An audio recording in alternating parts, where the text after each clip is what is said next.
ठीक है, mic is live on the other stream, so you can start talking. Perfect, perfect. Thank you so much, Iko. And welcome everyone once again. We have Vanguard versus Fall coming up, and ban starting from Viper. Very interesting. Probably one of the targeted bans, I think.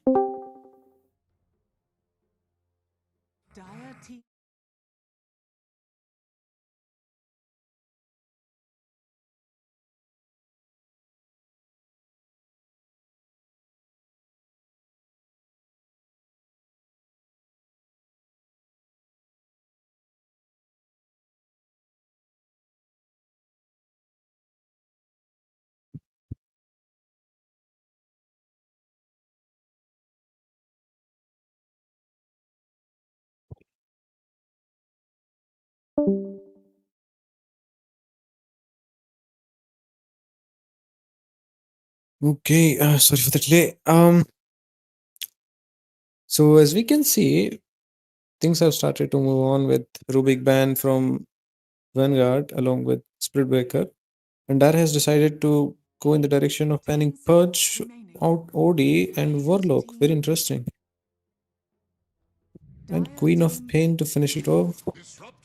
First week will once again be Disruptor for Vanguard. I think we have seen again and again the same hero being handed down to Linus, who has been proven to be a very good player on it. Let's see how well he will fare against Emberfall this time. 10 seconds remaining. 5 seconds remaining. Would love to see something which goes around, try to catch the back line. But contrary to that, they will be deciding to get something which is much more enabling of a team fight or a gang, and Grimstock would be their answer for it. 10 seconds remaining.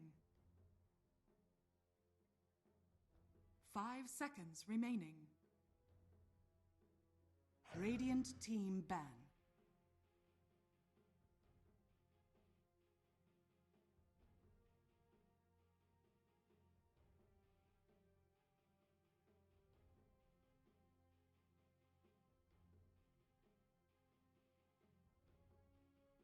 Ten seconds remaining.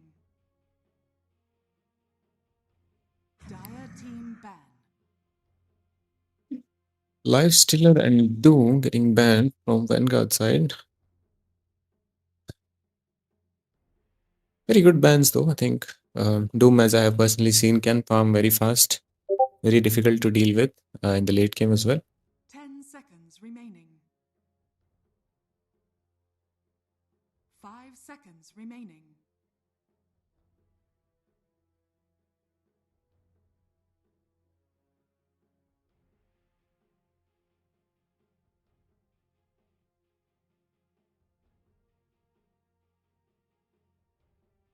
Dire team pick. Legion Commander. Not sure what, but once again, I don't think I know much of their targeted bans, but I do see Indian Jesus in the Vanguard team, who I believe prefers to play with heroes like Ursa and Bristleback. Would be interesting to see him go for one of those. Let's see what Vanguard prioritizes in their team strategy.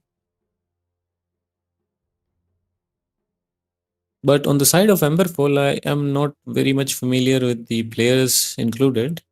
Shiro, however, is the one drafting for them. Radiant team pick. Lion. Good combo. Would have loved to see Lich as well in this position. But still, both are very potent combos.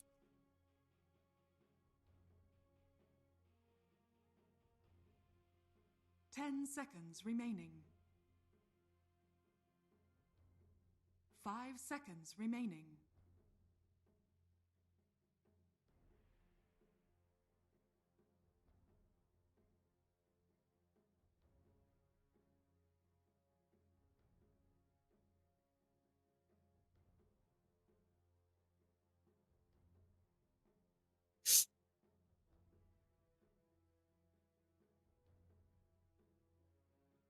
Let's see. Since Vanguard is thinking a lot on their second pick, since they were the first pickers, they will have to pick two heroes. Will be revealing one of the cores, Tusk and Night Stalker.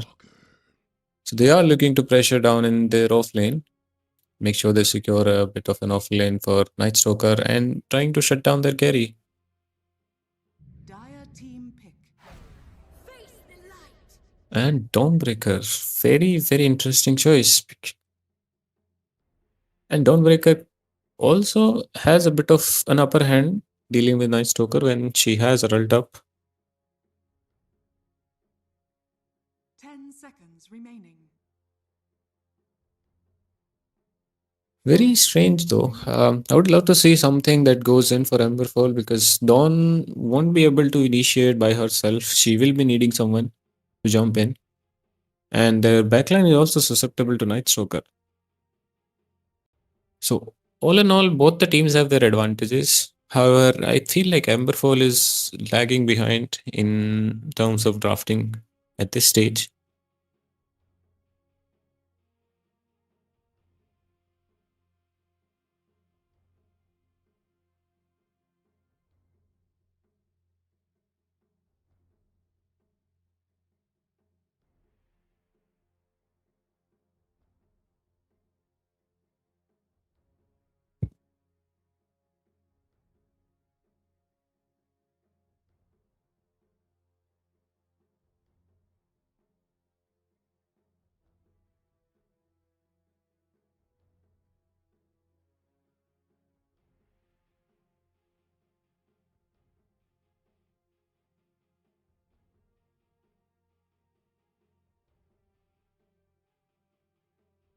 Radiant team pick.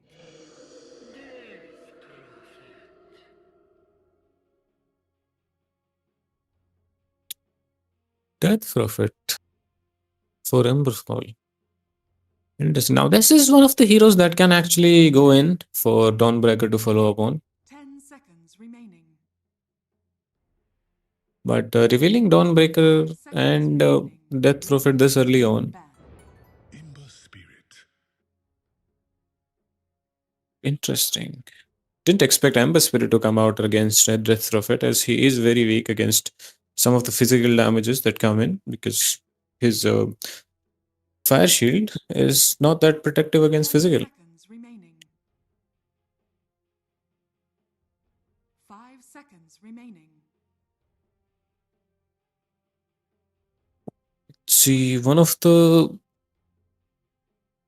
current good carries, I think, can be good against Vanguard is Ursa. I believe they will be going in the route of banning it. Dire team ban. PL is one of the better choices to ban. But still, the threat of an Ursa getting picked from Emberfall is a bit higher since they have a lot of control and a lot of initiation. To being coupled with Dawnbreaker, you are an invincible force running into the opponents and could be very difficult to stop. I mean, likely Disruptor will have something to do with it when they are initiating, but it's very, very unlikely that he can stop the entirety of the force that Emberfall can bring in.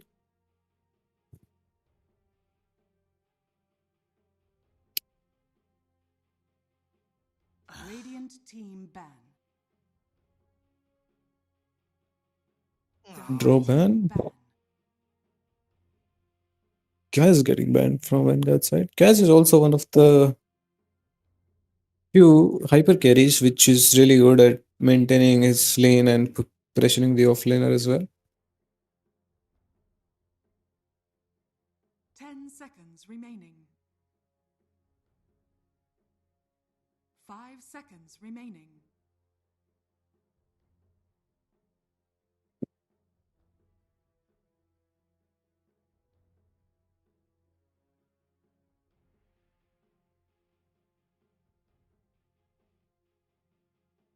Radiant team pick.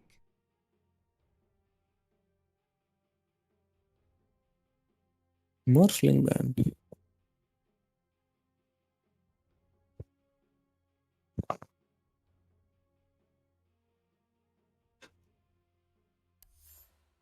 10 seconds Very remaining. interesting. I think they have decided not to go with Indian Jesus as the carry player.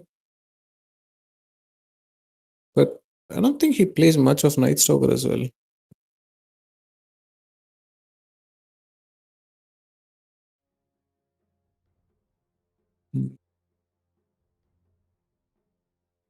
Would also love Arsa being picked from Vanguard side if they can pull it off. Would be a very good pick to blow off one of the supports. Can really fare well against Dawnbreaker as well in the lane. A little bit Dawn oriented uh, lane, but still he can kind of being like coupled with the Disruptor or maybe Tusk. Tusk can actually enable him a bit more in the lane. But depends on what Vanguard is strategizing right now, what they are thinking of, how they are willing to go with the game, what tempo they want to set for it.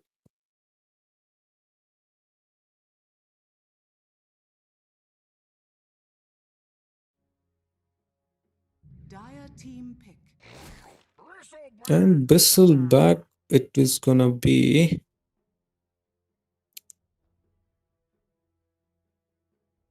Well, they have like three beefy jumpers who can go into the fight, initiate, create some havoc. Night Stalker comes in, goes M's for the back line.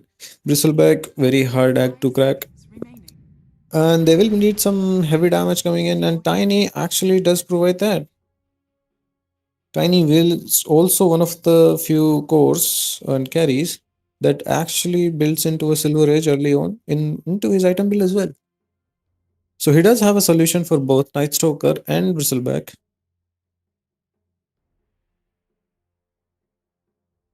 Very interesting drafts by both of them, but I feel um, as to how the draft is gonna kind of favor Emberfall's chances a little bit more, given how the last pick Tiny is actually a solution for two of their cores.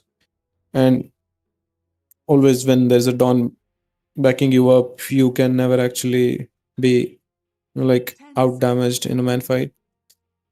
So it would be interesting to see if Bristleback can actually force his lane against Dawnbreaker, create some impact, create some like a gap there which forces some rotations which Night Stalker can take advantage of. And since we have a Tusk running around, even Death Prophet in the mid lane may not be safe. But let's see. We will be going into our game in just a little short while.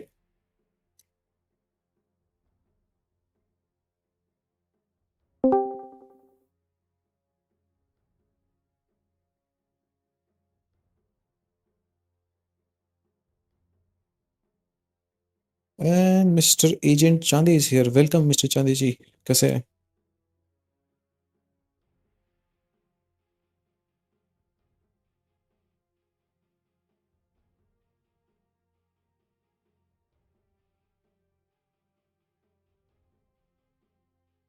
Well, I guess he is here, but not here as well. The game seems to be paused.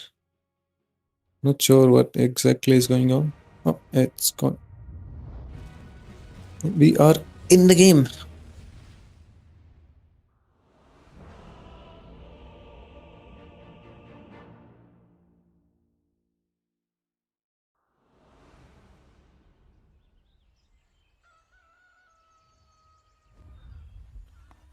Both teams starting with the smokes. Prepare for battle. Right, let's see who is playing what. So we have Indian Jesus playing on Bristleback, Linus back to his Disruptor, Madara on Night Stalker, FYT on Ember Spirit, and SSM on Tusk. And from the Emberfall side, we have NG on Death Prophet, Raiden on Dawnbreaker, Shiro on Line, Squeezy on Tiny, and Vibe on Grimstroke. And the teams are about to fight. Let's see who prevails. Oh, three-man stun, very nice. And Tiny dishing out damage. FIT will be the first to fall. Vibe gets the first blood. Madara getting chased down by Dawnbreaker. And they will choose to give up as tier 1 is nearby. Still, Radiant looking to re-engage. 30 seconds to battle. Decided against it. They are willing to fall out. The safe lane duo goes back under their tier 1 as Dire occupy the entirety of the side on Radiant side to cover up both the bounty runes. And we have a pose. That is too good. Oh, that is too good.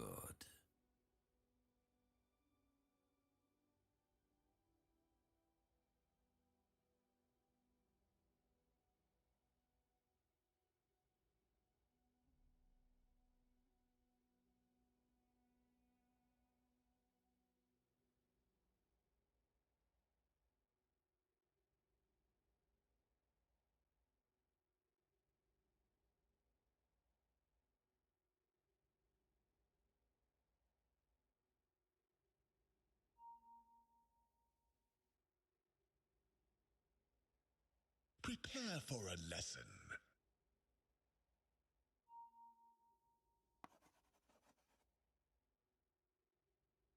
Yeah, I think we have a disconnection on Tiny.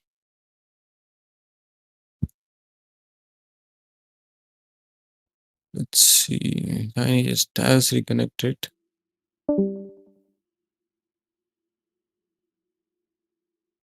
And disconnecting again.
Guys, we will be coming back live soon.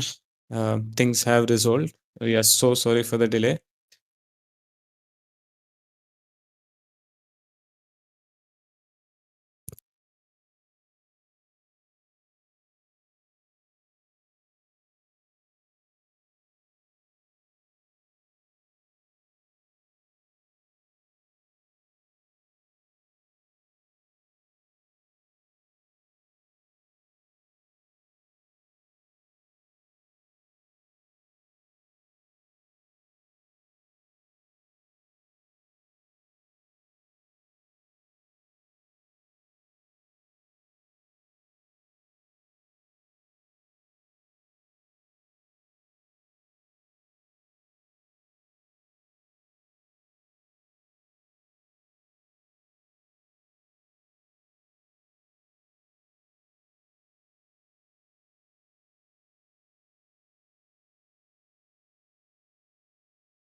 Hi everyone, we are back live. Let's go. The So, battle begins. vision planted from both the teams on mid lane. We will be trading 2 to each bounty rounds, I believe. Tusk is going for the second one.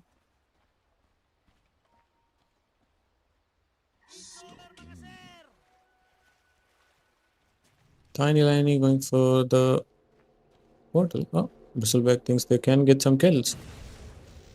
Yeah, it would be difficult to stop him from using the portal, but still, good damage done. Half health into the lane. Will be up to using a bit more of his resources than he would have wanted to.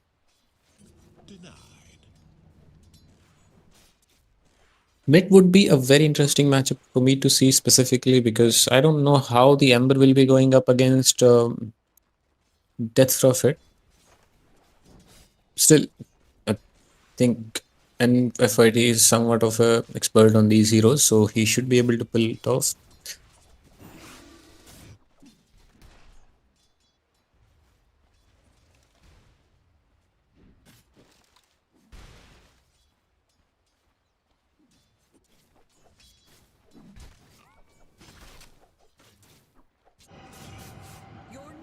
Mid trading damage back and forth. Now this will both give both of them a bit more sustain as The Death Prophet will be using Spirit Siphon to heal herself back, and Ember Spirit will be spamming the Flame Guard to keep up with the farm, pushing out the lanes and soaking up some damage. Is under attack.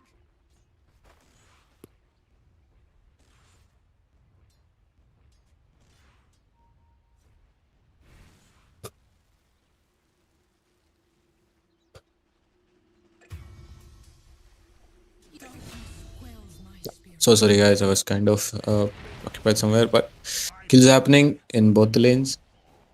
Top lane, Dawnbreaker has died. Lion is getting chased down. And Lion just died. There won't be enough of you left to bury. Mid lane. Death Prophet has her bottle.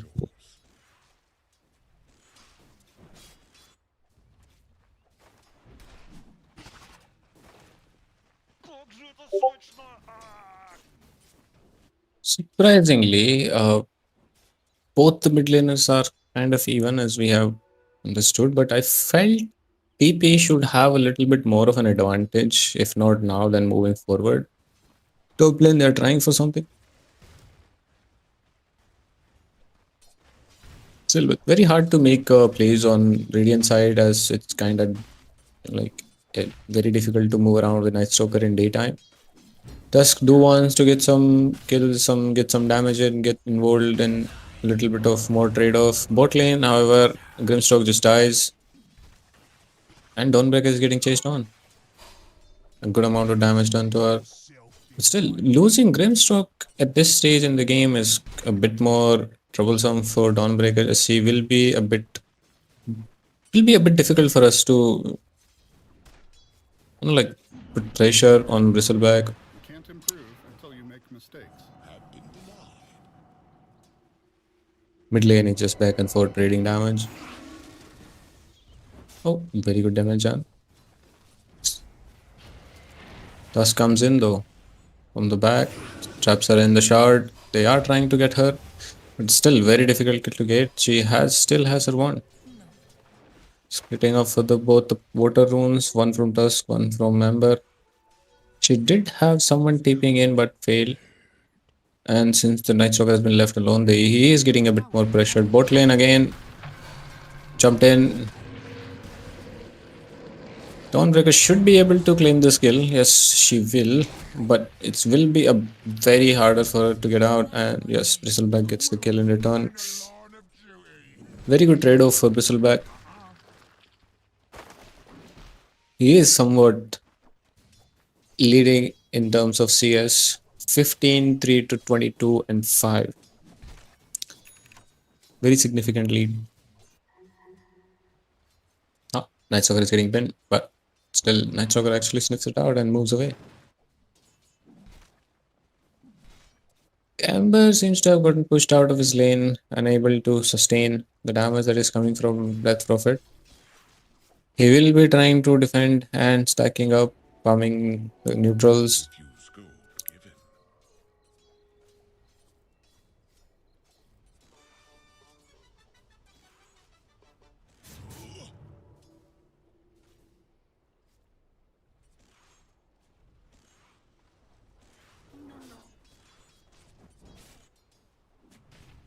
Now that it is night time, I would be very much into making a play on top. Yes, and just jumps in.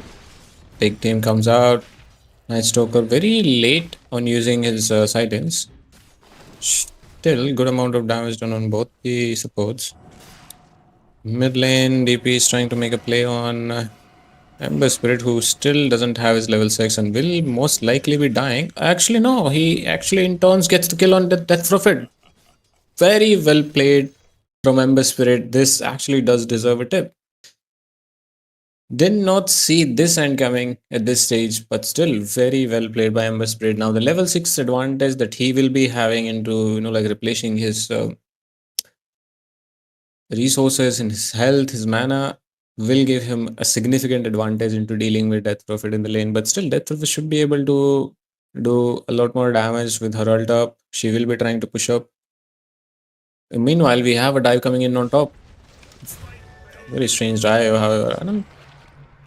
Interesting to see how just failed to control Lion, who ends up stunning them, both of them again. Ember Spirit comes in, gets the kill on Lion. They will be chasing out on the Grimstroke now, who is trying to use the... and he will not be able to finish his portal. Meanwhile, as the Prophet would have it, she is starting to use her exorcism to push on the mid lane. Warrior has been killed. Disruptor and Bristleback have actually pushed off for the enemy XP rune. Meanwhile, nobody has gone for the Radiant one. Good amount of damage done.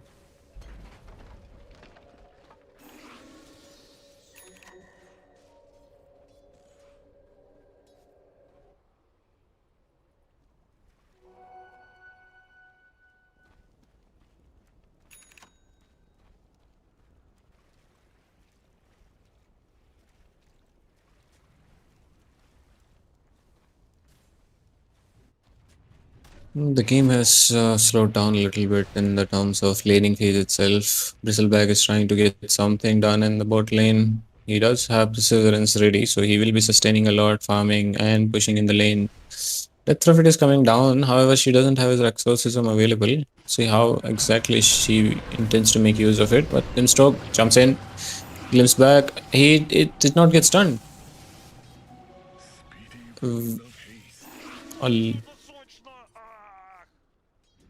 Could have. Lion seems to have come down bottom, trying to get a kill on Bristleback, but Bristleback actually figures it out and he is leaving through the portal along with Disruptor. They will be going back onto the Tiny. Tiny dying again at this stage will be a bit more devastating for them. Will do a lot more, slow down his farm, and here comes the Bristleback from the side. They have him controlled and damaging him under the tower. Grimstroke is coming, will be feeding his kill as well. Very bad choice. Radiant's bottom tower is under attack. Radiant structures are fortified. Ember Spirit is dragging the way from the middle lane, trying to push out, pressure his Death Prophet's tower as well. She has Exorcism available. She could actually go for the mid tower, but she needs to secure one of the creep waves that is coming in. Meanwhile, they are pushing on the top tower. Are fortified. Would be falling if nobody goes to defend it, but I think as Grimstroke and Tiny both don't have teleportations available, they will be walking back, but to no avail. This tower will be falling soon. Death Prophet will be trying to take mid tower. She is kind of in line for it. She will be taking Dire's top power on tower first though. has fallen. Illusion rune. Whistle is back down bottom. Dire's bottom tower is under attack. Danny has decided to just move to the jungle, get some farm up.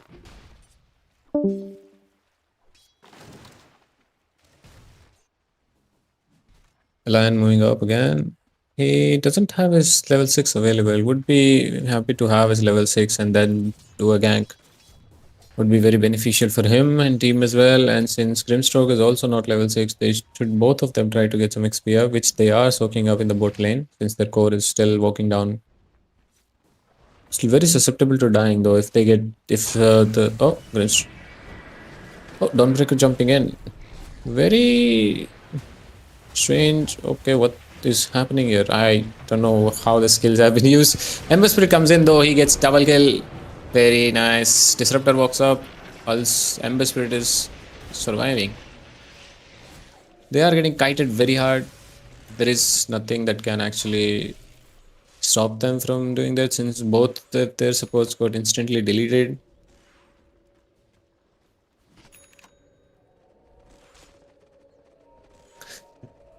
Death Prophet just fall back to the jungle, making use of her ult to farm up the ancients.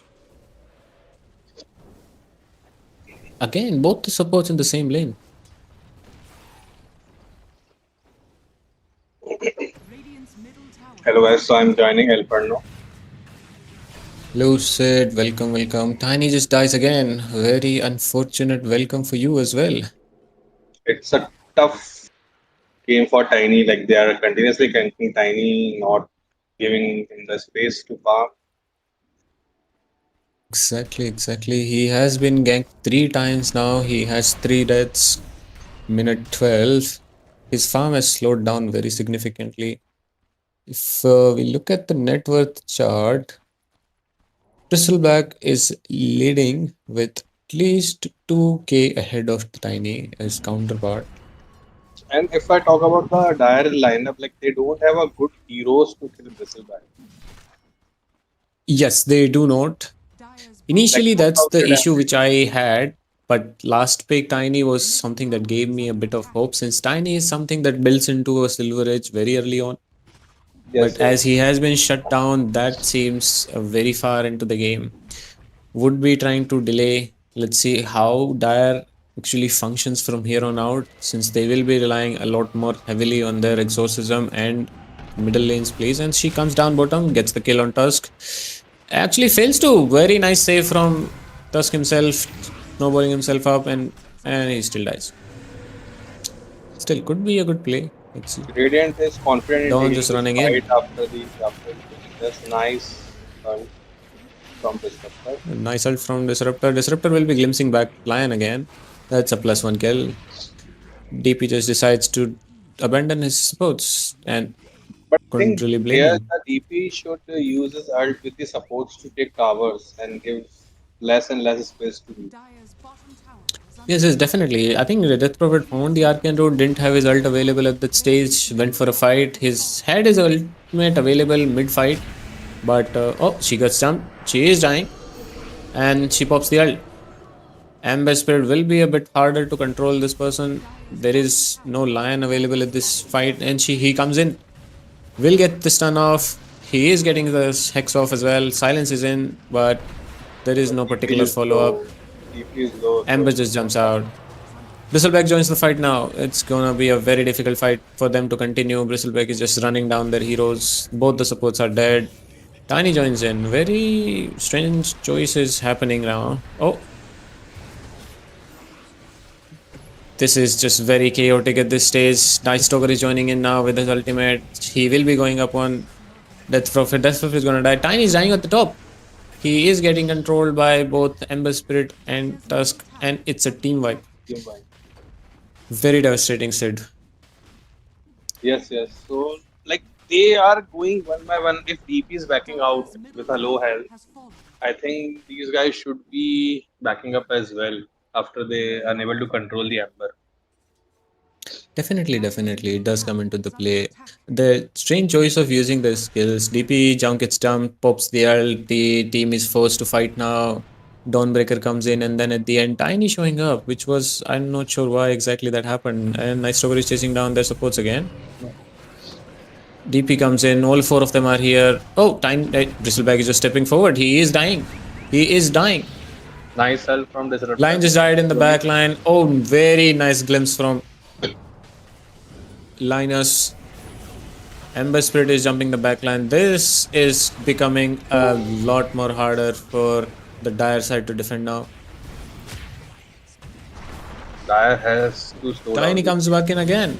He has a good amount of damage. Let's see if he will manage to get something. He fails to do so, and if he dies again, he has said this will be very, very sad for him. We have the glimpse ready.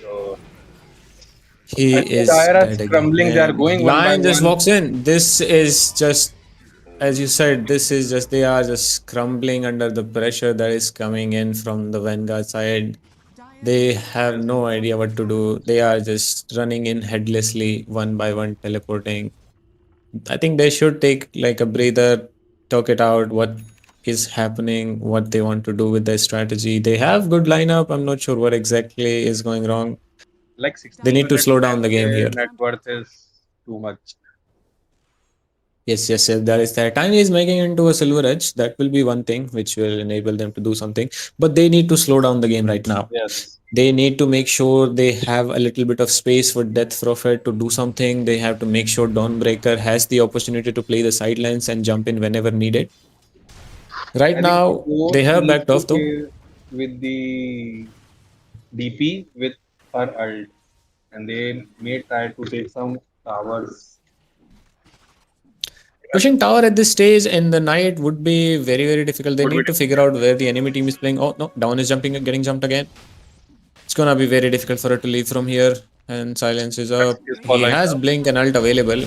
Taskin comes in, and that's the death of DP. Oh, sorry, Dawn. Down. Tiny. Meanwhile, Ember Spirit is pushing bottom lane. How are you gonna deal with this? You have bottom lane pushing in, you have mid lane pushing in, and when you show up at top, you are getting killed. Now, Death Prophet will be getting jumped by.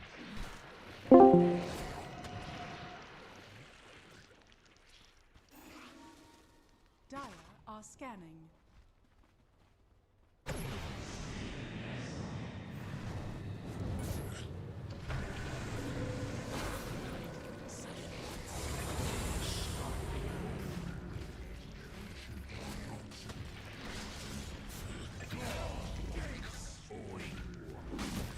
Must train harder.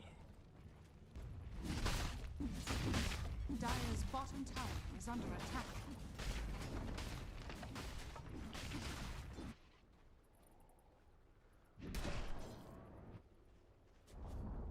Dire's bottom tower has fallen.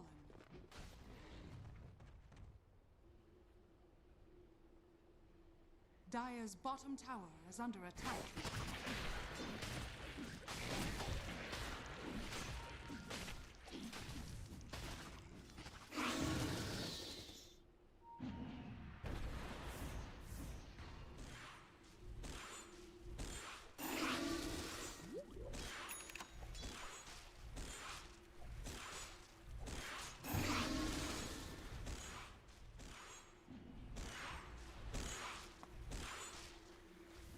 Dire's middle tower is under attack.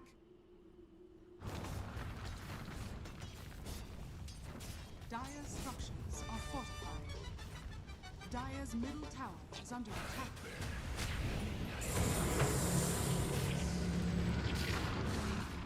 Radiant's courier has been killed. Dire's bottom tower is under attack. Radiant's courier has been killed.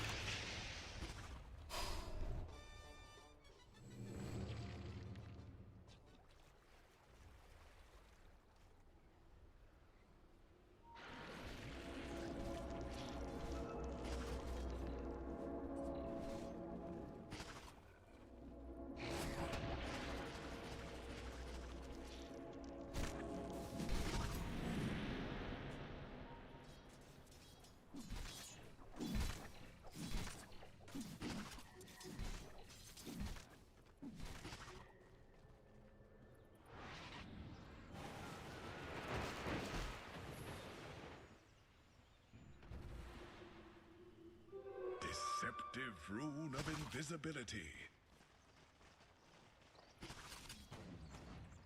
A gift from the tempest of battle.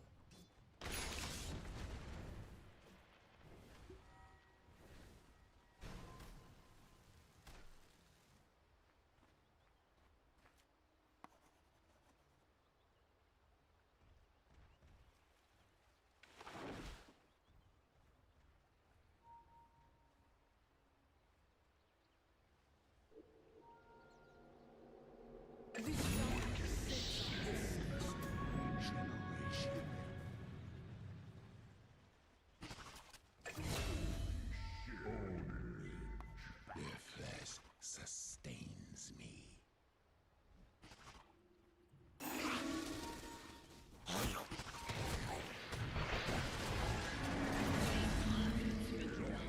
You expected daylight to protect you?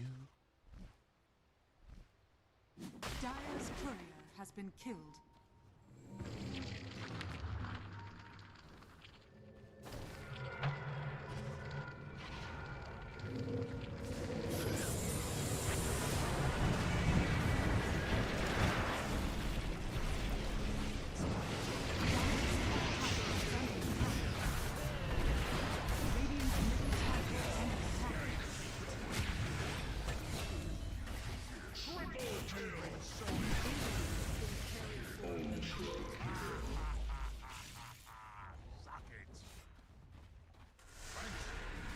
bottom tower is under attack.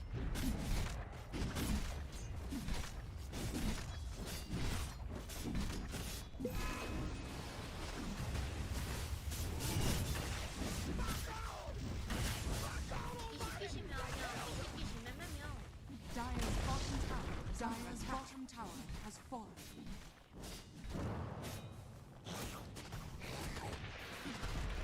Dire's bottom barracks are under attack.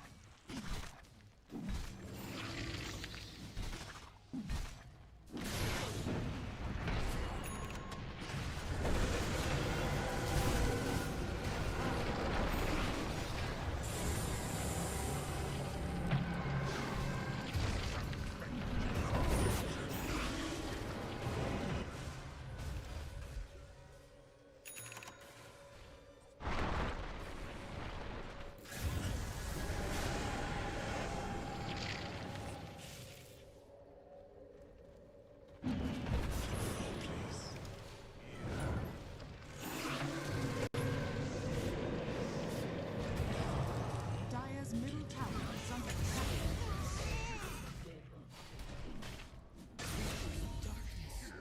Prevail. The sun sets on your life.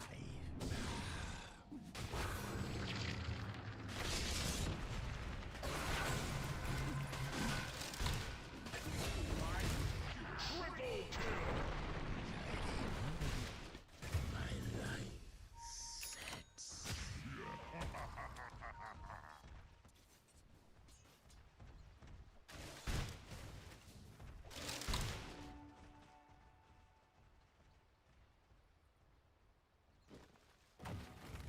Radiant's top tower is under attack.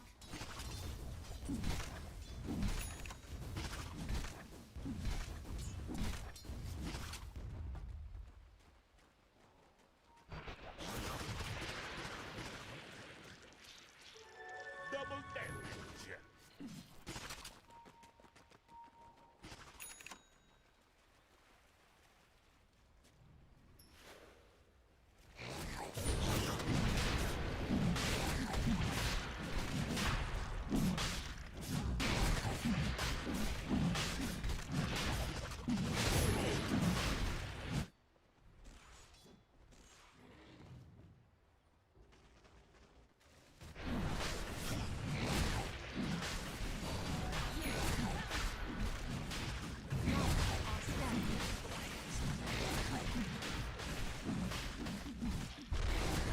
Radiant are standing. Roshan has fallen to the Radiant.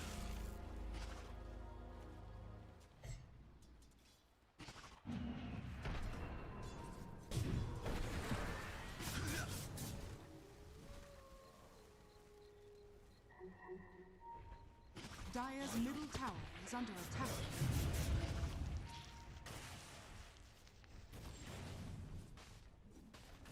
Radiant's bottom tower is under attack.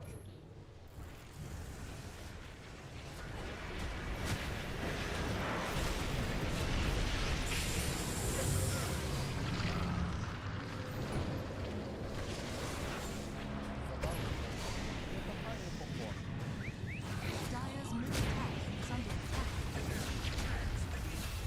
Of my life. Fade from memory. Dire's middle tower is under attack.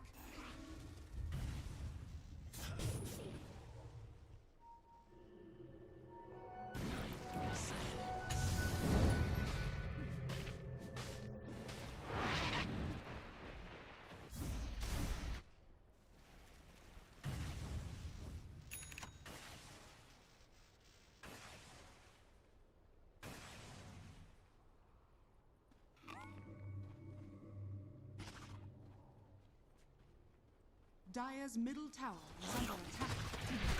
Radiant's top tower is under attack. Забавы нету. Ни ха-ха, ни хо-хо.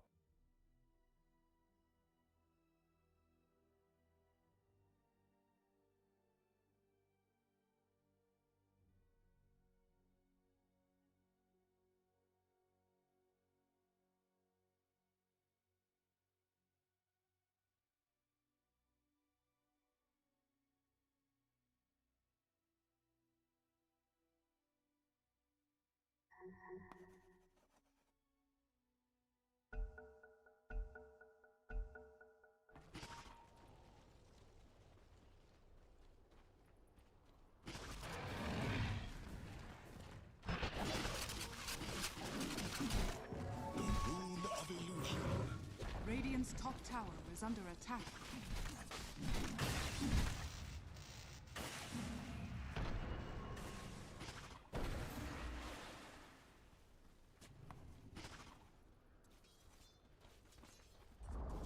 Radiant's top tower has fallen.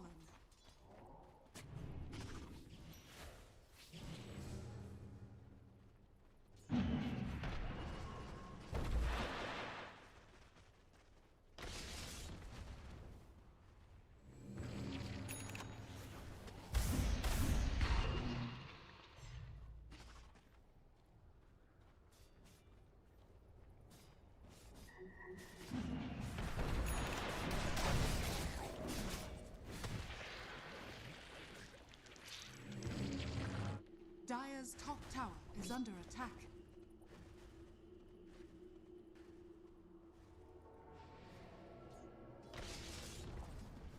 Dire's top tower has fallen.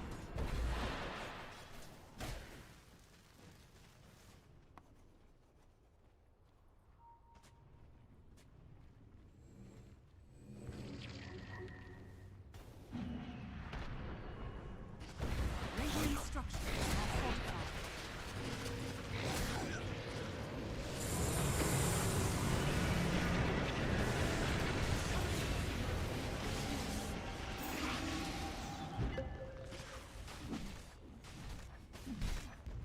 Dire's top tower is under attack.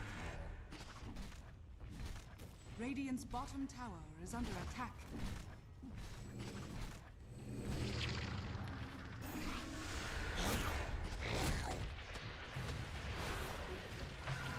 Radiant's bottom tower is under attack. Dire's top tower is under attack. Dire's top tower has fallen. Radiant's bottom tower has fallen.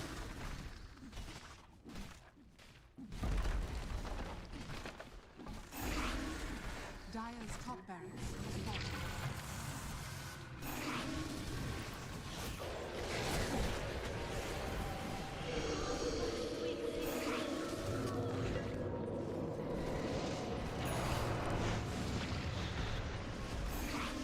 Dire's top barracks has fallen.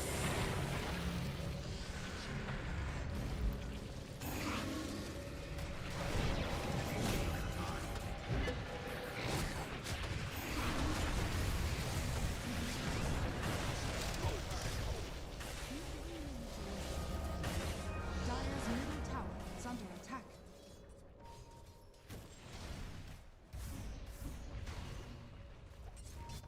Radiant's bottom tower is under attack.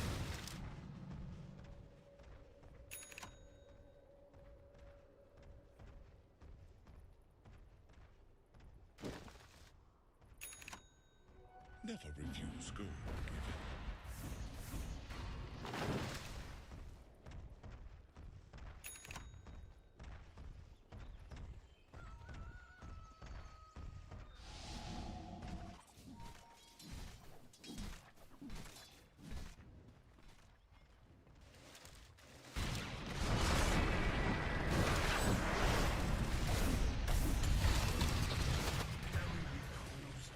Stand so about the devil. A bittersweet. Got it. Как же это сочно! Ах!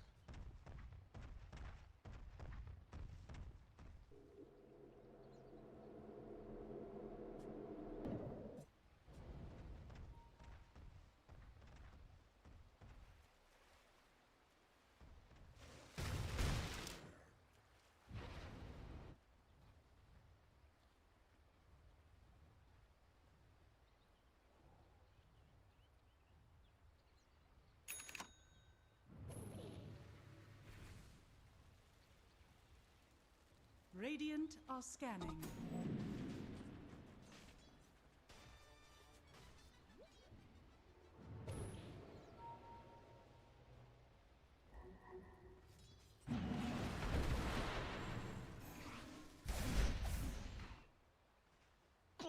The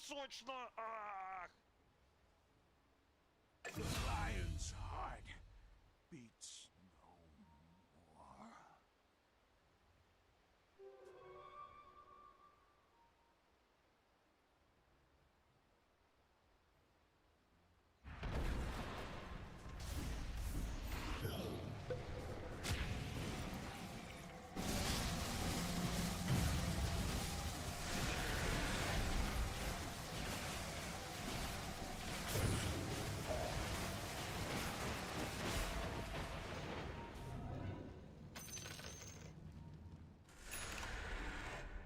Dire are scanning.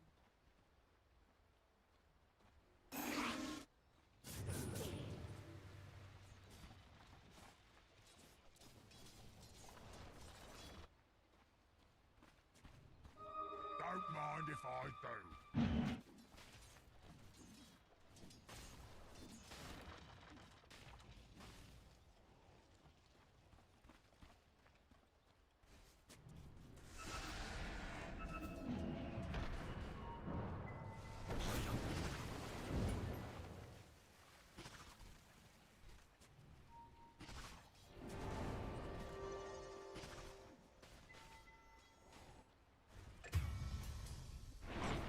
The money changes hands.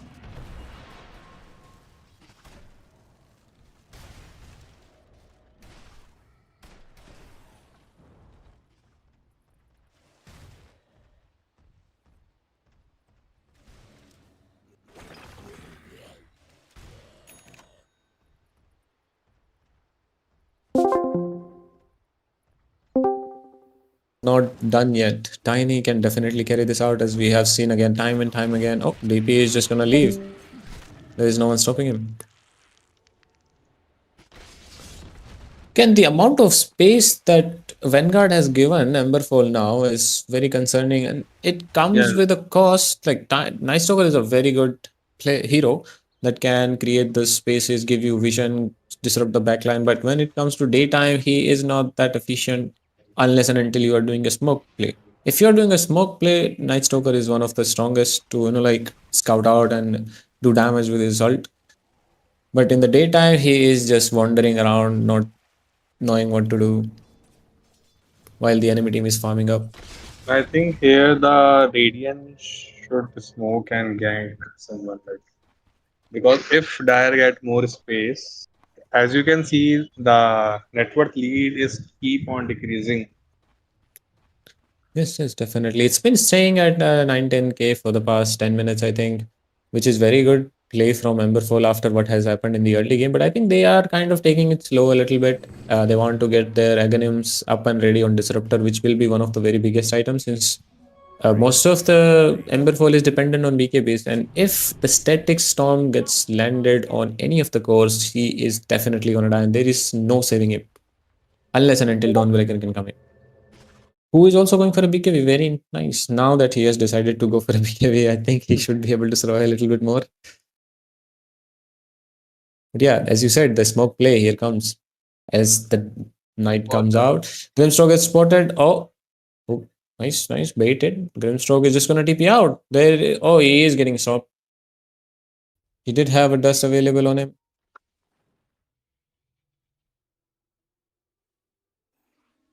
And immediately you see the Emberfall team splitting up, trying to go back towards the base, farming up in the opposite side to where the smoke gang came in. Very unfortunate though, I would say, getting the Grimstroke here. Radiant are scanning. Yes. They will be trying for the Roshan, which will give them one more opportunity to try and go and hit the high ground. Yeah, I think Dire can't contest the Roshan still. Like they have to defend high ground. They will definitely have to defend high ground now against an Aegis and a Roshan's banner as well. They don't have any particular heroes who can get rid of the Roshan's banner as well when the Bristleback is just running into you, hitting your barracks and your buildings.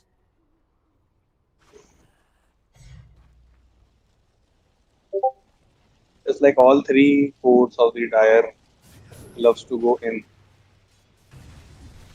This is definitely all of them are jumping. Like that's the issue when you reveal your cards a bit too early in the draft, which was Grimstroke and Lion. They get countered by play heroes like Night Stalker, Bristleback, and Ember Spirit. It just they are not giving them any space to make use of it. This is why I said that I would have loved to see the Lich come into the play a little bit more than Lion, because Lich gives a bit more stability to the combo that they have. Even without the Grim, the Lich can do a significant amount of damage in the team fight. But now Bristleback is just going up on the bottom lane. He is hitting the barracks. There is no response. They are just gonna let it go. Tiny does come in. Well, it's gonna be hard to kill him. Like, no, he's gonna go for it. They are trying and they just give up on it. Bristleback just pops the BKB. Oh no! The Disruptor just gets deleted by Dawnbreaker. This is their opportunity to chase down and get some kills, I believe, but they will be not doing it. They are way too weak, even at this stage. They do lose the bottom set of Rex. Only the mid remaining now. I think the Radiant should wait for the Disruptor. Disruptor has his Yes, definitely. He almost has his eggs, and the game has become much more simpler for Emberfall, I think, at this stage. Just stick towards middle lane, try to farm up, but they are gonna decide to go for a smoke, leaving Dawnbreaker to his own devices. He does have his BKB available, will be delivering to him, but they are going with the smoke in the same direction as well. They don't see anyone. Bristleback. Yes. Oh, they have caught him. He is gonna lose his ages, but Bristleback, Ember Spirit comes in, Tusk comes in as well. They are hitting onto the Lion as well. Lion is gonna die. Tusk is dead. Here comes the Death Prophet and his ult. Ember is falling low. He is gonna just die. He is dead.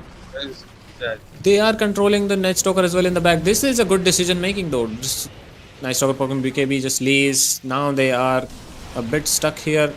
Tiny just trying to get a kill on Disruptor. Night Stalker just... No, oh, Dawnbreaker goes in. Night Stalker is dead. The fight is still going on. Bristleback is just gonna finish up on Dawnbreaker now.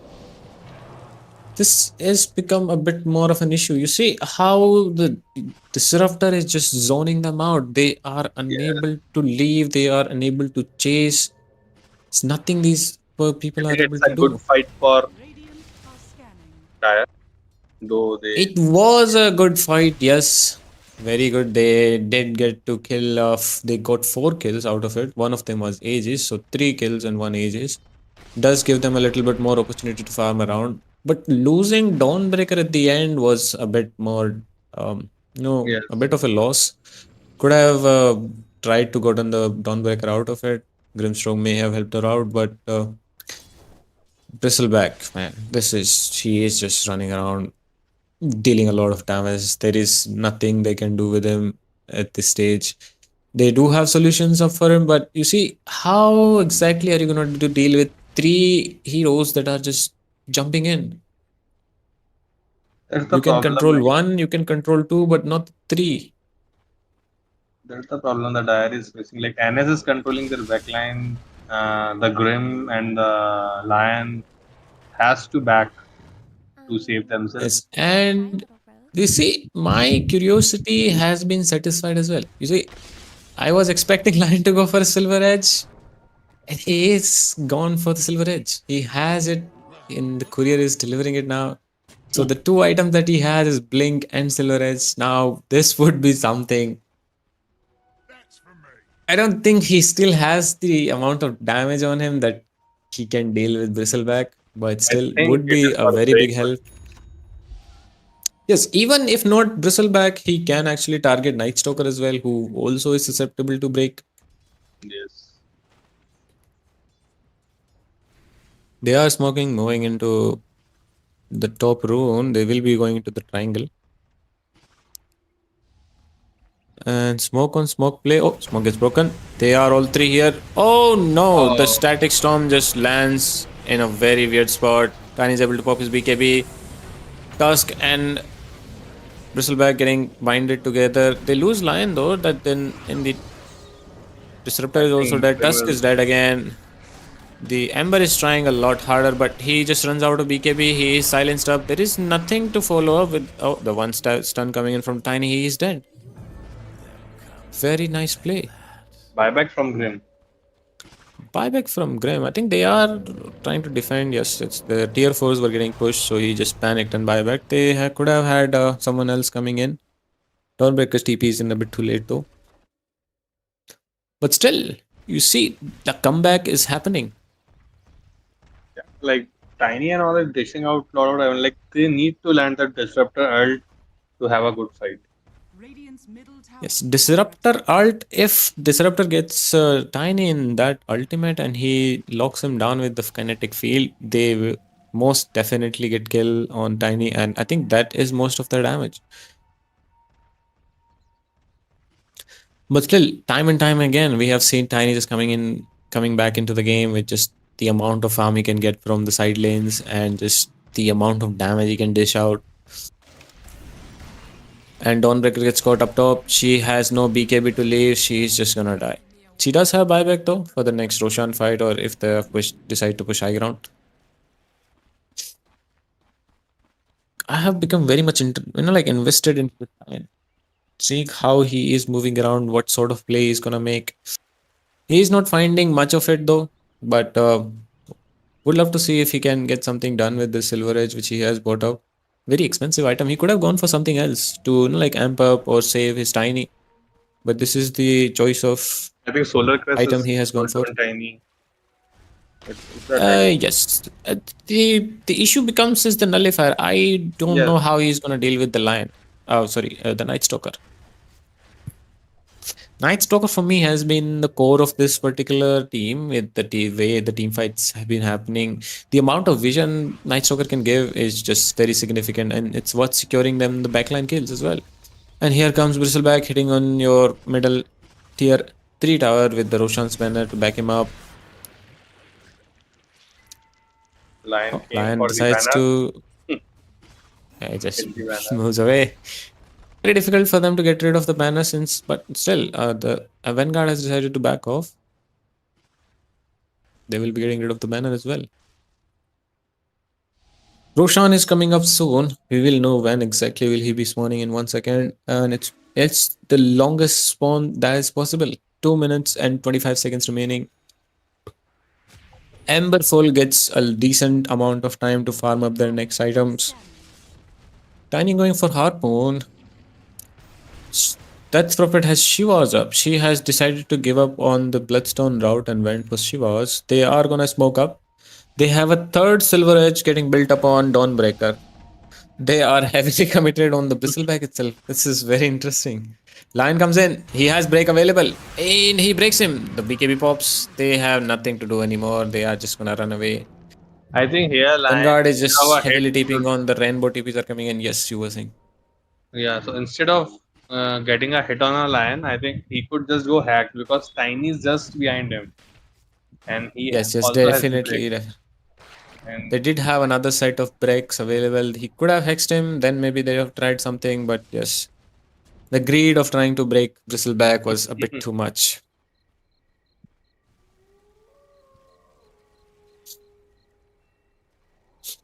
Ember Spirit also will be getting his next item, which will be Siva's soon. So that is gonna be one more item that will slow down Tiny in the fights. Tiny is Look at the amount of observers and sentries in Dire Triangle leading into Roche. The amount of attention and effort that they have put into this area is just very significant. Lion again moving around scouting stuff, but not gonna find anyone.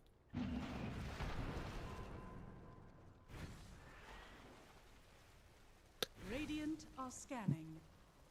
This game has just not, has been not been just back and forth. This is just straight up getting butchered by Vanguard and then now making a comeback. And by no means this game is over yet as well, since Tiny is just gonna make a comeback, and I'm always in favor of Tiny making a comeback. This is just getting interesting like now. this Roshan fight will be crucial because if Vanguard gets this Rosh, then like it would be pretty I'm tough not to sure. I'm defend. not sure actually. The way the fights have been happening on the high ground, the roast the even if Bristleback has an aegis, if they get the backline, he is not that much of a threat anymore. They can just control him.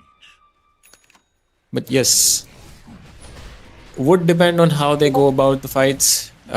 They are gonna go into the roast. Roast is gonna roar, and the other team is deciding to contest this time. They feel like they are strong enough to make a play. They will be coming in soon.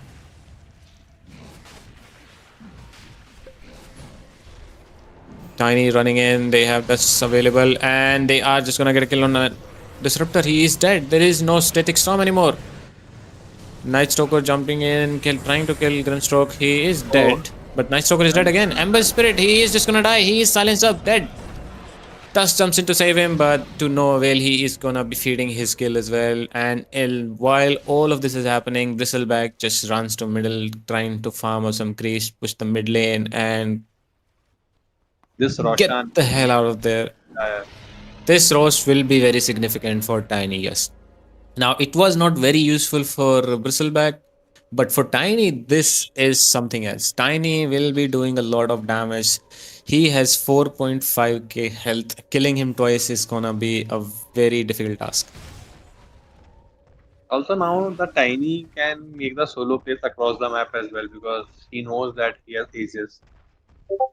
So like It's just while the definitely, all definitely. other cores can farm, Tiny can. The net worth lead just went away in a flash. You see, 10k to 2k net worth lead. There is no net worth lead that they can be proud of anymore. Radiant's But yeah, as I said earlier, Dawnbreaker having that Deso now is proving its worth. Now Having like another damage dealer, she is just melting Night Stalker when he jumps in with alongside Tiny. so the This lineup is is like becoming very this interesting. game should be completed by the Vanguard in 40 minutes. Now after 40 minutes, like their heroes is starting falling off. Yes, they decided to push some fights. They decided to force some fights and force the high ground when they were not ready, which resulted into a comeback on them. But again, they are gonna look for a smoke play. Let's see if this nets them Double something. damage on Bristle. Mhm.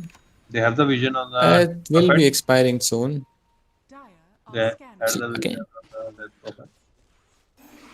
Death Prophet getting spotted. I don't think that should be their main target. They are trying to see if any. Oh, here comes Disruptor with result. That's silenced, dead.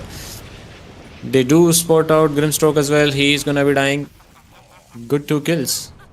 Nice. There I is no think they should buyback on go high Grimstroke. ground and just They can force out the buyback on Death Prophet. Yes, they should actually try to do that. The threat of having mega creeps is a bit too much for Tiny to deal with because he wants to always be moving around. If they get mega creeps, this will be a lot more difficult for them to defend against. Tiny coming in though. Aegis is there. They have some control. BKB pop. Bristleback just dying. Oh, he gets saved by Tusk. Very nice play. Night Stalker coming in. Grim is too deep. Grim was too deep, but Dawnbreaker. 2 buybacks. Grim Stroke buys back as well. DP Death Prophet is buying back. They are going in. And Vanguard just runs away. What? No control, nothing. Nobody gets caught. They just Spoke gets double buyback from Emberfall side and just leave. Nice back by Vanguard. As soon as they see the DP buyback, they just back.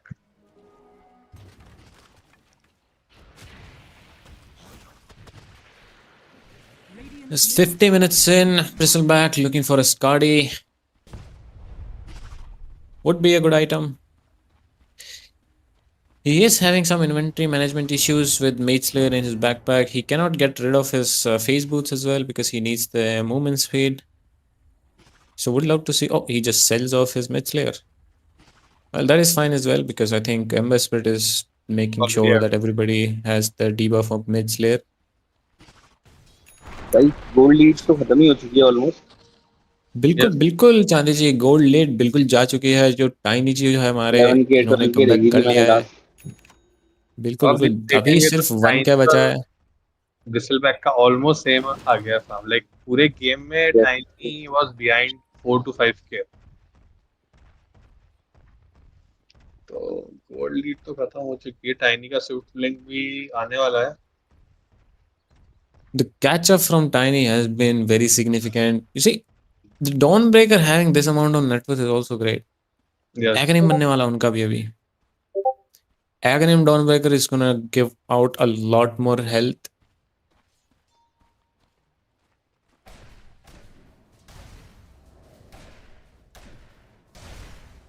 I can see the hesitation coming in from the Vanguard side. They are playing very close to each other in a very secluded area. They don't have any, I mean, they don't have to have any map presence, in the waves because they are naturally pushing down. The only lane they have to worry about is the middle lane. They are gonna wait out the ages on Tiny, which will be expiring in 5 seconds. So yes, I am gonna look for a smoke play from the Vanguard side since 2 buybacks are down on Emberfall side. For 5 minutes, they are grouping up.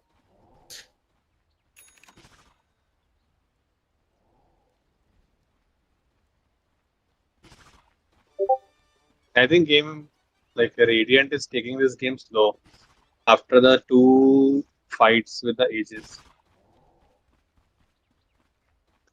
Yes, definitely the damage has been there. They are kind of scared as to how the amount of damage that Tiny is dishing out. They just are feeling that they are not able to deal with him. Silver Edge comes out from Night Stalker though. This is one of the items that can actually help them break down this Tiny. So the Tiny's grow is breakable, or it is No, not? no, no, no. It's the innate, I think. Innate is breakable. Yes, yes. I'm not sure how the grow works. Some people say it is breakable in a way, in a sense that he loses the bonus armor that he gets. But still, I mean, what I am much interested is in the insurmountable innate that he has, which reduces the damage that you can do. Is it right? Or gives him Yes, yes. strength and status resistance, right? So it's depend on the, I think, Tiny's strength. Yes, it is dependent on Tiny's strength. So the status resistance that he gets can be broken. But I don't I think actually have no clue. I have no clue how this is gonna work. It used to work very effectively against Tiny previously when he was a bit different. After the removal of the facets, things have been a bit different with him, and I have not really particularly looked at him. So not sure. Anyways, we will see soon as to how effective the Silver Edge can be against him if Night Stalker do decides to jump on him. But I think more than that, Night Stalker is much more into getting rid of the 2 supports. They are grouping up in the same place again. This time, I believe they will be smoking, yes. And they are gonna go for it. They, however, don't see anyone. They did see the Dawnbreaker top. They will be moving into the triangle, which is kind of a no man's land for now. so. Like as you can see, Dire already anticipated this smoke because no one is showing in the side lanes, so they all are in the base. Yes, yes. But you see that side lanes, both of them are pushing in. Question. Soon Yeah. they will get pushed up as well. The top, however, may be a little bit delayed. So they will be showing up in bottom lane now. Most likely the smoke is running out. They are gonna sport out Bristle and Night Stalker. Oh, Night Stalker is jumping in.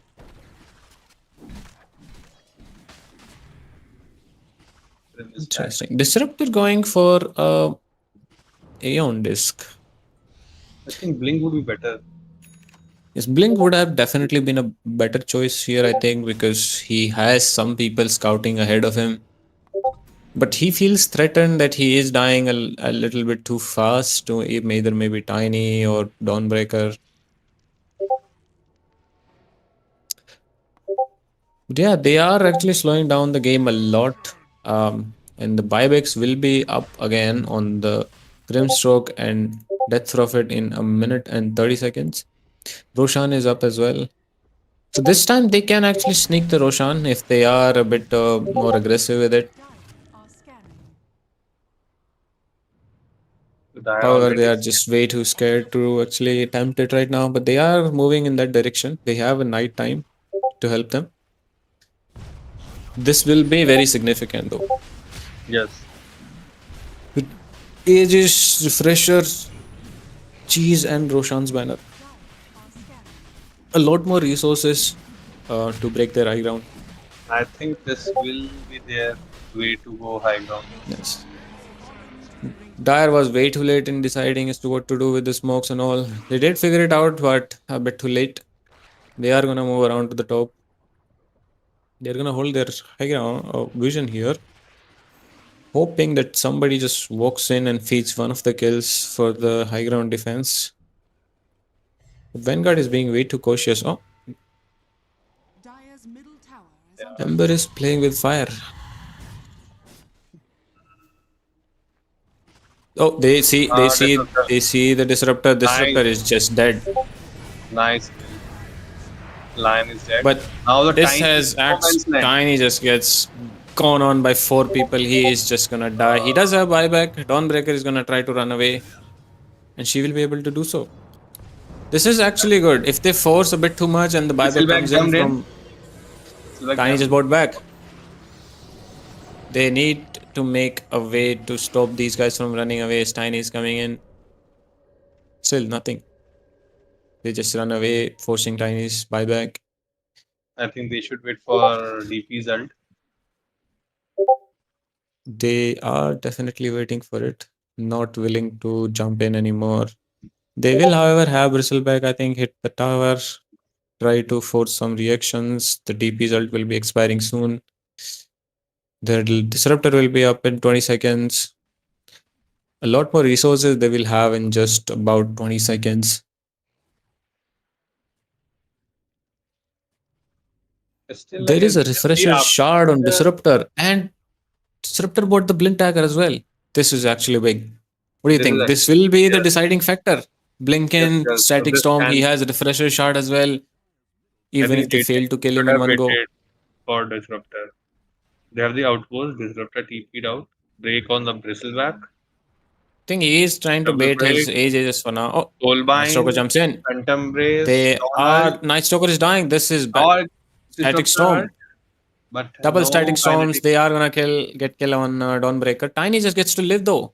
Dawnbreaker is buyback. This is not going good. Bristleback is going Tiny in comes for back the in. racks. They Dusk want goes to in be now. Bristleback goes out. One of them gets glimpsed away. This is just chaotic. Ember Spirit They got jumping in. the They Mega. have Mega Crepes now. Lion coming in. Lion can actually get some stuns in. He did get. Oh, Lion gets jumped on by Nightstalker. He is getting nullified. Bristleback going on. Death Prophet. Tusk jumping into the Tiny. Tiny is killing this Bristleback. First life gone. Still, Gives back Age on is still Tiny. there. This is gonna be a dieback. This will be Tiny the dieback. I GG think. and well played goal, I believe, soon. The game has reached 60-minute mark and we will be ending the game at that.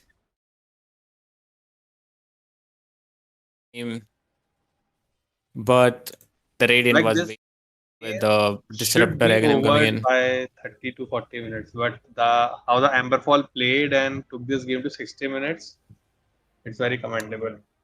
Very commendable efforts coming in from Emberfall, as you said, and GG's well played to both the teams. Emberfall, however, will be losing out on this series, and Vanguard coming victorious. Congratulations to Vanguard.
Okay, Nikki, you are live.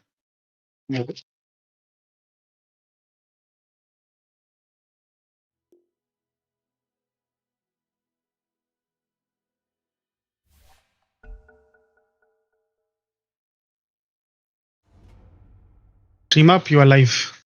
Good Yeah. start. All right.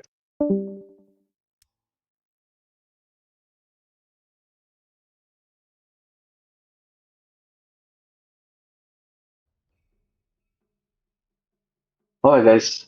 So welcome back to the BPC League Season 1. And we are seeing the match between Arcane Order and Obsidian Core. Now, this is a critical match for both the teams. Let me give the viewers some stats. Both the teams are currently a part of Group B of the series. Obsidian Core is at third position, whereas Arcane Order is at the bottom of the group at sixth.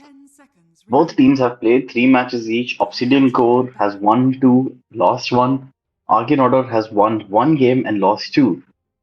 So, if Obsidian Core wins this game, they may move up to the second place in the group. But if Arcane Order wins this game, Obsidian Core and Arcane Order are going to be tied up. Also, the group dynamics are going to be very interesting because Mortal Oath is also sitting at 2 wins and 2 losses. So there will be three teams tied up at 2-2.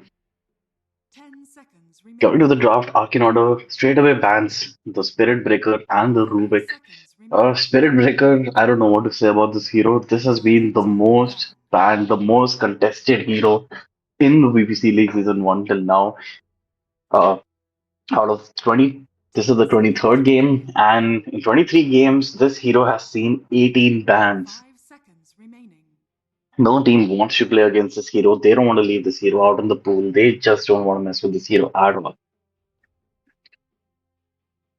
Obsidian Core going with the Phoenix ban. Of late, we have seen Phoenix being pretty pog, making a lot of plays with the Sunray and the Egg going off. He's a very good team fight hero. Harasses in the lane pretty well.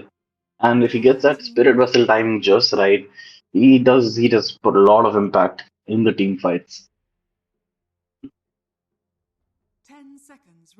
Also, not to mention how much of the strength heroes there's not only strength, but the agi heroes also, the Phoenix shutdowns. The attack speed slow from the fire spirits is very, very annoying for most of the carries to deal with in the lane. And because of his Icarus dive, he has a lot of mobility, which allows him to be a little more aggressive on the lane side because you can always rely on his escape to go out. First pick from Arcane Order, and they go with their Tusk. They've played that Tusk before. They are confident with him being in the lineup. They want to continue doing so. So far, Tusk has been in the middle. He's been picked 4 times in this league, 50% win rate on those games. But win or not, this hero does a lot. It helps putting a lot of pressure in the laning stage. The snowball save is always there for your carry to get him out of the tricky situations. And even late game with an upgraded Walrus Punch through the Aghanim Scepter, that repositioning of even one hero from the team fight, whether you want to throw that hero back to your team or just away from the fight, a lot of impact. Ogre Magi is the first pick for Obsidian Core. Both teams have decided to pick their carries first. They're playing safe. The supports first, sorry. Both teams are playing safe. At this moment, the meta is still being defined in the group stage. There is a better understanding of what the other team players are preferring to play.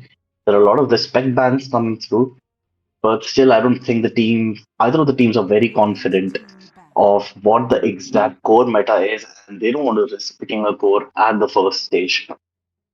Going with supports is always a safe option. Thus, you can really build your team fight around the supports as well.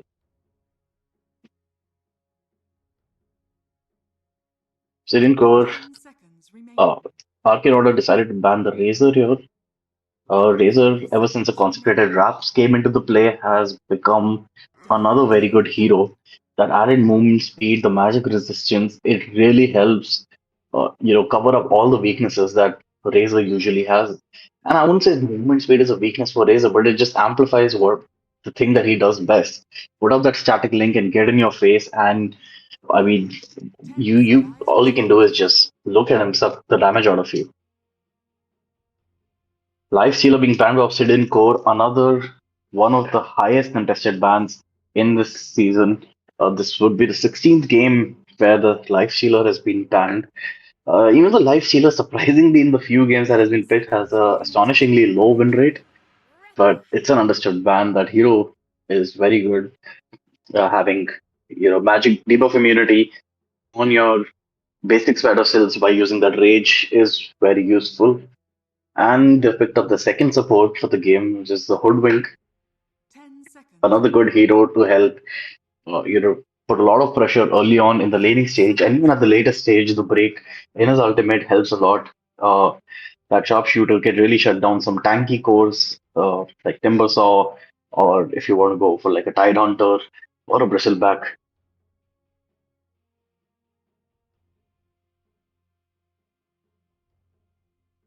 Akinoro is looking to draft the second pick. And a lot of the times we have seen so far in the BPC League that in such cases where two supports have been picked, the team tends to go for an offlane and thinks of picking up a support as a way of, first banning all the options and then picking the support in the second phase of picks.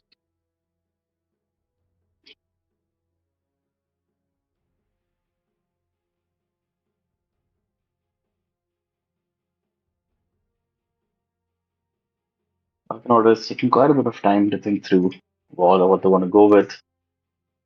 I mean, both teams so far have played 3 matches each, with variety of teams. They have seen the streams of the other teams playing their matches. Uh, Even though the tournament meta right now is not defined, Radiant but they team know certain signature heroes. They know the plays, and Arcane Order is going aggressive, picking Juggernaut as a second pick overall. That is interesting. They want to start building a team fight lineup around Juggernaut now. They want to enable this Juggernaut to do a lot. 10 seconds Ogre with remaining. the Juggernaut, Ogre using that Ignite slow in the lane with the Blade Fury 5 is, seconds you remaining. can really pace on the other team. You can secure a lot of kills. Uh, even with the Hoodwink, a Bushwhack combo again into the Blade Fury for the early laning stage is. Oh, sorry, I got confused. I mixed up the teams. That is my bad. Sorry for that. So yeah, but Dire even with team the Tusker, it's pretty good if you get the Ice Shards in or the Lion that they've picked. The Lion Stun in and a Blade Fury is pretty easy kills. Plus that debuff, the magic debuff immunity that you get while you're in the Blade Fury is very useful against the Ogre and the Hoodwink as 10 well. seconds remaining. Interesting thing about this Lion is that this Lion could 5 very well be a seconds flex pick. remaining. Yeah, he's equally good at playing support roles and even mid if you can pull a mid Lion off. This is one pick that stumps quite a few teams because Lion mid is more of a pub pick, but you're not going to be expecting the Lion to come mid. So you may waste a few bans trying to ban the mid laner, and the Lion shows up mid, and now your tempo is horribly destroyed. With the Earth Spike and the Mana Drain early in the lane, it's a nightmare for most of the mid laners. And if the Lion does get up some early stacks in the game, that early rush to an Aghanim Scepter or a Blink Dagger is very useful for the team. He just keeps building up his stacks, about 10 to 15 stacks in, and then it becomes virtually impossible to tank the Dire damage this team Lion win. gives. Obsidian Core has gone with the Slardar. Slardar is an answer to us. Slightly tanky, and Lion is more on the paper side. Corrosive Haze plus the Bash definitely would help shut down the Juggernaut 10 quite a bit. seconds remaining. Just to complement the Slaughter, they would need another hero that Red goes team heavy win. right click damage, and they're doing so with the Tiny. Just get on top with the Slithering Crush, Toss, Avalanche combo, and if you have the Corrosive Haze or the Slaughter Shard, then Radiant it is a team pretty win. easy wipe for most of the Double heroes. So Argonaut decided to go with the Timbersaw, irrespective of the Hoodwink, because of the strength heroes out in front. The Ogre, Slardar, and Tiny is there. It's a very good game for Timber. He just needs to be careful of that sharpshooter, Dire team and win. Irrespective, they're good to go. Arcane Order has an initiator. They needed one enabler, and they themselves have banned the Void Spirit because Void Spirit could have enabled the Obsidian Core as well. Uh, 10 However, they seconds still need remaining. someone to. Again, they don't need an initiator as such, the Obsidian Core, because they have the Slardar to go, blink in with the Slytherin Crush or the Tiny with the Avalanche Toss combo. Right now, they need someone to sustain the fights, uh, provide a bit of an aura, or maybe just straight up damage.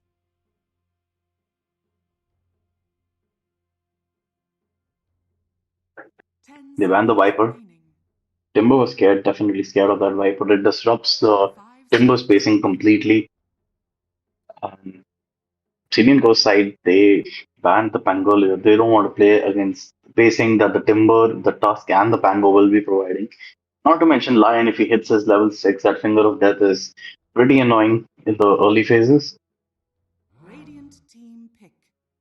Dire team pick. This Obsidian decided to ban the Magnus, and Arcane went for the Necroforce. They want to punish these strength heroes. They said, okay, you pick 3 strength heroes, here's what we're gonna do with you. We're gonna pick 2 heroes that absolutely abuse strength heroes. 10 seconds remaining. However, again, the small issue 5 with the seconds entire remaining. lineup is that if the sharpshooter lands well, Necro and Timber both are in danger. So they have to be careful of successfully evading that sharpshooter every single time. Last pick for Obsidian Core coming in. They have 30 seconds left on the clock. This pick is going to be essential and deciding whether this Tiny goes to the mid lane or he goes to the carry. Because at this moment, the Tiny could actually go either ways.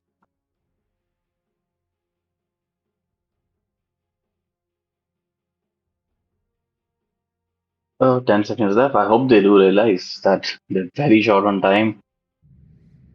And with 5 seconds to spare, they go in Now with the select Puck. your heroes. So, I mean, Puck is sustained in a way. You can set up a good fights with the Dream Call, phase shift out of the fights, into the fights, use your orb, have some mobility, slows down that Timber and the Necro chasing you, and even helps evade the Tusk quite a bit. But it's going to be a very interesting match to see how it turns out.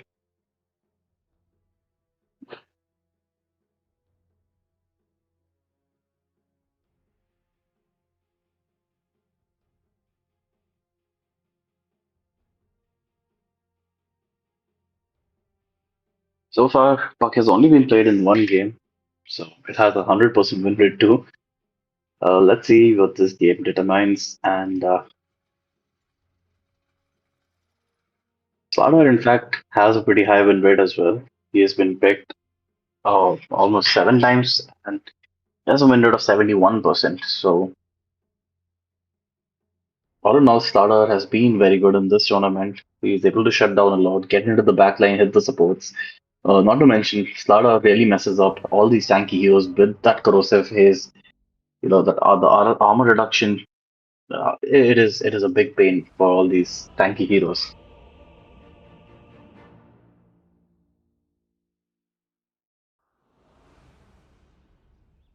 All right, so we are gonna get into the game now. Prepare for battle.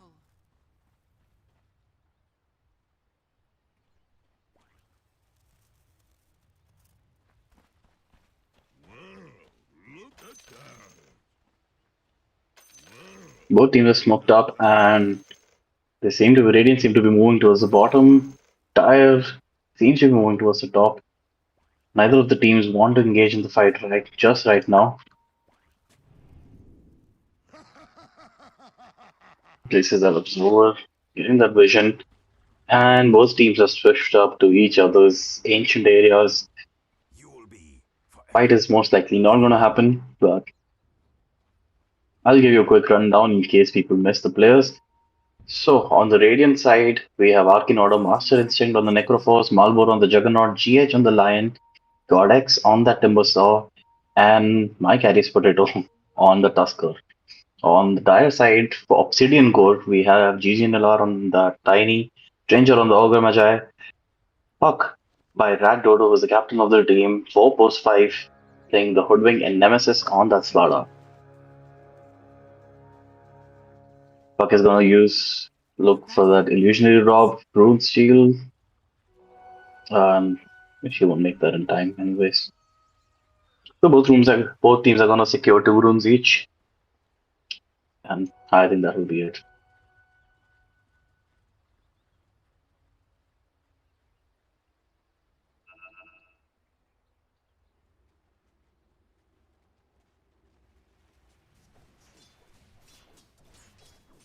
So lanes have been identified right now. Bottom lane, the Juggernaut and the Tusk, as I was saying, they're gonna try to land that Ice Shots into the Blade Fury combo to shut them down, and he's already gone with that slow from the tag team. They would need that Ice Shots to actually do something. Keep poking around. Slardar and Hoodwink also a good combo. They have a double lockdown with a Slytherin's Crush and that Bushwalk, and probably landing a few bashers here and there could be enough damage. Both these heroes, the Hoodwink and the Slardar, spike really well at level 4, when usually Slardar will have 1 point into his Guardian Sprint, which helps him get away from the Juggernaut as well, and, chase down the Jugger or the Tusk. In the top lane, we have the Timber and the Lion playing against the Tiny Carry along with Ogre Magi. This lane is very bad for this Lion. I mean, it's going to be very difficult for the Lion to play in this lane because of that Ogre DPS and the stun and the Tiny Avalanche Toss. It's just too much burst damage for a hero like Lion to handle.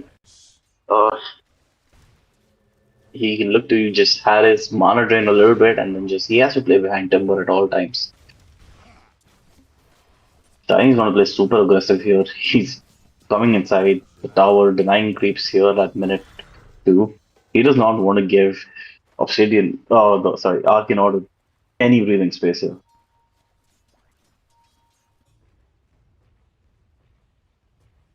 Mid lane so far, Necro has been playing super aggressive on the Puck. There's not a lot Puck can do to Necro in these early levels. I mean, he just needs to secure her levels, get the farm, and then probably start roaming around the map for something. Or maybe could call a few supports. Like when Hoodwink hits his level 6, that's when probably a easy kill on the Necro can be set up. The Necro's passive and the heal is just enough for the Necro to tank whatever the Puck is throwing at him.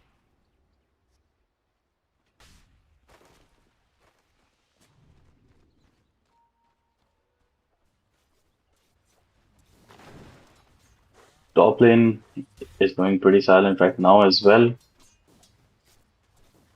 Tiny is definitely looking to hit his level 4, probably get 1 level into toss, and then they're just going to start playing super aggressive on this line. Hopefully punish every single overextend. And in the bottom, the fight is broken now. Juggernaut gets a kill on Slardar. Tusker is very low, but there's not much the Hoodwink can do here. He has spells on cooldown.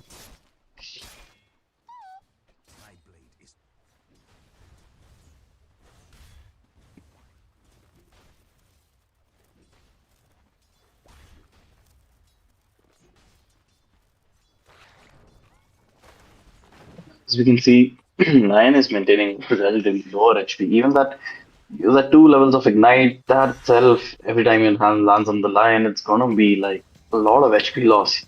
I mean, Lion is just 300 HP and he barely has any magic resistance. So, it is a tough lane for Lion. He has to play at a distance, make sure he does not die too much and feeds. Meanwhile, at mid, Necro is just playing inside the Puck's tower. Like, he doesn't care. He skilled up the Death Pulse to level 3, and he's just putting that aggression onto the Puck. And as I was speaking, the Lion got killed by the Ogre, and that's what's going to happen in the top lane. It's a very difficult lane for the Lion to play in. Back to the bottom lane, they're playing aggressive. Slaughter hits the bash on the Tusk. He misses the Slytherin crush. The bit of a miscommunication. The bushwhack landed though. But Tusk is going to get away from this pretty safe. Slaughter still needs another level before he is comfortable fighting into this lane. Because if he does get a little bit low and the Blade Fury comes in, which would be a level 2 Blade Fury right now, he does not have that movement speed to get away from the Juggernaut. In the mid lane, Puck has called for the Ogre to come in for some help, but this Necro is not slowing down. He's close to his level 6 now. And I think Lion has he's also around roaming around mid to help. Juggernaut got the kill on the Slardar. Slardar was pretty low.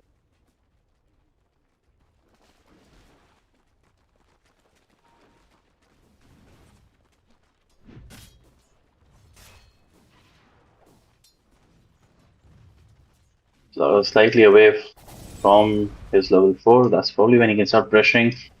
Master Instinct on that Necro, playing super aggressive mid. He just does not want to get out of this tower. Does not want to let Puck get easy CS. He just wants to get that Puck low enough so he can, hit that Reaper Scythe. Nice little face shift dodge by the Puck. Doesn't want to get damaged by that pulse. It does a lot of damage. Even at currently it's scaled to level 3. It does 220 damage per pulse. And what's even worse than the damage it does per pulse is the heal it does back to the Necro. So if you're in a fight with that Necro at this level, I mean, you damage him quite a bit and then the pulse goes off. And not only do you get damage, but it's like your damage just got negated because he healed himself back up quickly. Courier is there. Could not spot the Necro because of the Invis rune. Tusk is here, top as well. They're gonna try to push some pressure on the Tiny. The shards come in. Tiny uses that avalanche to get away. Tusk is super low. Puck comes in with the Dream Coil, catches on. Tusker is dead. They were trying to get on to the Necro first. Timber cutting through with the Timber chains, and Necro gets off the Puck as well. Just before dying, Timber cleans up that Ogre. A lot of damage from his whirling death.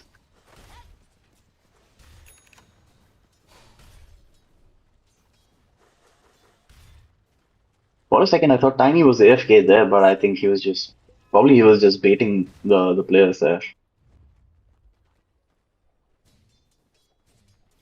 Thanks to the solo XP, Slardar is finally moved past from the level 3. In fact, he's level 5, pretty much tied up with Juggernaut on XP. In fact, a little ahead. Oh, and he is scaling up his Slytherin crush to level 3. Hoodwink comes in with the bushwhack, trying to get the bash on Jugger, but they could not. On time, Slytherin crush comes in, he's hitting the Juggernaut. The next hit's going to be a bash, but Lion comes in with that clutch stun. Juggernaut is still going to die because of the Hoodwink, and now I think they're going to try to get more on the Tusker. Zada needs a little bit of mana. He doesn't have mana enough to put on the corrosive haze, otherwise they definitely would have gotten more from here.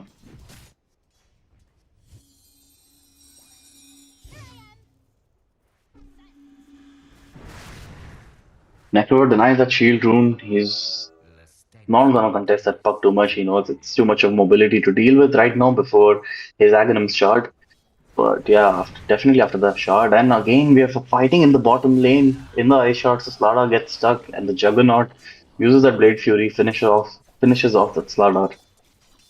The Jugger is going for the PT into Battle Fury build, which is very good, especially of how the innate ability for Juggernaut stacks. Every time he's not hitting the creep, he's gaining agility and movement speed. It's very good for Juggernaut to go between camps. That added movement speed helps him amplify the farm, and of course Battle Fury, along with his passive ability for the Blade Dance crits, it is very good. Back on top, there's a gang that try to kill Tiny. Tiny's just barely gonna get away, and Lion is in a little bit of a danger. He has the Hex. They're gonna try to shut down the Ogre right now, and the Reaper Scythe is gonna take over the throne. I reap your life.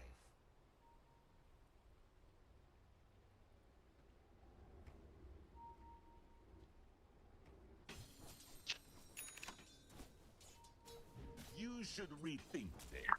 Both the supports from the teams, the Tusk and the Hoodwink are now in the middle train. They're trying to get their level 6.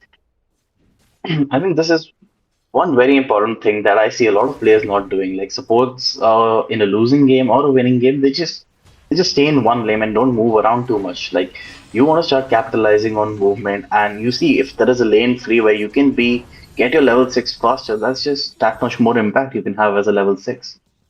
Does dived here too deep though, and Dyer said that okay, we are not going to let you play around our side of the map so easily. So they are punishing, but the middle tower is on super low HP. And we've seen it time after time that this middle tower, the second it drops, the map just becomes very, very small for the dire side.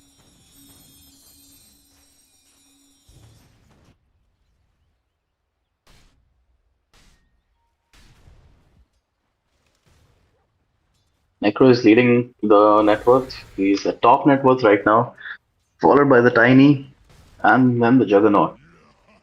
So it's a pretty even game right now. Everyone is pretty close to each other. What's going to matter is the item timings and the item choices right now. Slardar rushing in for that blink. He wants to start putting the pace on them as soon as the Tiny gets off his items. Dire's middle tower is under attack. Almost Tiny is close to that Echo Saber. Probably he might think of investing into a break himself. The Shadow Blade is obviously one of the core items that Tiny players make. Helps for an easy setup on the Avalanche and DOS, especially when they're playing carry. They already have a Slardar to set up a team fight, so we have 3 heroes keeping bottom. They're going to look to get a kill on this Slardar. Tusk comes in with a snowball. They start with the Fury. A lot of creeps here. Juggernaut is actually trying to kill the creeps, but GH is going to finish him off with the Finger of Death, gaining the first stack of the game here. Holdwing gets out. There's not much he could do. 4 heroes on the bottom lane.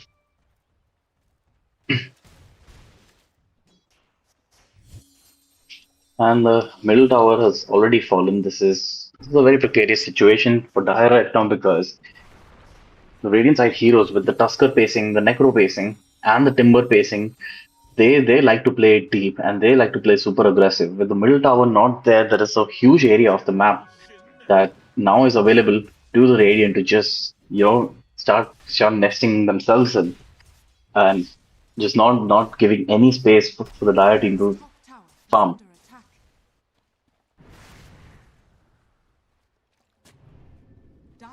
They're getting the deep wards. This is exactly what I'm talking about. The middle tower goes and now it's a control. So Tusk comes in with the snowball that saves him from the sharpshooter a little bit and immediate Reaper Scythe and the puck is dead. Again, not much the Hoodwink can do here and there's a bit of tipping here that's going in.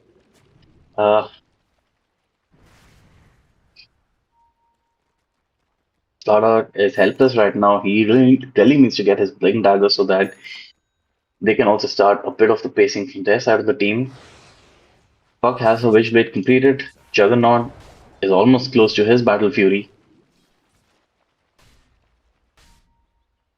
That's the thing. Once Juggernaut gets his Battle Fury, he's not going to stay in the lane. And he really doesn't even need to. He can farm jungles so quickly now, gain up and stack up on his farm. Get his Manta or probably an SNY is not the worst option in this game. Manta would be good to dispel the Puck Silence and the Corrosive Haze. So yeah, we can get close to his Manta Butter very quickly. By 28-minute mark, he will be almost 5 slotted. So, in fact, he's already chosen to get out of the lane. His tower is gone. Not a lot of heroes visible on the map for him. Radiant at this time need to try to trade the top tower so that they can still gather some space. Meanwhile, Necro is not leaving mid. He does not want to leave mid right now. Does not want to give Dire a small opportunity also to start pressuring his mid tower. So we have 3-man, 4-man smoke on Dire side right now. They're going to look to get some kills, make some plays happen. Slardar has a Blink Dagger available right now. I don't think they see the Necro in the triangle. There are some pings happening. Slardar sees him and he missed the blink. He misses Slytherin Crush. There are TPs coming in. He's been broken, got hit with the sharpshooter. Lion comes in with the finger of death, and the Necro just puts his Reaper's Kite, kills him, kills the Ogre, and this has been a disaster gang for Arcane Order.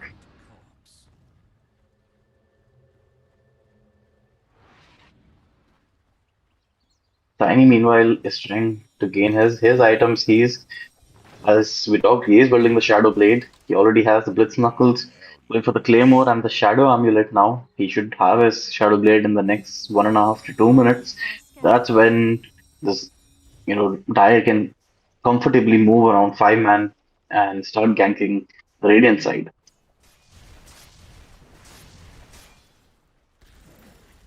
If the Juggernaut positions himself well, then I mean, just with the Manta itself, he can start being a part of those fights as well. Because of the lane, the Juggernaut had to leave, and probably all the fights that did not lead to kills. The Battle Fury timing on the Juggernaut is slightly delayed, close to 16 minutes. Starter comes in with a Slytherin's Crush, trying to get to the Juggernaut. Juggernaut pops up the Healing Ward, and Timber is there to help. The Omni Slash finishes off the Slardar. And that is definitely helpful for Juggernaut. He's a step closer to his Blade of Alacrity and a lot closer to his Manta than he was before the skill. Mid lane, Nekio got a hold of the haste, and the Puck has a double damage rune. So both of them want to make some plays, but I don't think either of them right now are comfortable. Puck sees the Lion there. Trying to hit the sharpshooter, secures that kill with the sharpshooter. Necro with that haste doesn't care about the double damage, which just went off sadly. He's going into 3 heroes to fight. Tusk comes in with the snowball, but Buck phase shifts out using the illusionary orb. They're fighting in the ancients right now. Ogre is gonna get taken by the Reaper's Kite, and Dyer is gonna back away. They don't have any options. Radiant's top tower has fallen. They're just chasing inside the T2. Timber doing a decent amount of damage, but Tusk is gonna die to that Bushwalk and Acorn Shot combo with the Corrosive Haze. This armor reduction by Slardar, this is key. At max level, this armor reduction is about -20 armor, and at level 15 itself, that bump comes where another -3 corrosive armor, is gone down. So it is a very good spell against all these tanky heroes. It just helps you melt them, and once a tiny toss damage starts to come through, the corrosive haze minus armor is going to be huge. Time puts down the toss combo, and Toss gets a snowball off. He's safe, but the Dream Coil catches the 2. Puck is onto the Lion. Timber comes through, and Lion is going to be safe, but the Bushwhack gets them in place just enough for the Puck damage to go through. That Witchblade damage definitely catches you off guard. Sometimes you feel that you're safe, but damage always comes through. I think Juggernaut TP'd in a little too quickly for this. He might be punished here. Ogre sees the Juggernaut. I don't think Juggernaut saw. Oh, he saw him. Tiny comes in with the Avalanche. Slytherin Crush. They mistimed it slightly again, but they were able to get the kill. They just had that much damage. Necro comes in again. Spells out on CD right now for both teams. Woodwing has a sharpshooter. He's going to try to land it on Necro or the Timber. Doesn't care. Timber has been broken. They're going to try to get it in. Bushback again. And a snowball save coming in from Potato. First gets the Walrus Punch off, but they're going to kill off that Necro. They're going to kill off the Timber. So Lion at 1 HP is just surviving. Tusker dies out, but the Slardar is going to finish this up. Dyer pacing exactly how they need to pace with their hero timings. This is essential. Tiny got that Shadow Blade, Slardar got that Blink, and now stick together and start choking them. At this point, Juggernaut, all the advantage that he had is going down slowly. His net worth is substantially dropped right now. He needs to start getting his items very soon because the heroes on the other team, they're just going to get tankier and tankier. Like, Slardar is going to get more tanky, Ogre is going to get more tanky. Bug anyways is very tough to kill with the Omni Slash. Tiny is tanky anyways. So he needs to start getting his items soon when he joins his team fights, because if he's going to join the team fights with just a Yasha completed, it's going to be very tough. Slaughter sees the two in the vision, puts in the corrosive haze. He's trying to get them, but he's going to die here. Good reflexes by the Lion and the Tusker to come in. They ping the ward. The D ward is going to go through. Yeah, plays like this also, he had good reason. I mean, he felt that he would get that easy clean swipe on the Lion, but yeah, they lose the vision advantage and the slalom for 30 seconds.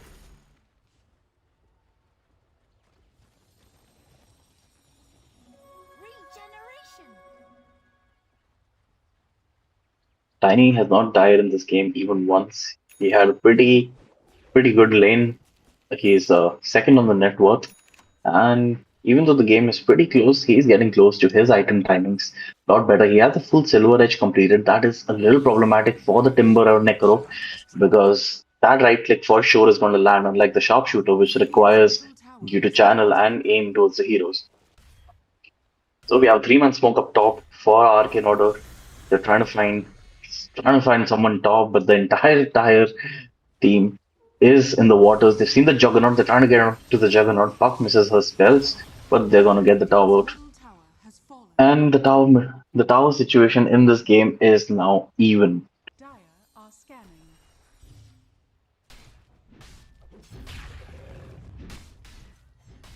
They've gone for another smoke, and the 2-man smoke on the bottom. They're trying to find someone off the bottom.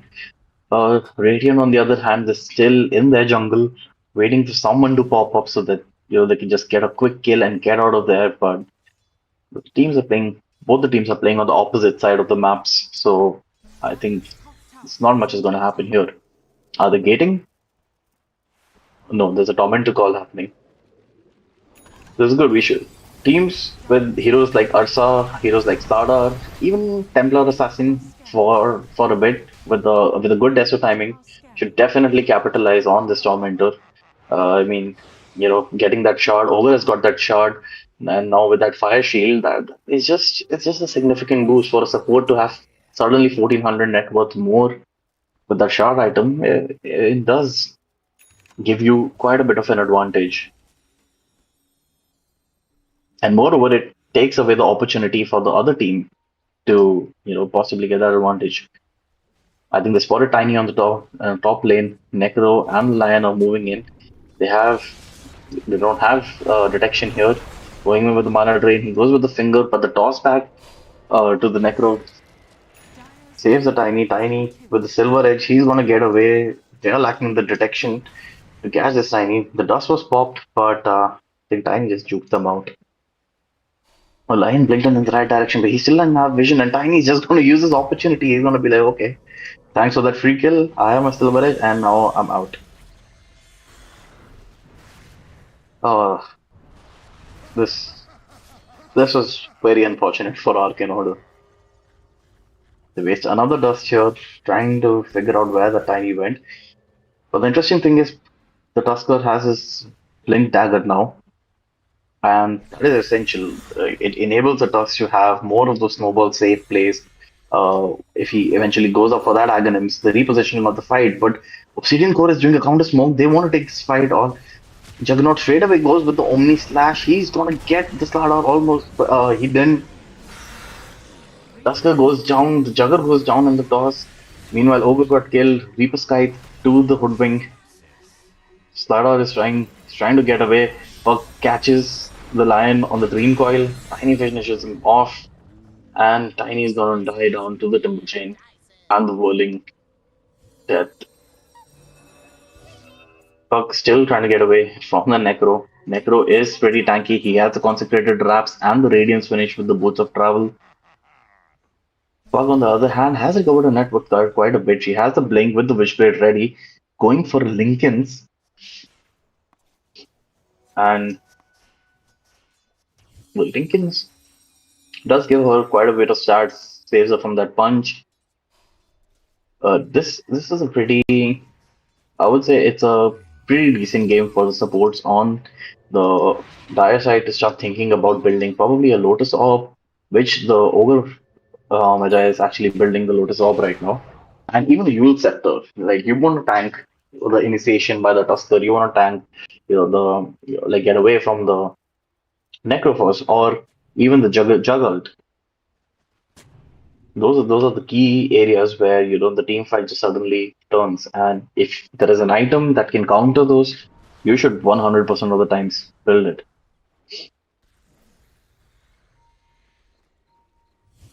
25 minutes in, 16-19, less than 1k in net worth difference. The game is super, super close right now.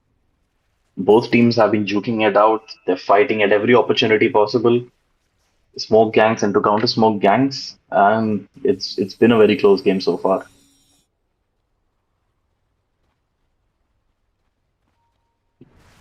Juggernaut finally finished with his Manta style, now looking to go ahead and build that butterfly. I think he's actually going for his Swift Slash first because he bought the Blade of Alacrity to finish his Aghanim Scepter.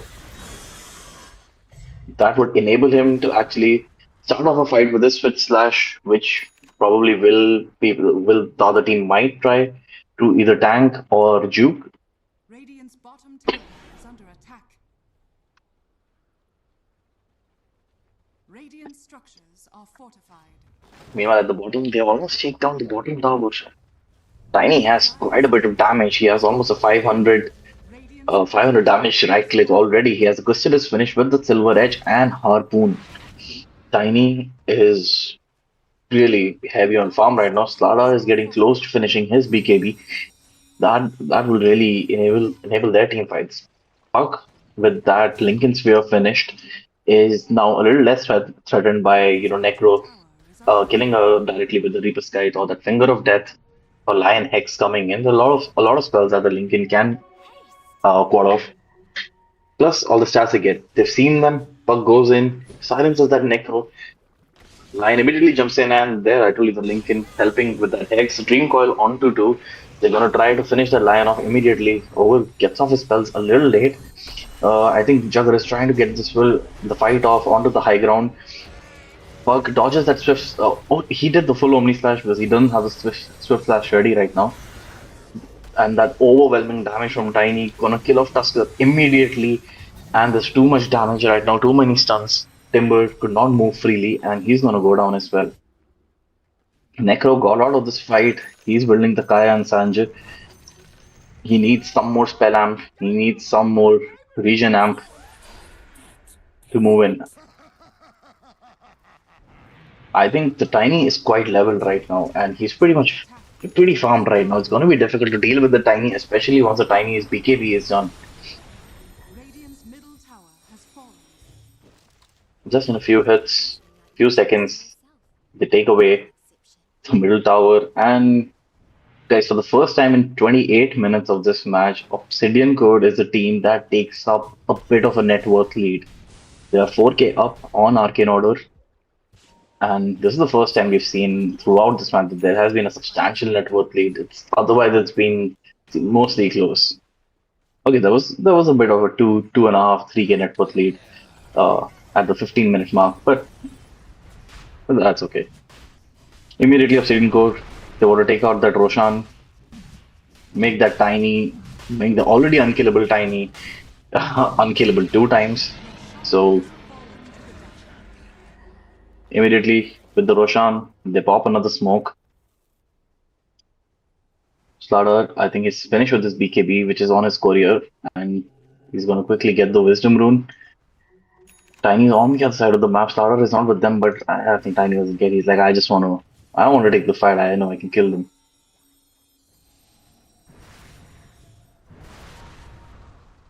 So Tiny walking through the wards, there is enough vision for Radiant on this side to know that they need to avoid this fight.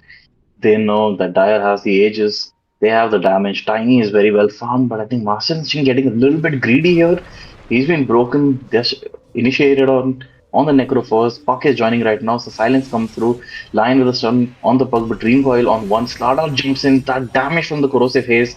He got the shard, and 2 down for the Radiant side. They're gonna get this top tower and is gonna push the Radiant back onto the high ground.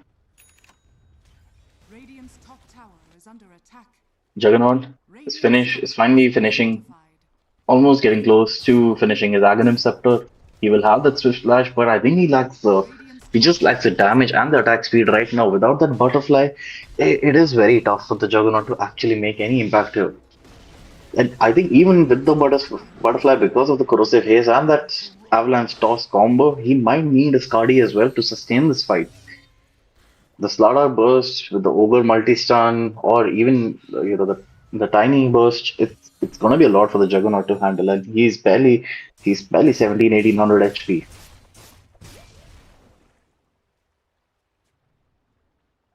If the Juggernaut showed himself in the lane, they know Hoodwink already senses him here. He's looking to keep him down here till the team comes. He misses the Bushwhack combo, misses the Blade because of the Blade Fury. And I think Juggernaut is gonna get away from here safely. That hard dispel that comes off after the Blade Fury ends by the basic dispel. Is it basic or strong? Oh, it's a strong dispel, right? That dispels that Rod of Atos, helps him get away easily.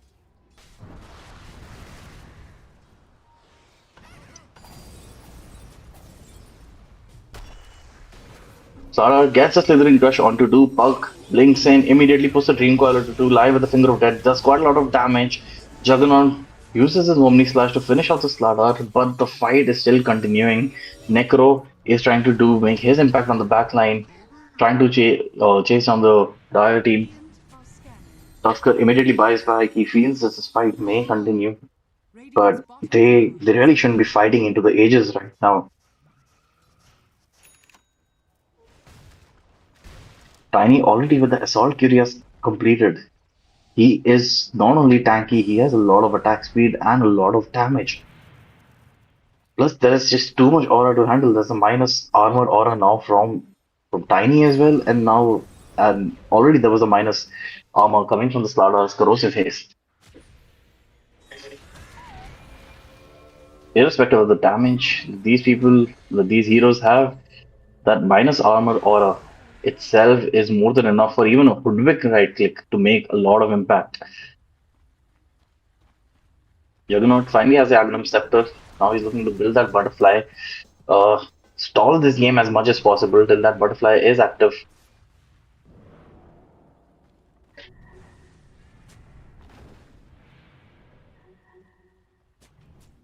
Fire is looking to actually start poking high ground. They have Aegis in the timing for another minute.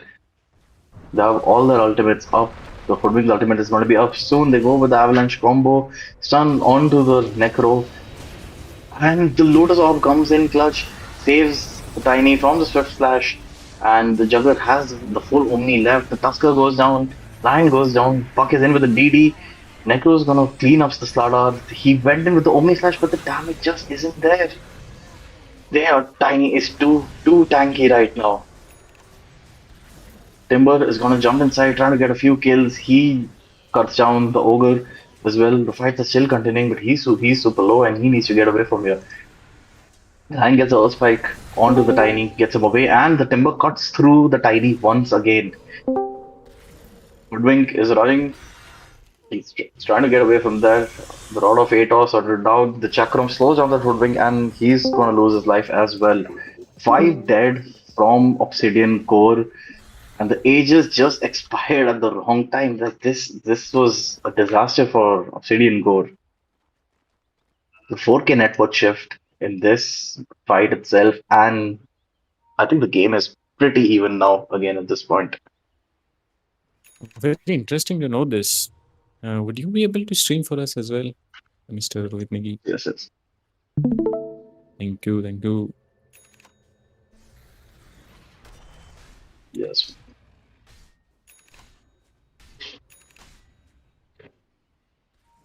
So we just came back from the other stream. Not much is known about what's happening between Arcane Order and Obsidian Core. Would you be able to take us through as to how they are still fighting neck and neck? Yeah, so they had fairly equal lanes.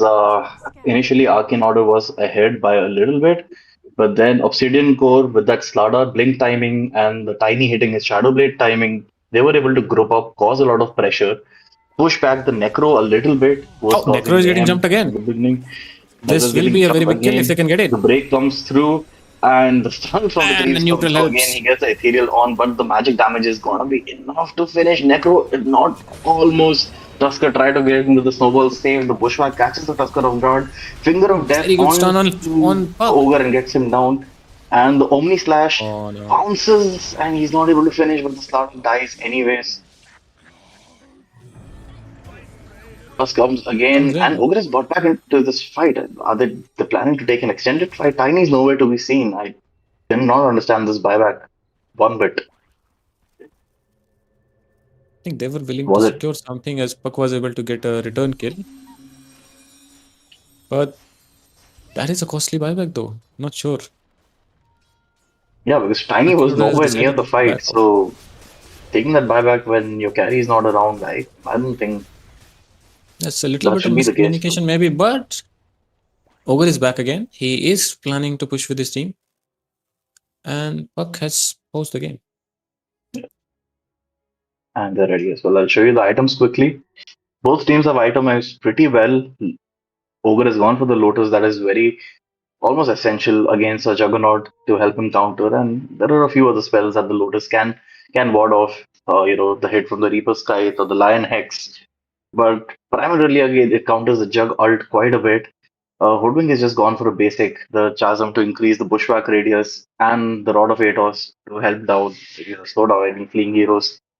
Slardar with his Aghanim Shard and BKB, Blink, Slardar these seems to basic be core going for items. Nullifier, I think, as his next item, which would be very interesting and very, very useful for them to kill off Necro, which they failed to do, like very fast in the previous gang.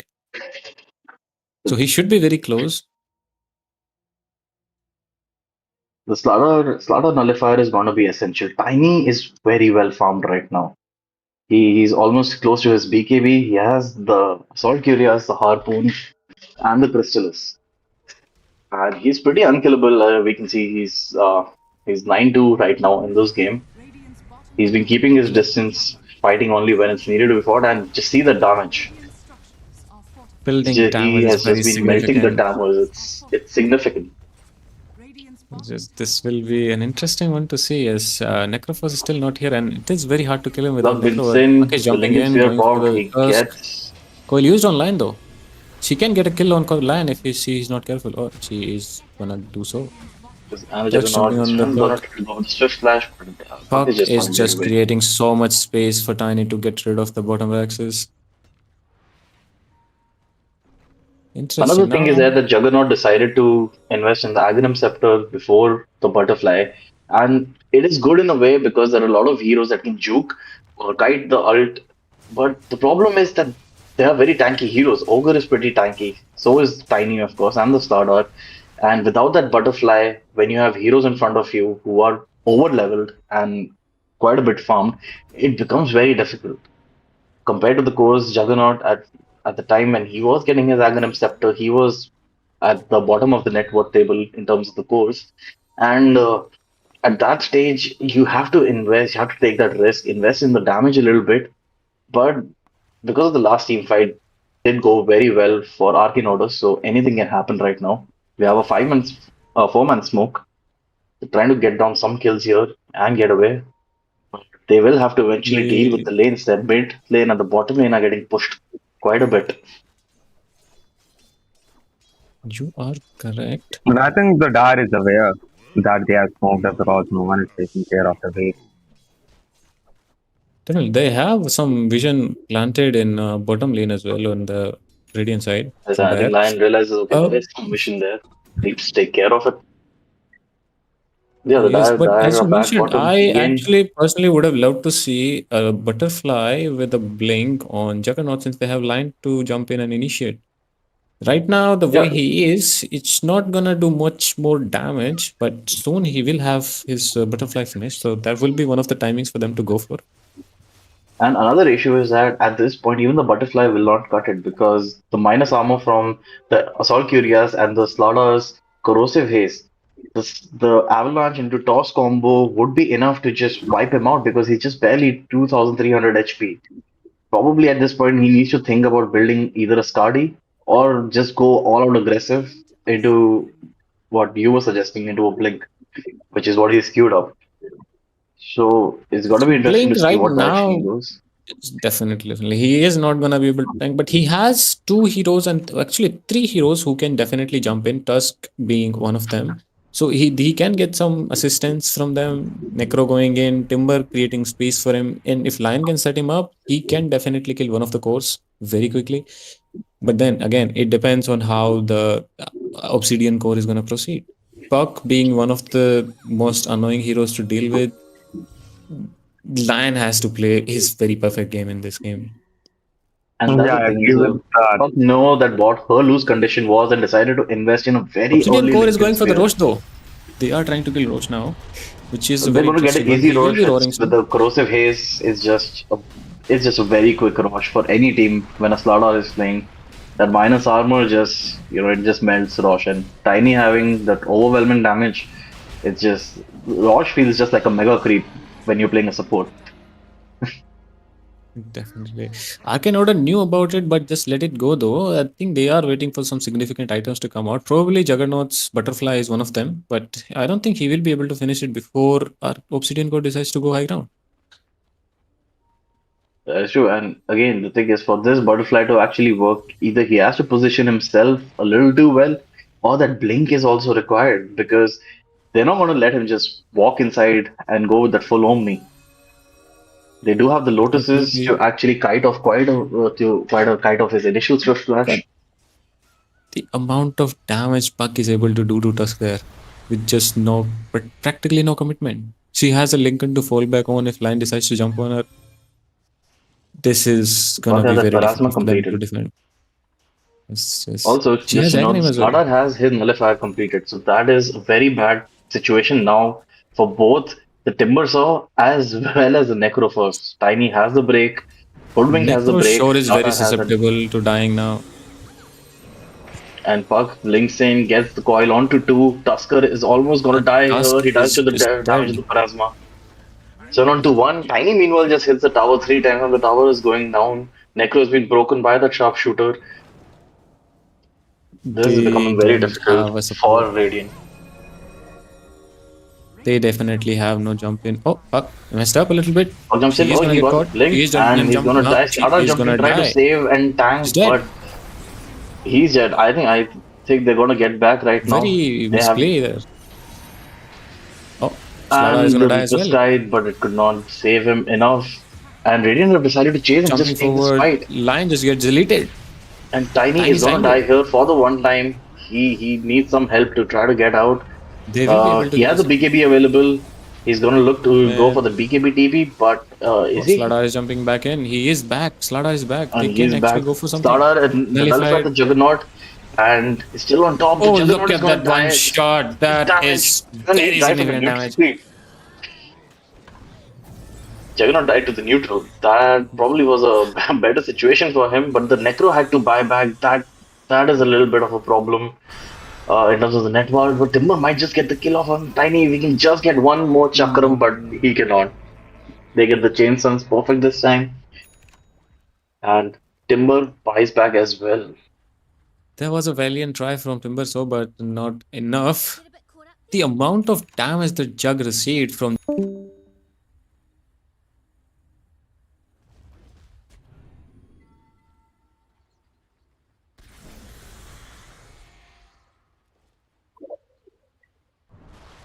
It was a very good fight for Arcane Order.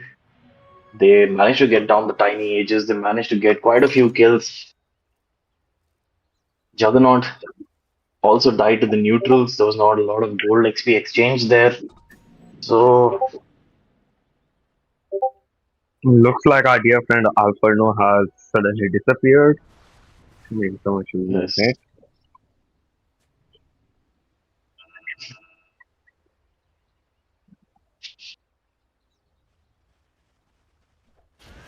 They almost got the range racks on the top side. They don't have any racks left on the bottom. And We have all the tier 2s standing for the Dire. What do you think is the win condition for Radiant here? You It can't was improve until you make a almost a mistake. perfect fight for Radiant where they were fighting 4v5 and they are killed fast initially. And they were still not able to come out on top. It's How do you actually think the they need thing is to that approach? they've still not hit the late game power spike that they need. Right now, it doesn't matter. Even if they kill two, they still have a potential to lose the fight. It's not just about positioning and the spells you put in. They need more items. Juggernaut needs that Swift Blink or that Eye of Skadi to really either just sit there and mind fight or be the first one to jump in before that Lotus Orb ever comes out. And at least hope to kill one to two people in that Omni Slash. Currently, because of the lanes being shoved in so much, Juggernaut is always going to be at a disadvantage because of the risk of that Omni Slash bouncing on the creeps. So he needs that blink to be able to jump on behind the lines and catch the Dire off guard, get those kills. He already has the butterfly. Quite a bit of damage is there. He just needs to position better. And of course, the level 25 talent. He needs that Raid Dance lifesteal as well.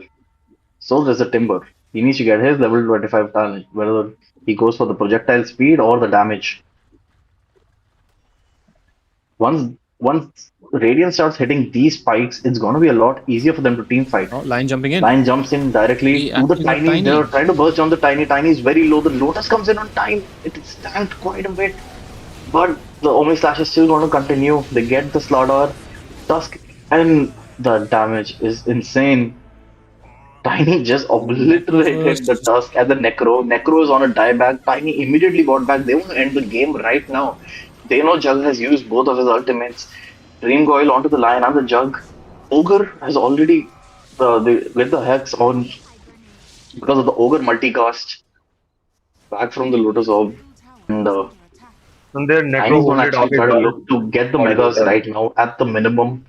Probably even pressure the TFOs because they know that neither the Timber or the Necro have buyback. Radiant's middle barracks are under This will attack. be a very significant defense if they can pull it off. 2v4 going on.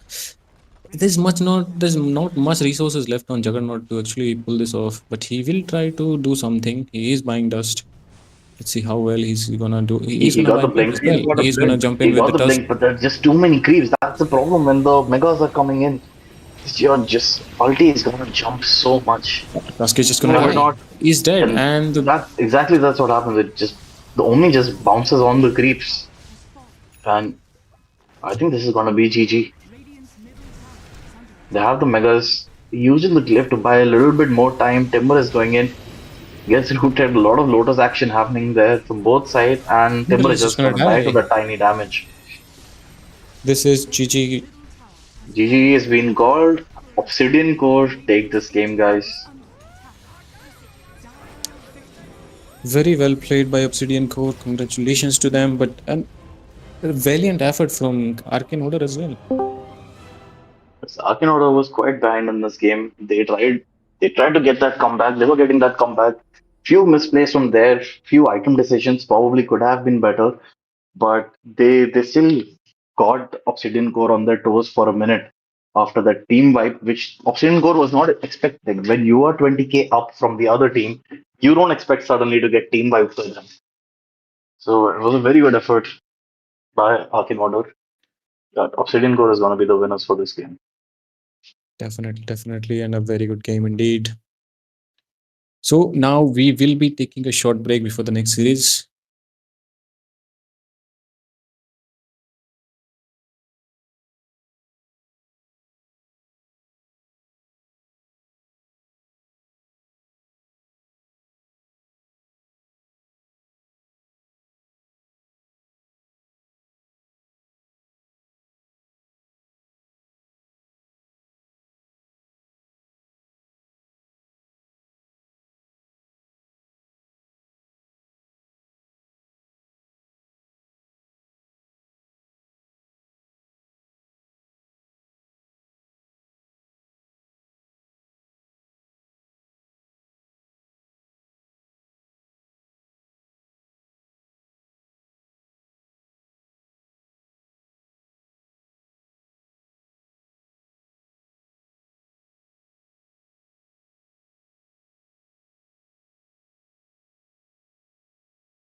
ban.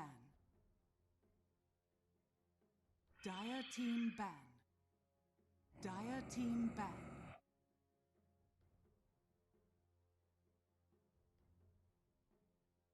Yes, yes, 10 seconds remaining. Radiant Okay, team guys, so sorry for the hold up. There was some issues with the player. We are back in BPC League Season 1. The match is going to be 10 between seconds Warpath remaining. and Ember Fall. So immediately we've 5 gotten into the seconds draft. Warpath starts with that Underlord ban and the Phoenix ban. And Emberfall goes with the Silencer. They don't want to deal with that global. And they go for the Void Spirit ban. That was a little unexpected at that stage. Maybe that 10 is a seconds respect remaining. ban, but we're gonna know 5 in due seconds time remaining. how it's gonna go. Dire team ban. Again, Spirit Breaker has been the hero that is contested of this tournament. 10 This is the seconds remaining. 21st game in which the Spirit Breaker has been banned. 5 As I seconds remaining. keep saying in every one of the streams, no team wants to play against the Spirit Breaker. That charge of darkness, bashing those 4 or 5 heroes in succession, it is Radiant just too team strong. pick. It is just too strong.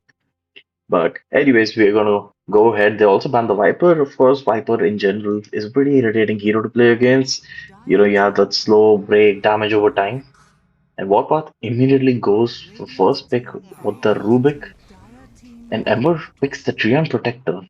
Treant Protector is one of those heroes that we haven't seen in this league so much. I think in total he has 1 game, but 100% win rate. So it's going to be interesting to see how Emberfall utilizes that living armor and the nature and the eyes of the 10 forest. seconds remaining. To get that vision Dire advantage team and the ban. bit of the damage block. Emberfall now coming up with their second pick. They banned the Dawnbreaker. Warpath got rid of that Kez. That respect ban is there. They got rid of the Life Stealer. Life Stealer again being the second highest hero that has been contested 10 in this seconds tournament. remaining. It has been banned 17 times. 5 Keep in mind seconds this is the remaining. 25th game right now. The streams A and B, the 26th and 27th game are also going in, but yeah, Life Stealer and Spirit Breaker have been heavily contested in this tournament.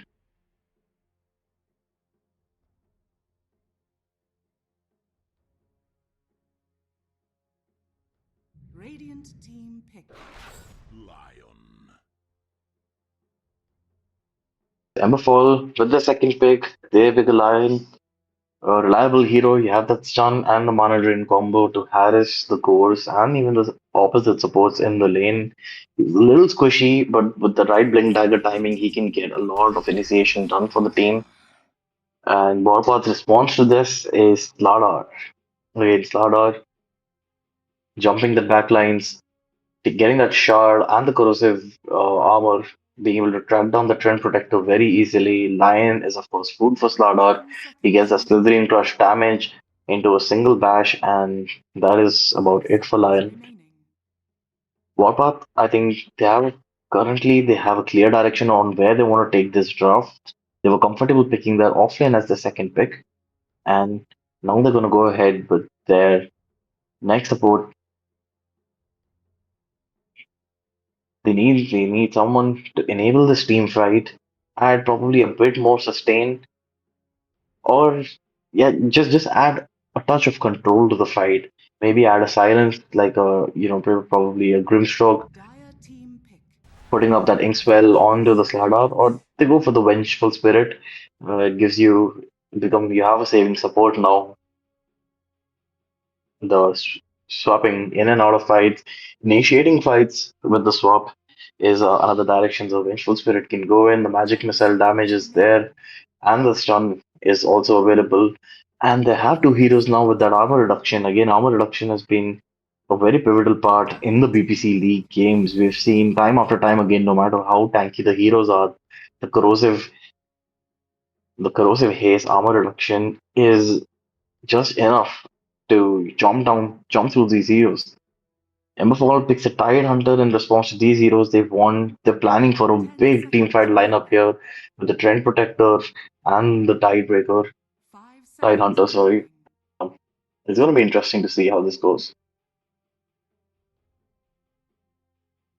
Radiant team picks.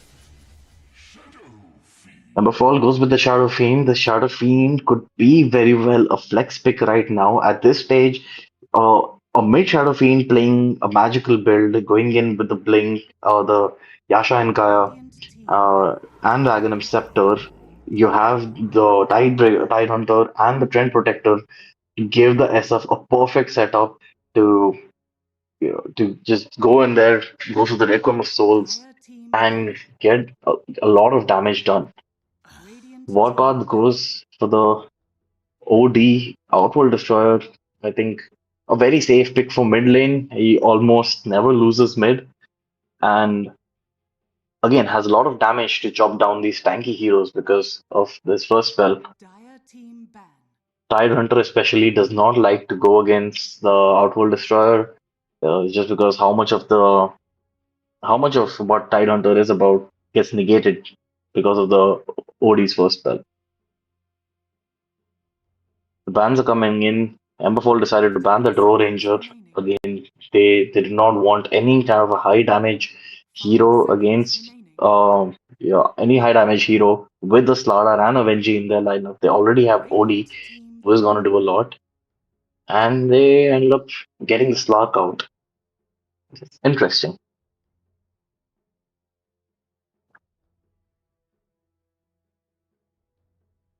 Dire team pick. Warpath again goes for a secure carry with Ursa. Ursa does not have any problem laning against Tide and Trent and or the combo, or even if the Lion decides to go with the Tide, Ursa in general has a very stable lane against these heroes. 5 seconds remaining. Plus, most of these spells don't do much to Ursa. Once Ursa has an Aghanim Scepter up, he knows he can tank the Ravage. He knows he can tank the Requiem of the Souls, even the Finger as well. So another good hero. It complements the Slardar and Venji lineup quite a bit. And let's not forget, Rubik has a very good game here.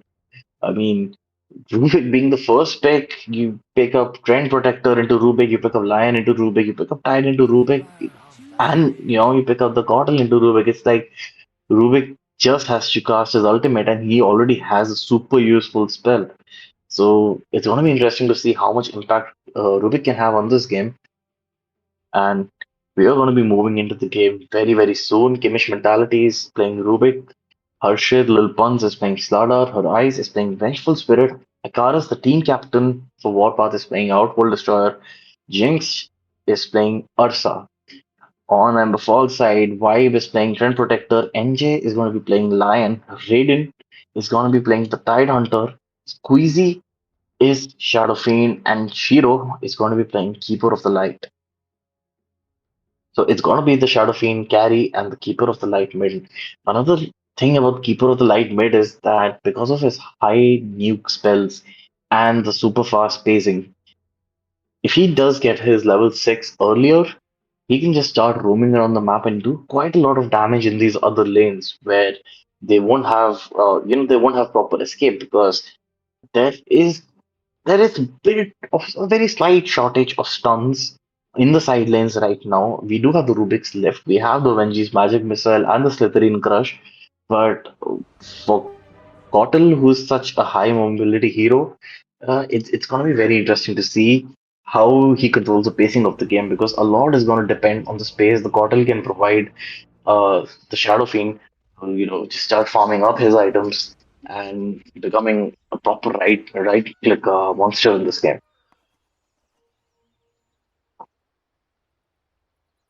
Prepare for battle. So immediately on the dire side, we have a 5-man smoke.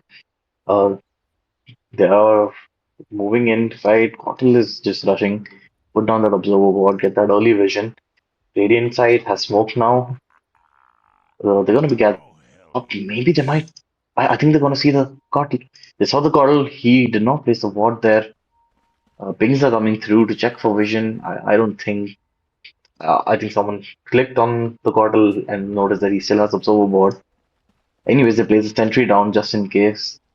And we can see the rest of the Diet team wrapping around. They're trying to catch someone off guard. So the Radiant is staying pretty much chill on their side of the map. 30 And seconds. I don't think we're going to see a lot of rune fight action going around in this place.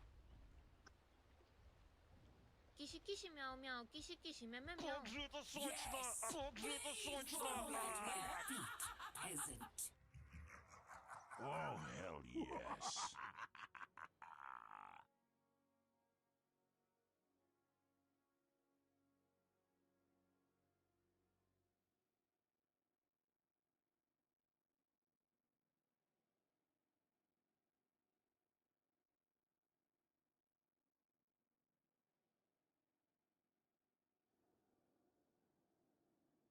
We're gonna need a cleanup in the middle lane. Clean up middle lane, thank you. Oh, hell yes.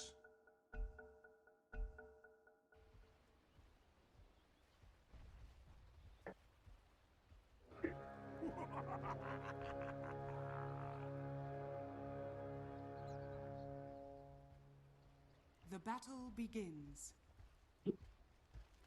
Okay, so both the teams are going to get their 2 runes each. I'm going to give you a bit of an overview of the importance of this match. So, Warpath versus Emberfall. Now, Emberfall is currently ranked at third in the group stage. Both these teams are part of Group B. Emberfall currently has 2 wins and 2 losses. Warpath, on the other hand, is at number 5. They have only 1 win and they have 3 losses. So, Warpath wants to win this game Radiant's middle and tower potentially, depending on how the rest of the games in the day goes, they can get out of the last chance qualifiers routes and get a shot at the play-ins. The last chance qualifiers are for the teams that are number 5 and number 6 in the group. They give a chance to even the lowest performers in the group to continue their run in the tournament, but it's a lot more matches to play just to reach the semifinals and the finals playoff. Right, so the lanes have been identified immediately. Ursa and Wenji are going to be going against the Tide Hunter and Lion. I think Lion being here was a good idea. That stun is required. However, Lion is going to be very susceptible to a death. There's a lot of slow already, but Ursa has been slowed as well because of that blood grenade. I think Lion will survive here. He has Earth Spike coming in 4 seconds, the Magic Missile coming in 1 second, and the high ground advantage strikes in. Lion is going to survive this one. On the top lane, Slardar and Rubik are going against the Shadow Fiend and the Trend Protector. Trend Protector, he's playing with the Leech Seed. He's already skilled Living Armor. He's not gone for the Nature's Grasp yet. He's going to wait for the Shadow Fiend to also rack up a few levels so that the Aura of the Dark Lord, that armor reduction is enough for that right click damage to start becoming a little too much for the Slardar and Rubik to handle. And probably that's when you skill up the Nature's Grasp to get that slow. But right now, Shadowfiend has to be careful here. He connects one of the razors. Rubik is trying to get the right clicks in. Slardar close to the bash, and Slardar dies. First blood goes to the Dire. Rubik might die here as well. And Trent securing that double kill. He's already half his way onto the Arcane Boots. Meanwhile, at the mid lane, Cody's pull the lane behind his tower, and Gottle is just gonna keep farming up these neutrals that eliminate that. It's a lot of damage in the early level. It's a 290 damage burst itself at the second level, and at level 4, it's a 500 damage burst. That is a lot of damage, especially for Rubik, for example, who's a 670 hero, health pool hero, and minimal magical resistance. So this hero does do a lot of damage.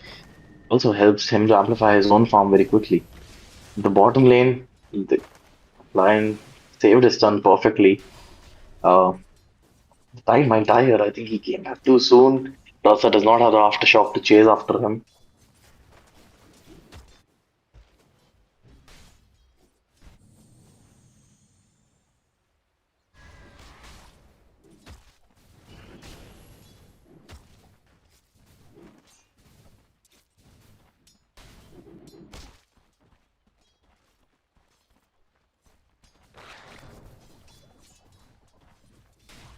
Alright, so gonna be continuing. There's not a lot of action happening right now.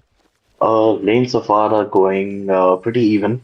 Definitely mid lane, OD has a little bit of an advantage in terms of last hits, but that's not really gonna matter because the KOTL is gonna find ways to farm from the neutrals, and all KOTL cares about is getting the levels. He wants at level 6 as fast as possible so he can just start roaming around the map. Ursa is trying to jump into the tower, gets the kill on the lion. He has a tower aggro on him. But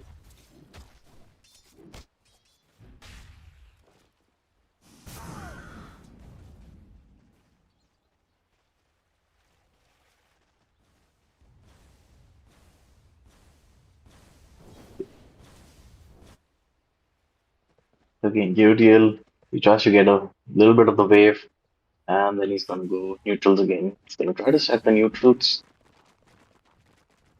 As he's gonna want to farm these neutrals as fast as possible to recover his time. He does miss out on the stack on the ancients, which is unfortunate. Let's look at the bottom lane here again. Ursa is slightly low.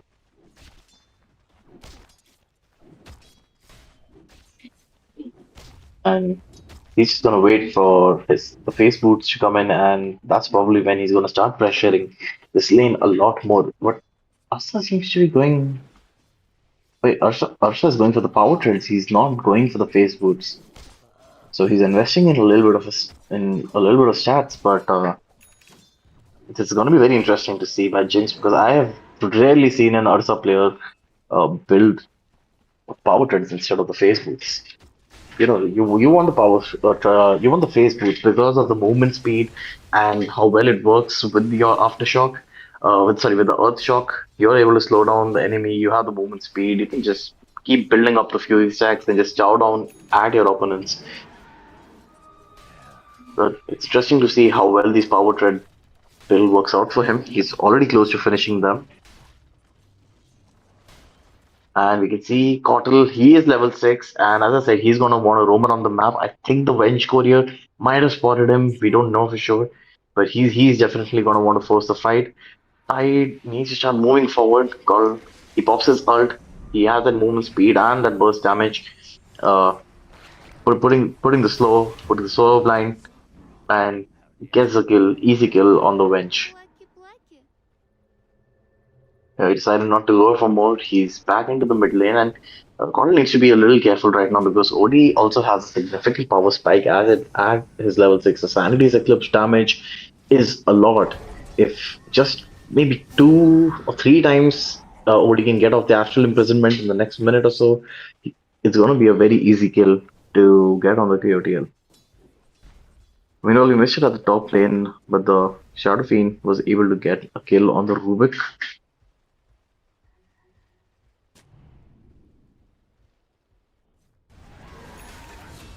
Bottom again. They've started pressuring the Tide now. Ursa's gotten his level 5. The Fury stack damage is quite a lot right now. So they can look and wait, what is this? The Shadow Fiend has TP'd bottom. They're trying to secure a kill bottom. There are 4 heroes bottom already. He connected 2 of the races. But Tower aggro came, the TPs are coming in. They decided to back off, and this has been a bit of a disaster for Shadow Fiend right now, and the Trent might die here. OD is here with the damage that Earth Spike was a savior for Trent Protector. He had almost died. Puts the living armor on himself to get himself healed up, but we're at minute 7 and the entire teams are juking it out on this bottom lane. So we've seen this before from a few teams. They like to get the the level at the level 5 or level 6. They like to take use the gate, go down, try to set up some kill opportunities. Mid lane, Odie is able to kill off the Lion. He is trying to get some damage off on the Caudle, but he decides to back off there.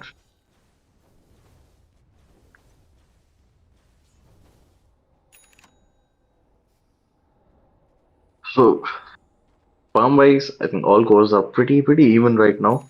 There's no significant imbalances, and we would not expect those imbalances at the 9 minute mark, which is a good thing. Just Charfine going, he's going for the standard build. He's going a Falcon Blade already, probably into a Dragon Lance and either like a BKB or probably a Butterfly.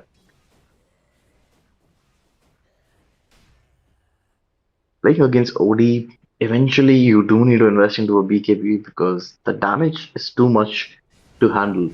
And Seraphine is going for the MOM build right now. He's queued up the Mask of Madness, getting that attack speed, so that does help him amplify his farm. So he's not going to be joining the fights that actively any soon. Coming back to the bottom lane, Lion has decided to gate top. Or oh, never mind, he hasn't. I don't know what is happening here.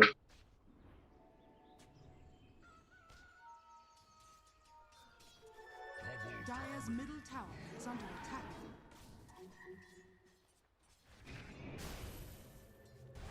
Tide has that Ravage available right now. He's was looking for a setup, but Slardar TP's in bottom, and Slardar has a 10-minute blink. He just went brown boots and he rushed that blink. This could be a big problem for Dire right now, because this 10-minute blink, it can change the course of any team fight, any kind of Ravage setup, or any kind of overgrowth setup by the Trent. It can ruin that completely. However, all the heroes have decided to move mid. They decided to kill the OD instead. They felt that the Ursa is playing too safe in the tower with that bench available, and the Lion's going to come in with the Earth Spike. He lands an Earth Spike. The Dread is there. They go in with the Ravage. The Anger Smash is there. They have the damage, and Cottle secures that kill onto the OD. Under attack. Thank you. Radiant structures are fortified. The top lane they were able to do quite well because they were able to get the kill onto the Shadow Fiend. I think they made the decision to wait and go top, secure the kill on Shadow Fiend. So, pretty even trade for this fight. Dire's top tower is under attack. Oh, this is an interesting fight. He has overgrowth, and this is what we talked about, overgrowth with the Requiem of the Souls with the Rubik. Rubik was able to steal the Requiem of the Soul. He has that ult, he has a bit of that fear damage that is coming through, and I mean, Slardar can still do a lot. He has the blink target available. Is he going to go back in the fight? There's a lot of cleanup that can be done, but no, the Tide Hunter is there to take him off from his path. Woody was coming in, but it was too late. Slardar had already blinked out, and they had to let go of this team fight.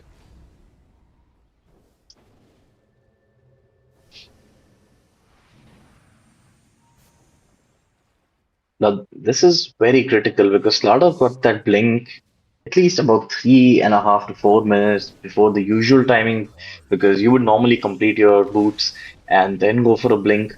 Probably even sometimes get a soul ring or even the ring of health.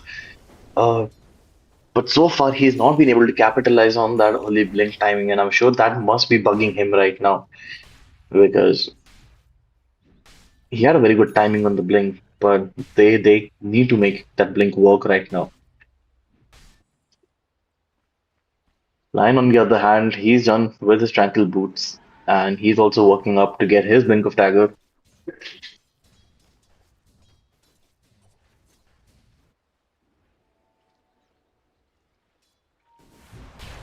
So far, I think this game has been on the slow side. Every hero is looking to get some kind of farm in. Gen Protector is going with the Pavis, maybe hoping to upgrade that to a Solar Crest to mitigate a little bit of that physical damage that's going to be coming from the Ursa side and the Slardar side, and a little bit even from the Outworld Destroyer side as well. Is under attack. Dire's top tower is under attack.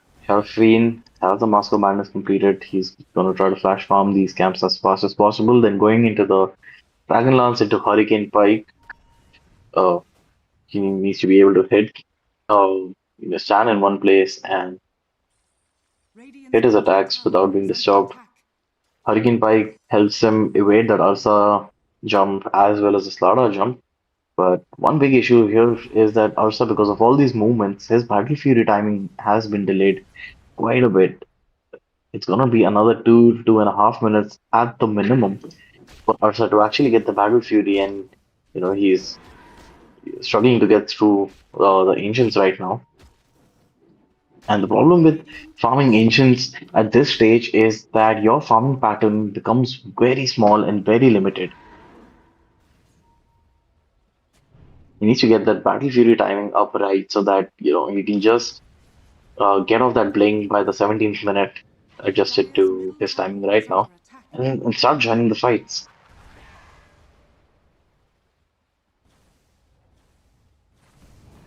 Two men smoked on top for Warpath. Emberfall has backed up a little bit. They did their job, they got both the XP runes.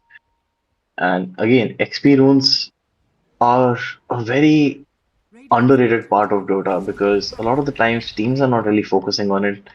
People get late or while picking up those XP runes, and he will get back to the match. Rubik gets the stun, he's able to land the Earth Spike onto 2. They deleted the Venji, they deleted the Rubik, and Warpath does not have an option but to back off right now because they just don't have anything to fight with.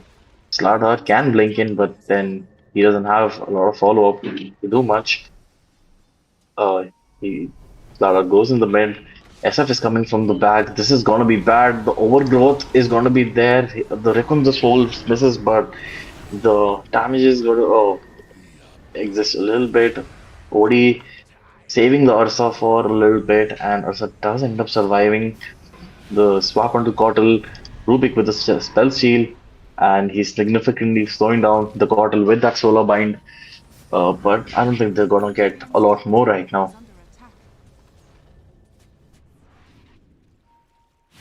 Wait, Odi is here, stuck in the pit here.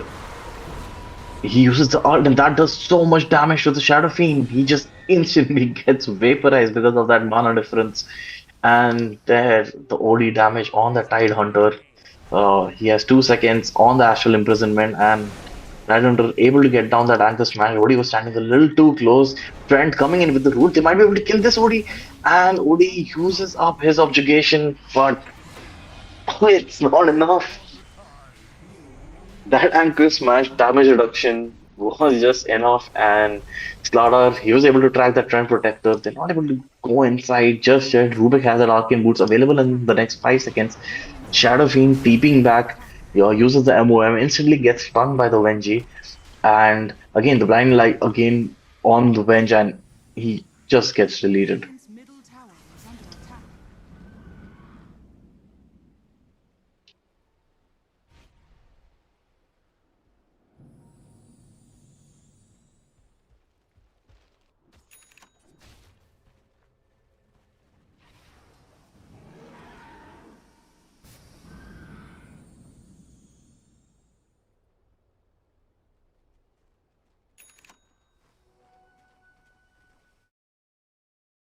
Right.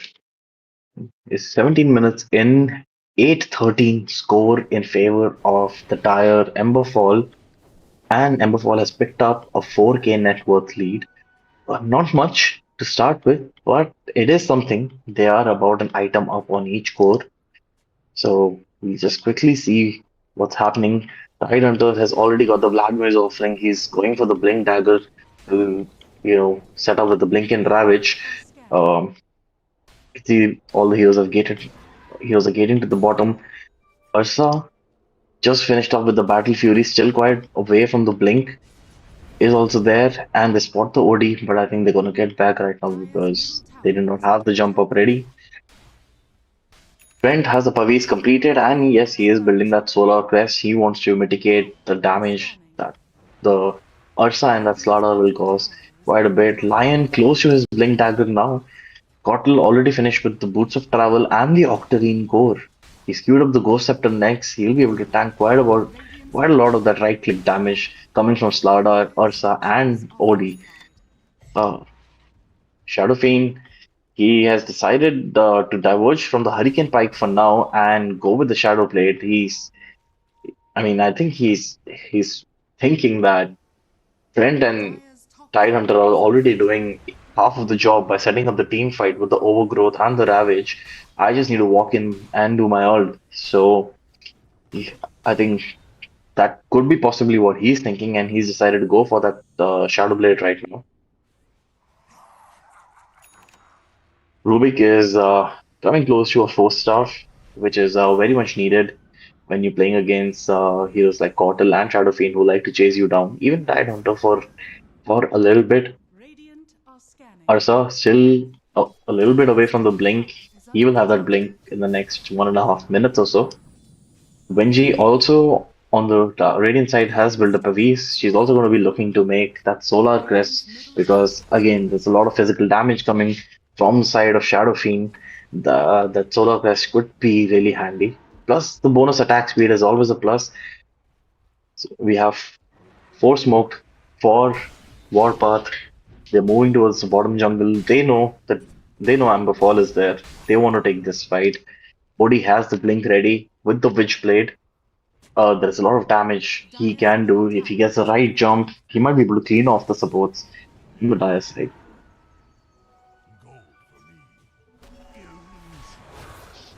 Slardar blade onto the Lion. Lion was able to get the illusion roof. He's safe for now. They don't want to chase up because they don't have the vision there. And Slardar just walks into the Ravage. A beautiful swap save by Venge, and Slardar is going to survive this one. Venge is going to lose a life for that, definitely. But they're able to catch the Ursa. Solar Bind on the Ursa with the Anchor Smash. There's not a lot of damage he can do there, and he just dies to the armor reduction. Rubik gets caught up in that overgrowth, a lot of damage from that Anchor Smash, and he is gonna go down as well.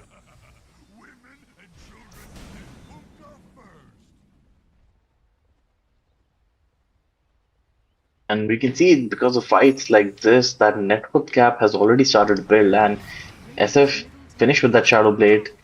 He has that attack speed with the MOM, and even if he wants, he can use that Feast of Souls to gain that attack speed at the cost of a few souls, which is pretty overpowered, in my opinion, quite a lot of conditions.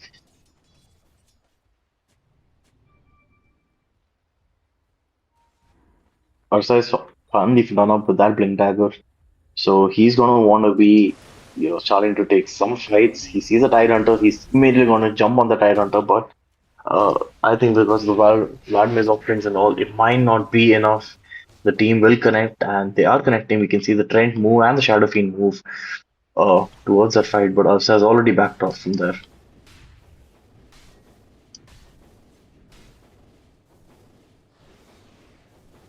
Slardar is having a particularly tough game. He had that Blink Dagger at 10 minutes, and at 22 minutes, all he has completed since then is the soldering and his PD. That's a bit concerning because he is falling behind in farm right now, and he definitely needs to get this BKB up really quickly if he wants any kind of sustenance in the fight.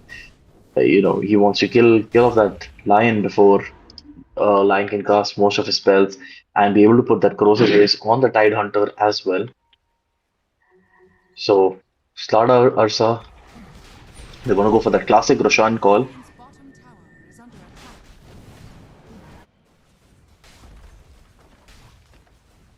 Radiant structures are fortified. Radiant structures are Bottom tower is under attack. Roshan has fallen to the Radiant.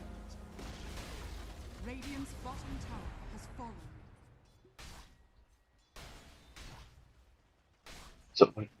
So Warpath did end up getting the Roshan, but it cost them the bottom tier 2 tower.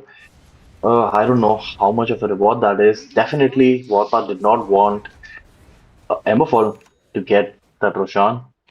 So they definitely wanted to secure it. Plus, it does enable them to be able to take a fight more. But now the bottom lane is going to be severely pressured because Emberfall still has a tier 1 standing in the bottom lane, and they have in fact all the tier 1s standing.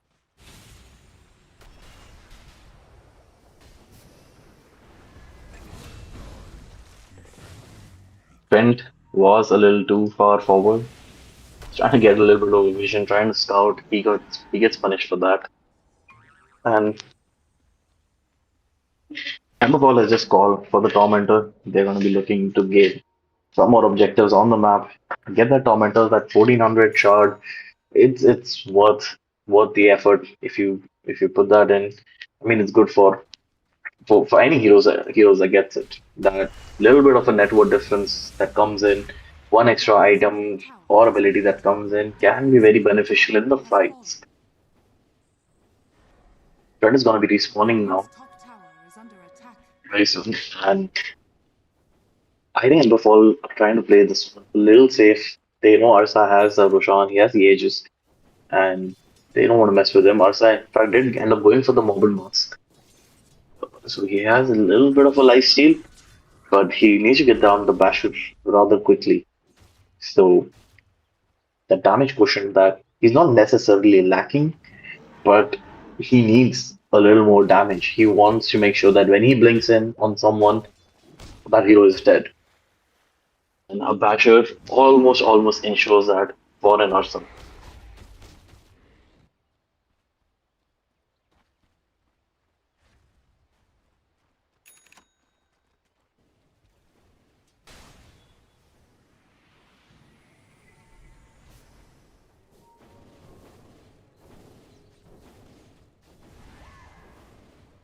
BPC Dyer has a little bit of vision in the triangle.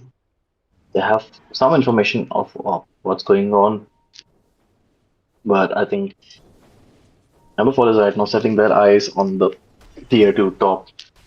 They've taken most of the objectives that were available on the map. They're going to wait for probably the Tormentor timing to come. The Tormentor is here. Take the Tormentor and then start pushing the tier 2s.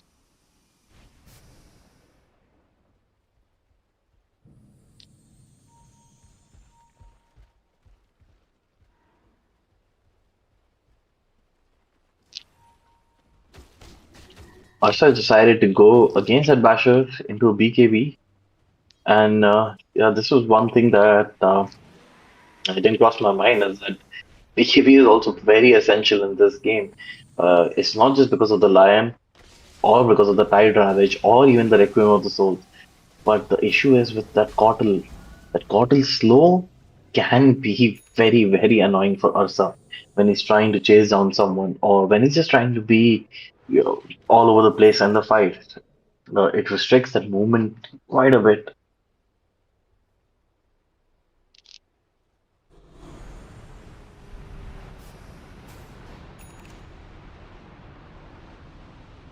The 12k net worth lead. It's 9-16 at 26 minutes, and I think Dyer just want to start. Radiant are just waiting for a smoke. They want to start taking the fight to Dyer right now. 45 seconds on Aegis, so definitely Aegis is not going to be in the play throughout in this fight. There is a double damage rune at play here, depending on who gets it. It could be a differentiator. But Radiant hit that scan perfectly. They know the Tide Hunter is there. I think Trent is gonna be able to spot someone now. They did not. They definitely were able to see the Trent, grab that double damage rune. And if they're able to find this SF here, that could be big. SF is planning to build that butterfly for the more right click damage. And we can see Radiant moving bottom. SF could potentially die here. But yeah, he has a Shadow Blade to escape. Ursa does not have any kind of detection. And the smoke is going to go to waste. Aegis is not in play anymore. This is when Dyer can probably think about starting to continue their push for the top tier 2. And considering SF is almost close to his butterfly, that is going to be a very critical timing for Emberfall. It will just ensure that it's going to be super hard to kill the Shadow Fiend without using the Sanity Eclipse and the Corrosive Haze armor reduction. Ursa is going to have a tough time with the evasion, and you have to see how this goes. So jumps the Lion, but this is what exactly I'm talking about. The Cottle spells, they just pinned down the Ursa, and Ursa could not even move. barely able to get the lion. Slaughter had to do that cleanup job to get the lion, and now there is no Ursa. I don't know if Radiant's top Warpath tower needs to take this fight or they should take this fight. They're playing on high ground vision advantage. Definitely, they don't want to go low ground, but also the thought is there that the Ravage has been top used up tower has completely. fallen. So they can possibly think of some kind of setup. They're gonna start focusing their spells onto the Shadow Fiend.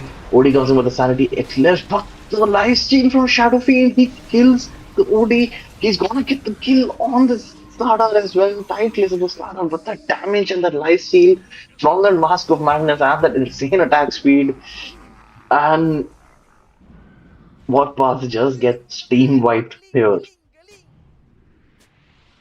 This is gonna be a free top tower and racks, I think. They don't even have the glyph available Radiant's top anymore. tower is under attack. So yeah, this is it's gonna be very, very painful for Warpath right now. Radiant's top tower has fallen. Oh my god. And see, that is exactly what I was talking about. It's not about the lion, it's not about the ravage. The gaudy spells are a pain for Ursa to play with. And I had completely forgotten about the BKB. I was just thinking damage, damage on the Basher. But yes, the BKB is something that the Ursa needs right now. But even be inside the fight. We could see that the net worth difference has just been racking up. We're up to 20k now. And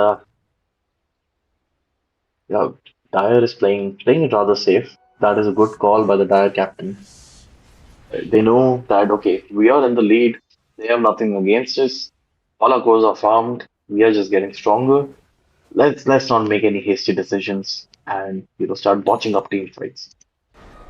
Arcane mystery.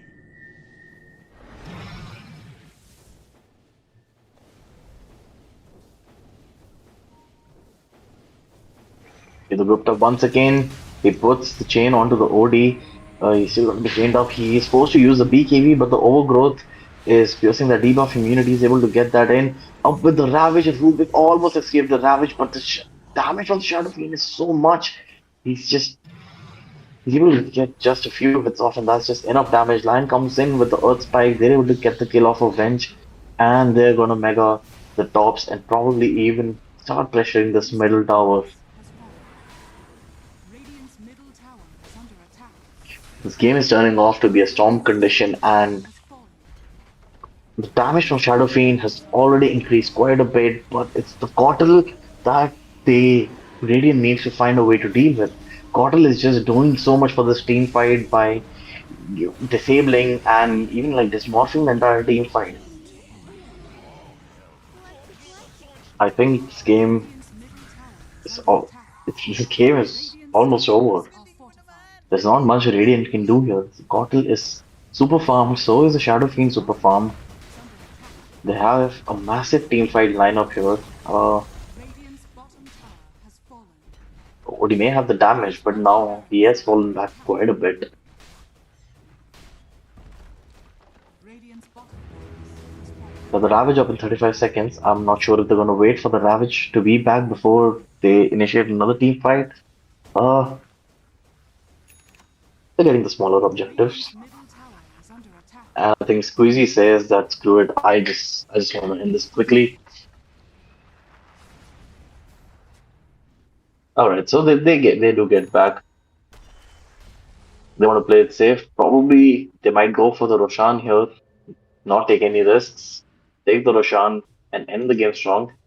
Gives Ursa a little bit of a time to quickly get his BKB. Maybe there is one good fight still pending here because that BKB could be a differentiator. I don't think he can chase down the Cottle because the Cottle already has the Yule Scepter and the Ghost Scepter to guide Ursa quite well. But at least the Ursa can get some good amount of damage done on the Trend Protector and Lion, get them out of the fight quickly, or even jump in with the Slardar BKB and possibly kill off the Shadow Fiend.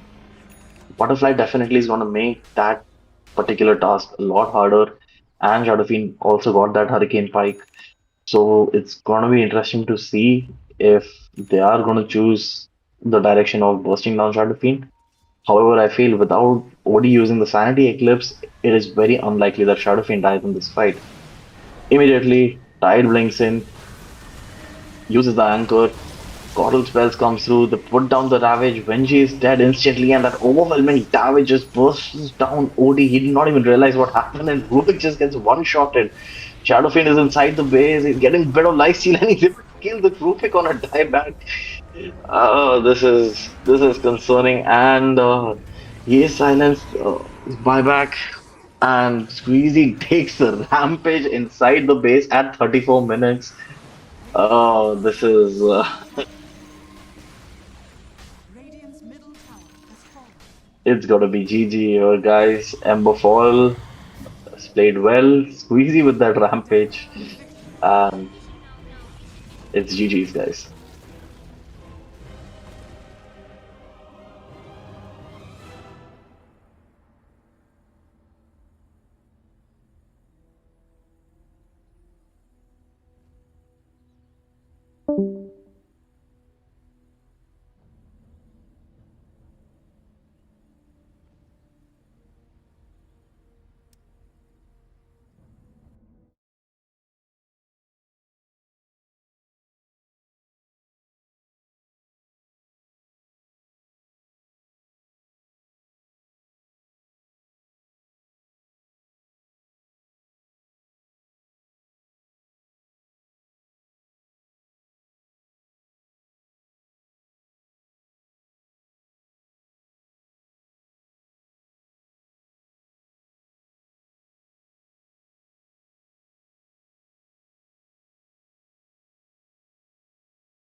And it seems like we're gonna witness a really good game right now. Obsidian Core versus the Vanguard.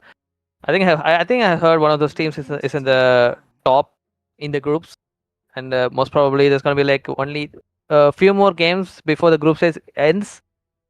And yet here we are. So Vanguard, they went for a few bans like Invoker and Ember Spirit, literally mid heroes. Seems like they might know one or thing a few from the Obsidian Core that they might play these kind of heroes. And then there comes the Techies. So the Techies is really strong right now. It's like one of those meta heroes and can disarm people, dispel people, nuke people down, camp here and there, gets a triangle for himself, or even might as well get the whole map for himself, depending on the game's duration. But yeah, will gets banned. Whereas for the Radiant team, they are going for some old bans like Bristleback or OD. FIT signature hero is OD. He likes to farm a lot and then play like in like the old Prime Miracle. You remember that? The 1v5 Rampage, yes. So something like that, that's how his gameplay will be. So making sure to ban that one. So Disruptor is gone as well, and the Spirit Breaker global presence will be ripped out as well with the ban. And Vanguard picks up a Pudge. Okay, I wasn't really expecting on that one. Like a first pick Pudge, why is that? Okay, let me just see. Okay, so maybe actually I remember that in few of these tournaments there used to be a guy named Madara, and they do have a Madara who always like spams Pudge here and there. One of the best hookah in the world, I would say. I mean, he's just too confident on his Pudge. He plays this hero in here both mid and off lane, but I'm not sure which lane is he playing in this tournament so far. So yeah, most probably this is gonna be Madara's Pudge, I guess. The Obsidian Core, they are taking their sweet little time. Already wasted like 30 seconds of the reserve time, 40 seconds, and picked up a Jakiro. Okay, good hero, a good laning hero to start with. A post 5. And I think as soon as you see a Jakiro, people would rather just go get like a dispelling hero, something like a Legion Commander or Abaddon. But Abaddon is not in meta now, so a Legion Commander would do the trick, or else you can just go for a casual Rubik. That's because Rubik players just love to steal this Ice Path and the Macro Fire, Dual Breath, and everything, or everything that he can give you, you know. Whereas the Vanguard, they went for I don't like what's happening here. FIT is pretty much banning his own heroes at this point. He plays a good Co-op, he plays a good Ember. I'm not sure about the Walker though, but yeah, here we are. He still has one more of his signature hero. Let's see if the Radiant will ban it.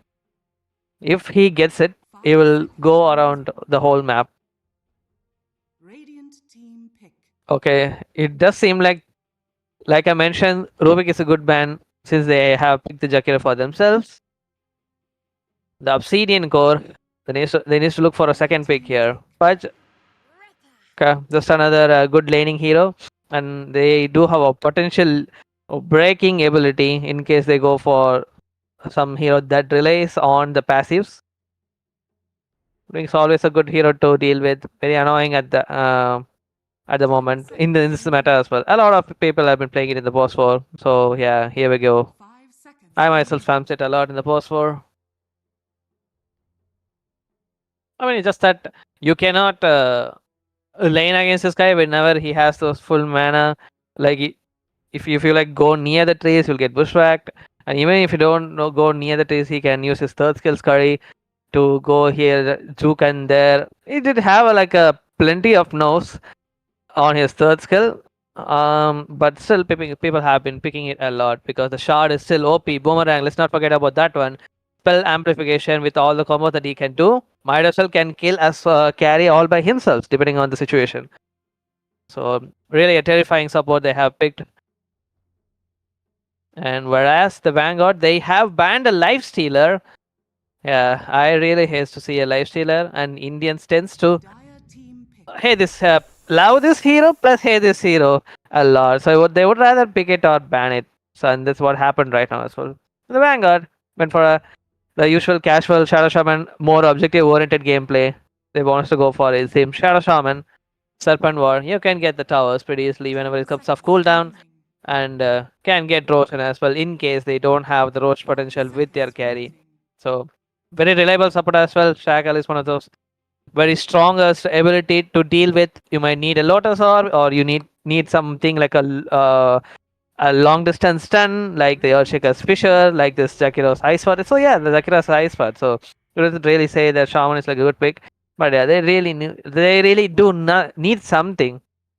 So anyway, so they went for it. So Jakiro, he might can choose to like hold his Ice Sword just to stop his shackles, or whatever he can do about it. But here we are. Phoenix has been picked.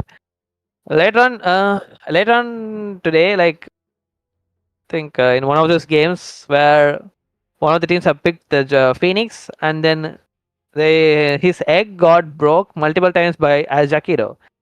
This is mostly because Jakiro has like 2 heads, and his innate will make him. Oh wait, yeah, his innate makes him to hit twice. It used to be once, and so yeah, basically he can hit it twice despite even if he gets slowed by the fire spirits. It's a potential threat for the Phoenix for breaking his egg, and most likely Obsidian Core will look for an Ursa maybe, because Pudge doesn't have an armor. Oh wait, so the Pudge doesn't have an armor, so it doesn't necessarily have to be an Ursa. So okay, literally any melee course I would believe, or even the range course, it's really hard to play as a range core against the Pudge. Like Pudge can easily hook you from the place where you want to sit and hit, and he won't allow that to do so.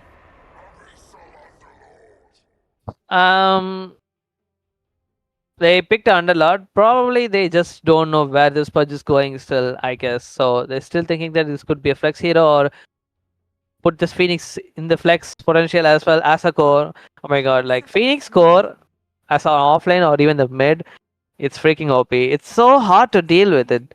It's so annoying. Like he will after level 3, he will try to dive and keep killing you, and at some point of time after you die, in case he gets solo level, let's just say he plays in the mid and he gets a solo level, gets a solo kill on you, and gets solo level for a while, he'll be like he will out level you a lot plus outfarm you a lot as well, and then until you reach your power track, he will keep killing you, and it's so annoying to deal with. Anyway, yeah, we see a Juggernaut. Of course, we gotta see it.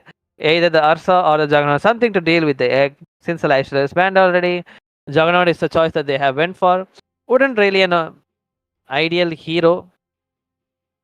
Is there an ideal hero? At least against Madara Spudge, I wouldn't say it's an ideal hero, because this guy plays it like really good, and have seen a lot of melee matchups throughout the time. Okay, it seems like Vanguard will get the Ursas by themselves. Let's not forget about the Ursa's right-click damage on top of the Jug. So Ursa, with just 2 items, he will be able to kill the Jug. If Jug misuses his blade spin, Ursa can just use his second skill and then just right-click this Juggernaut to death. So that is something Juggernaut needs to worry about for sure most of the time. And yeah, likewise, the Juggernaut is better to hit the egg, and he has a strong dispel at the end of his spin. So even if Shadow Shaman shackles, if he's like in the spin and just want to chain stun him when the spin is about to end, he can still strong dispel the shackle or even the hex in case he mistime the hex or the shackle. Something Juggernaut can work with, similar to the Pudge Bite as well. But 2 BKB piercing stuns so far for the Vanguard, Phoenix Egg, and the Pudge Bite. I wish the Obsidian Core can go for another BKB piercing disable. Okay, so they did go for the Storm Spirit ban, one of the signature heroes that FIT had. Hopefully. Okay, like right now, I don't really know which hero is gonna pick it. I feel like Voice First is the only option that FIT has right now, but Obsidian Core, they already have an Underlord. And let's not forget to mention that uh, Spirit Heroes hates to play against Underlord, and yeah, they do hates to play against Jacket as well because you do some random remnants and stuff, and then you get caught up by a random ice part just that's been landed on somewhere else, and so does the pit. Yeah, it's quite annoying. But it seems like he will go for the voice for it, most probably. I don't see anything else from his hero pool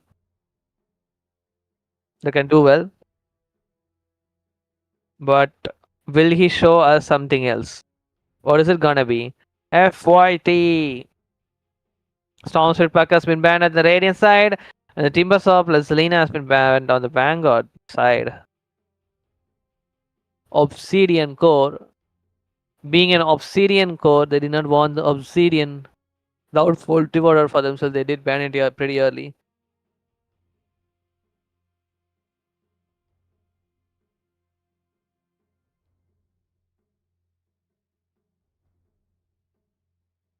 $20 reserve time left, and they have decided to go for a Leshrac. I haven't seen this hero in a while. Like this hero was in meta, is still in meta, but I don't really know like why they just suddenly stopped picking this hero. 10 seconds remaining. And yeah, here we are. They did pick it in the end. So, like I said, Hoodwink can solo kill this Leshrac. It deals a lot of incoming damage to the enemy. Sorry, the outgoing damage to the enemy. Oh my god, Viper. Okay, now Leshrac won't be able to play the way that he wanted to do so. Rat Doto, best Doto guy, goes for the Viper as the last pick to deal with this Leshrac. 1 second.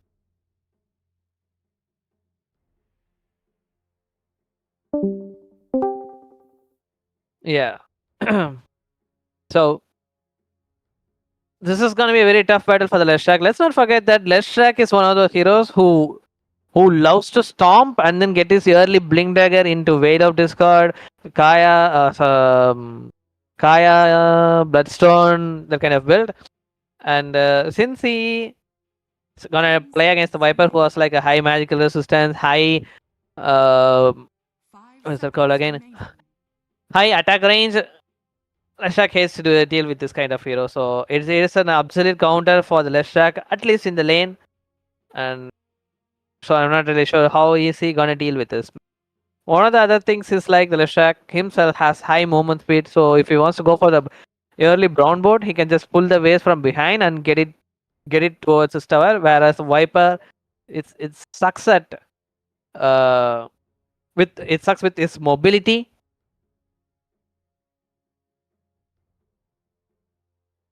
It sucks with his mobility. Has like 280 movement speed, I think, without the board, and with the board he will get 320 or 330. Not really sure.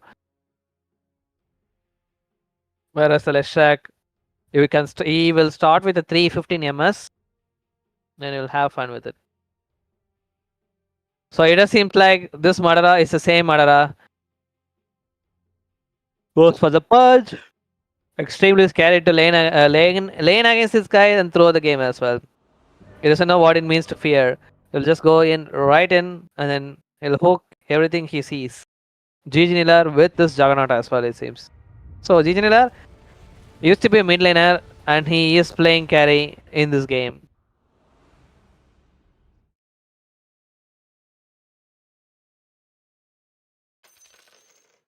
Oh my smooth track.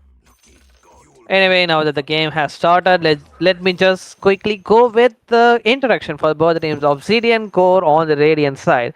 Nemesis playing Underlord, 4-5 is playing Hoodwink, Rat is playing Viper, Stranger on the Jaskiro, and GG Lord playing his Juggernaut. Now coming back to the Dire side, the Vanguard, Indian Jesus is playing Ursa, FIT is playing Leshrac, Madara on his Pudge, Linus and playing his Shadow Shaman, and SSM is playing his Phoenix. Let's exactly see like how this game gonna go for. I have a pass, quick pass.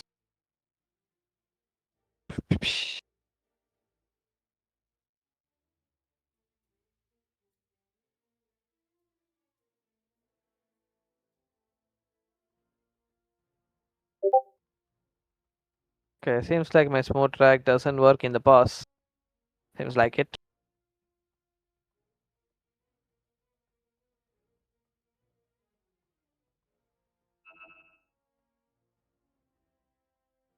Does look like it works or it doesn't.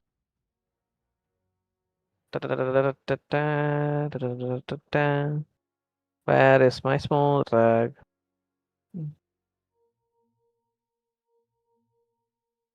Should I just type it?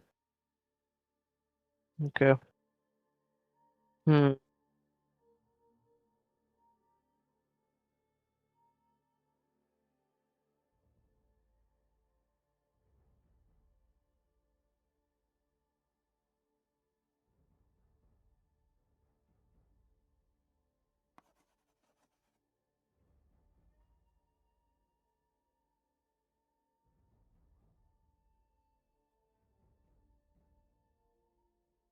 Let's walk you guys towards the radiant just like that. Okay, keep it steady. Keep it steady. And the game will resume just like that. Okay, let's go, ladies and gentlemen. In this stream C, is it stream C? Oh yes, it is stream C. So this is gonna be our last game for the day. And with that, hopefully the group stage will end in case some other team doesn't win some other games and gets a tiebreaker, so that it will go more till like 10 o'clock or 11 o'clock. Hopefully.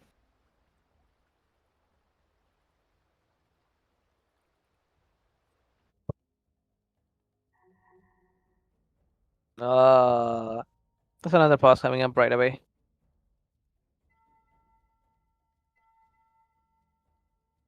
Went for a smoke play for both the teams, and it seems like Shadow Shaman already broke his smoke. So does the Viper, who were looking for a potential warding placement, but now both has to go feel a bit embarrassed and walk back a bit. And admin 2 process done correct. We don't have an admin, unfortunately.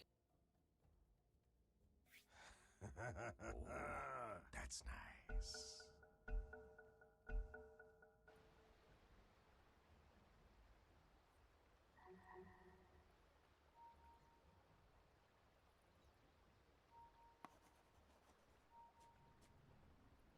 Okay, so Viper, it does seems like he just goes for the ward, places it. Okay, I'm not really so sure about this ward though. Not really sure how the Leshrac is gonna aggro the creeps towards him, but yeah, here we are anyway. 325 ms, guys. So we were talking about this earlier. 325 ms on the Leshrac. And Viper has like 275. Oh my god, it's not even 280. Why this wall people hates to round it off? They just don't want to round it off. They have 325. This guy has 275, 315, 290, 290, 335, 310. Hook connects on top of the Viper. Gets hit by the tower. 2 to 3 hits, but oh my god, Viper is gonna definitely hit this one. He needs to walk back to the lane, eats up a branch, loses his 1 stat, loses a lot of life in the process though, but manages to kill the sentry? Yes, it just seems like it, so.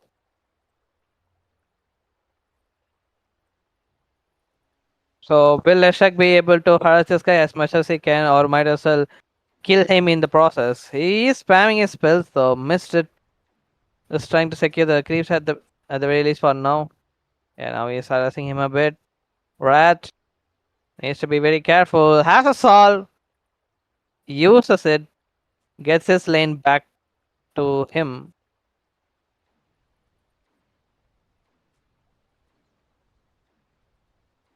Okay, Phoenix needs to be very careful. This could be the first blood, I guess. Who tried to connect on top of the jug, but it seems like Phoenix will lose his life.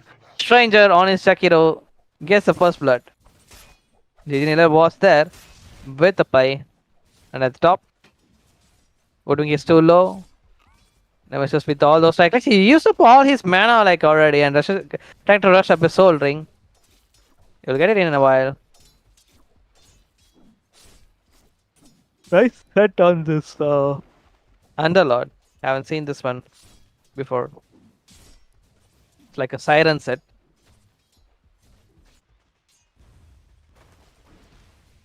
The stranger is also too low. Pudge. So I have a mana to work with to go for a hook play.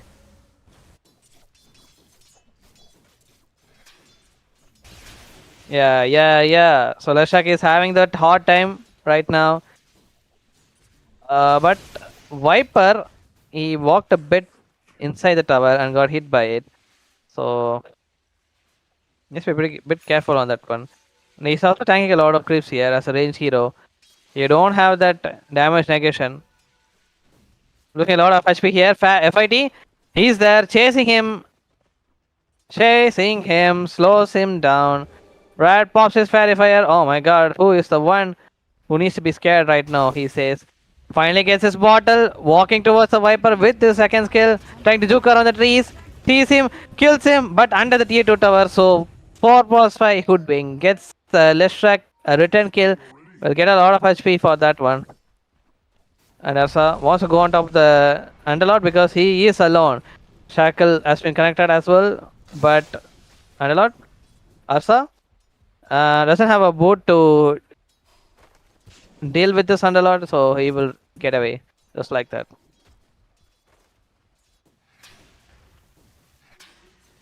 Okay, Leshak is totally feeling it. So does the Viper now that he's like full HP and has a bottle as well to work with. Once again, he's also too low, very low. Oh my god, too low.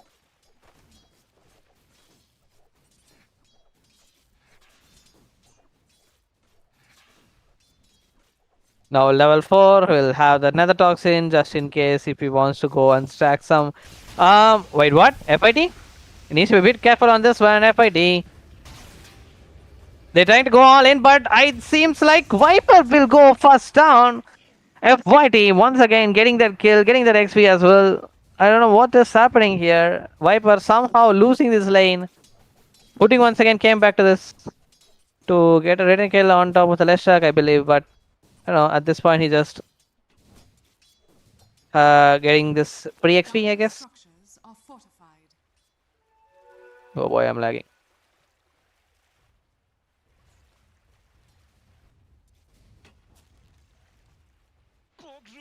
One second, guys, having a little bit of lag. Radiant's courier has been killed.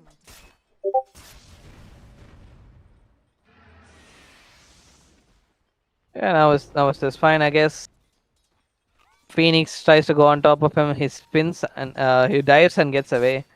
Now they maybe wants to go for the Pudge, I guess. As a level 2 rod to work with Pudge. Zakiro doesn't have the level 2 dual build. Has the ice spot instead though. He went for the 1-1-1 build. So it wouldn't really deal much damage as he thinks of. Phoenix is still level 2.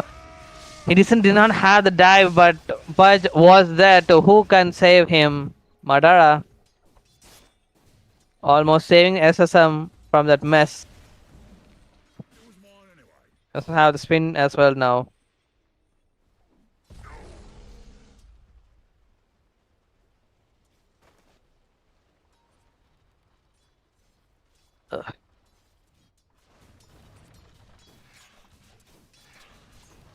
So yeah, Leshak is having a hard time, but he still did max his Diabolic Edict. Hopefully might try to gank other lanes, depending on the situation, I guess.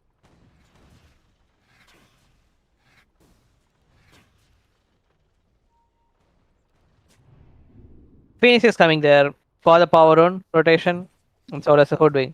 Doesn't have a boot, is still there anyway. Will just walk towards his teammate, and there comes Illusion Door. Viper will miss the rune. The luck is not in his side. And this Illusion Door is good to dodge the Viper Strike. And seems like Leshak will reach the level 6 first. Ah, okay. Not really sure with that play. Hoodwing tries to go for a kill, misses his bushwhack. Whereas the Viper still did not reach his level 6, so I don't know about that play. Maybe they just want to harass this Leshak as much as they can while leaving that place. And whereas Underlord reaches level 6, he has the ult to work with. Maybe Nemesis can go try to look for a kill at the mid. 3 people from the dire side trying to pressure on top of this Viper since they have a siege wave, but the siege is gonna die just like that. Yeah, they seize it. Going for it. 3 people at the mid. Underlord, now he pops his ult. Viper loses his life. There comes a pit. There comes a firestorm. Level 3 on top of that. High nuke damage is there. FIT goes down. They did punish the Leshak in return for when the Viper lost his life. 2 TPs. Even the Underlord there with his ult play in the mid.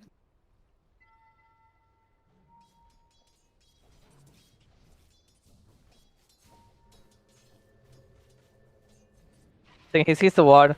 This wants to destroy it. But he hits it from the low ground to high ground, so maybe they will be able to see that they may have a ward there.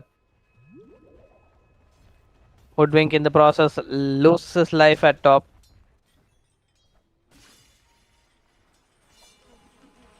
Oh, Pudge is trying to buy the Juggernaut, who is still level 5 with the level 3 rot damage. It will be very hard for GG Nilar. But he has a face put, so yeah, both the people has face put. And the Jakiro is back as well. Maybe they will try to look for a kill when the Pudge is still alone. But he's not taking any chances. We'll drag the wave back towards his tower and play it safe until his teammate gets back. Seems like this time Phoenix will get an arcade rune and gets back.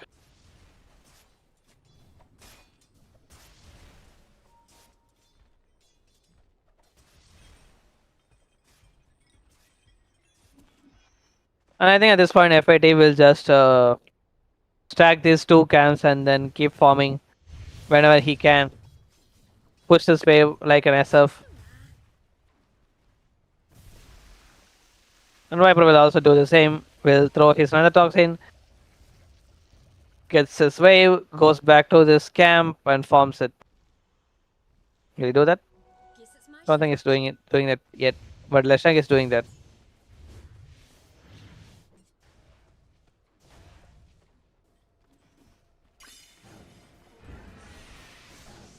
Oh, they're gonna go for the Pudge. Iceman has been connected, but is this the play that he wants to go for? Bites him, but there is the bushwhack. Pudge needs to be very careful. Hitting while going towards this tower over. Wait, what? Okay. Maybe he can Omnishash, dives away. GG Nilar.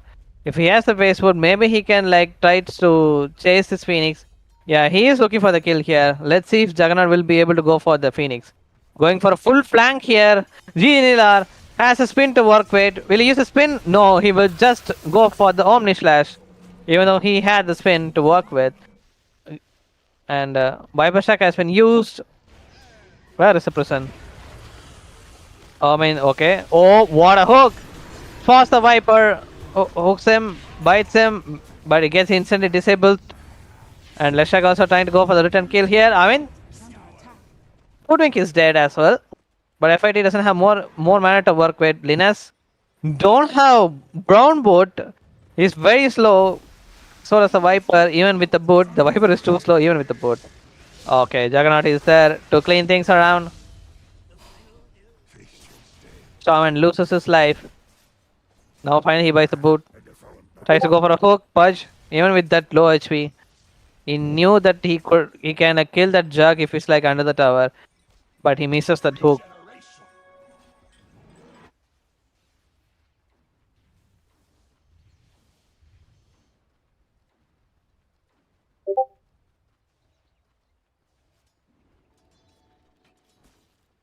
Anyway, Viper is back to his lane, and I think like I don't know, like he is going for the Main Slayer. Main Slayer is really good against this Leshak.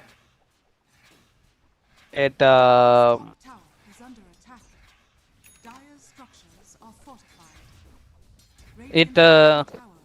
wait, actually I totally forgot what the Main Slayer does. Magic resistance plus there's a debuff that will reduce your spell damage. Jesus, I totally forgot the wording. Top tower is under attack.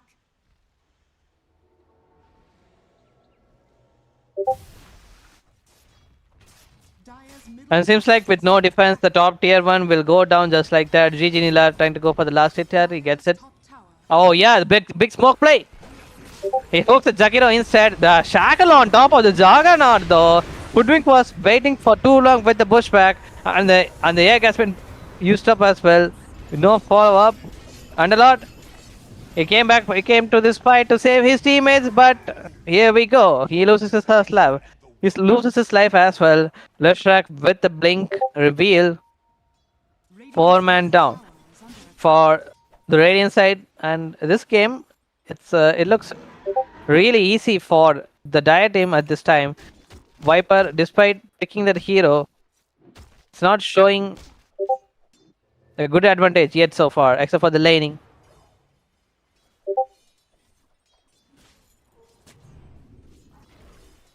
GG Nila wants to go drop of the punch here because he has a one shot to work with. Uses it, wolf track, ice path, bites him down, but never mind, the heal is not enough. Punch loses his life.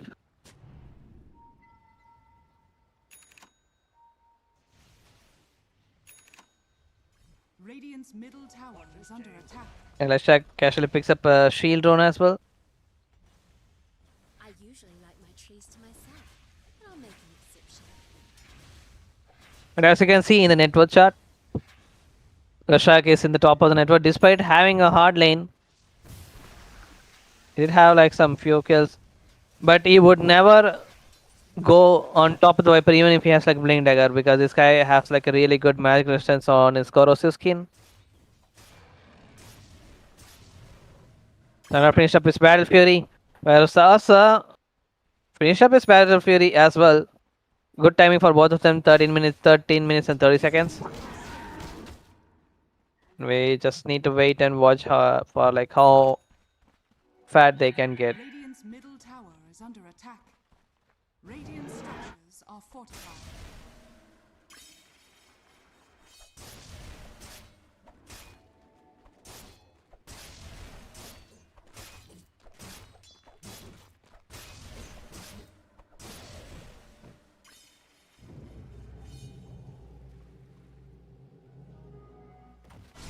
Okay, a fight is happening at the bottom. Underlord somehow got hooked and then got bite. He tried to defend this tower as much as he can, but he's finally is gonna let it go with his life as well.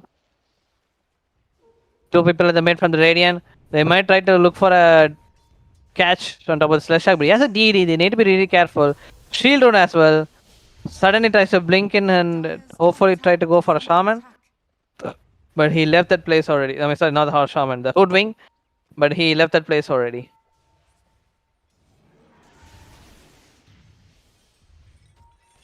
Pudge is there with the rotation. He is close to his Aghanim Scepter, but he wants to make a play instead of like AFK farming. Rashak will finally get this tower with this Diabolic Edict. And where will he go now? Do they have smoke? Doesn't have a smoke yet, I guess.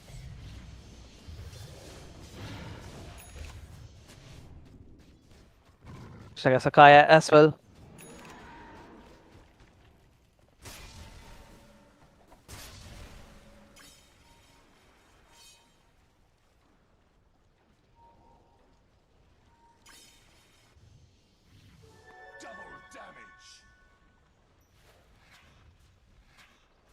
Still haven't finished up his Maze Layer. Viper, I think he hasn't been farming the way that he wanted to farm. His network is too low. Even the Pudge on even the Underlord has overtook him in the farming network. Oh, misses the bushback. But FD don't want to go for anyone for now, even though he passes DD. As he sees the haste though. Viper is slowly moving towards that haste. Shaman sees the Jakiro, misses the bushwhack. Snake has been dropped down. Jakiro, he's in a serious trouble. Gets shackled as well. Has a Pavi somehow to work with. Shaman loses his life. Macro has been dropped down. But he's there, trying to kill this Underlord. So Underlord loses his life once. But how did he even go there though? Oh yeah, now Is there misses the hook, Madara? Haze is there for the Viper. Will he use this Viper strike though? Uses it now. Once again misses a bushwhack. Hoodwink. That was like easiest bushwhack in the world. On the tree, still misses that bushwhack, but yeah, whatever. A big 6x kill streak. Rad gets it. Finally gets some levels from that kill as well. But here we go. Arsa is there with the TP, but the fight has been dismissed already. I think he has a blink tagger now. Immediately calls for a smoke play, even though there's no left track. Let's see what the Dyer is gonna find here. They might fight the Hoodwing. Gets caught up. SX gets shackled. Ice Shot was there, but not able to disable the Shaman to free himself. Tries to go for a blind hook play there. Misses it. Madara. He also finished up his Aghanim Scepter. Now whoever gets near this Pudge, they will get evaporated. The raw damage is just too high.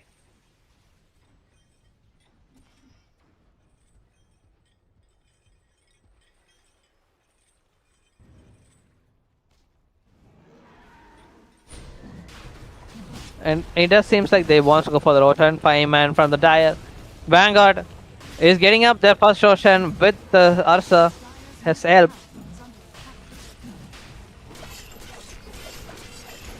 But who is gonna pick this Aegis though? Is it gonna be Ursa? No, it's gonna be Leshrac because he is the fattest hero for the Dire right now. Vijay getting close to his Manta style.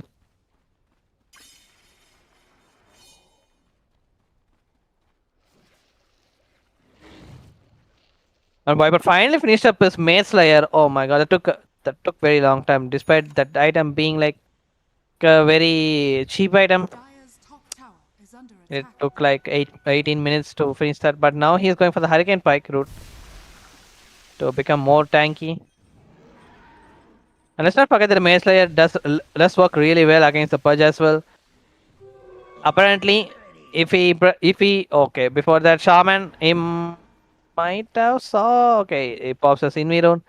Just like that, walks away, scouting the area, to be honest. Yeah, he's swinging his teammate. Jakiro is there. Did Pudge see the Jakiro? The hook! Misses it. But nice attempt by him. Radiant are scanning. Dire's bottom tower is under attack. And they might as well wait for the Tormented to spawn as well, I guess, for the Dire. They all going towards bottom. Might as well play this side of the map so that the Tormentor will spawn at the bottom. Get someone while at it. Probably. They did go for a smoke. Juggernaut sees Arsa. The smoke got broke. They don't have any blink initiators except for this. Oh my god, nice bushback coming up from the Hoodwink finally. Two people is getting Omniscience right and left hand side. And it has been powered as well, but it will get broken down. 2. High ground advantage was on the side of the Radiant. And the bushback finally makes the Pudge and Shaman kneels down. And Juggernaut with the follow-up Omniscience worked in their favor. And with that being said, they will happily get this Tormentor on this Obsidian Core side, Radiant. As a pipe as well now, Underlord. So I have a lot of magic resistance to work with against this Leshrac and the Phoenix and the Pudge.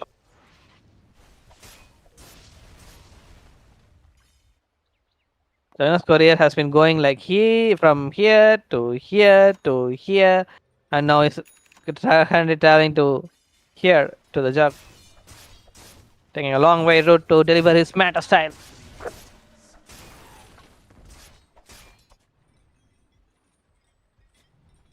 As a casual shawl for the magic resistance, Madara, what is he gonna go for next?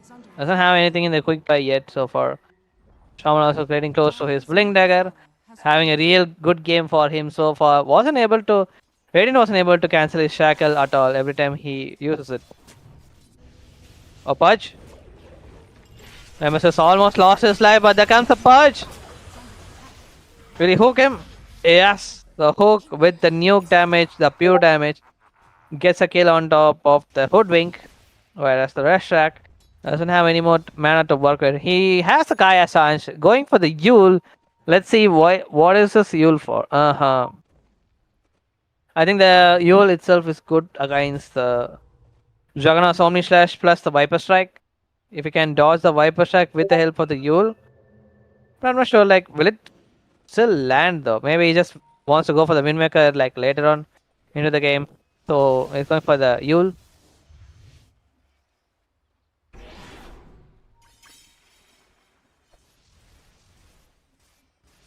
Bottles up an Arcane Dawn, might as well look for another smoke play because they still have the ages. 1 more minute.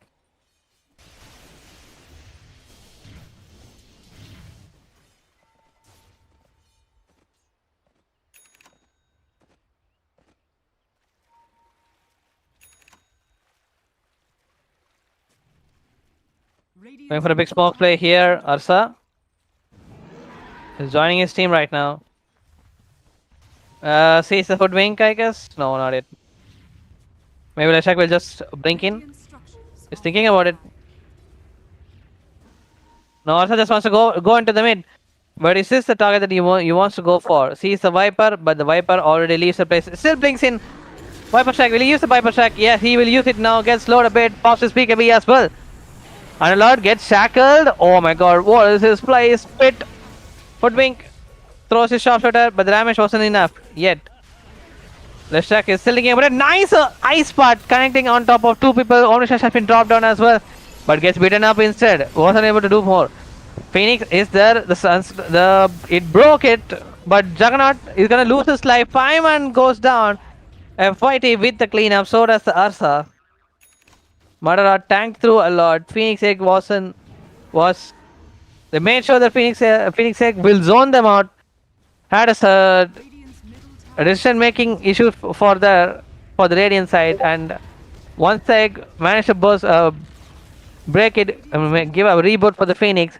It stuns the Juggernaut in the process. Gets their life. Dire somehow manages to kill all of them in the Radiant side. And hopefully we'll get this tier 2 tower like right now.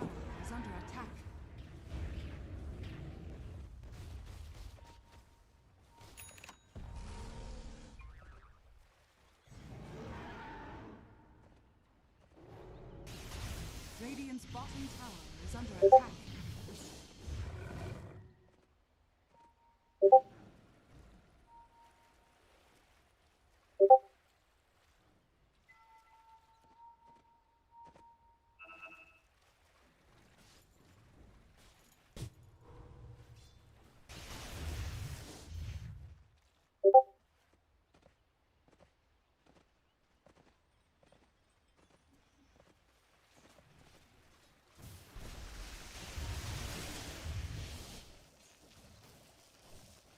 The game is in a stalemate for now, but the XP saw the Ursa doesn't have the blink to work with. Did not have the TP, but oh yeah, did manage to force his BKB at the very least, and they will have an instant pass from the Juggernaut.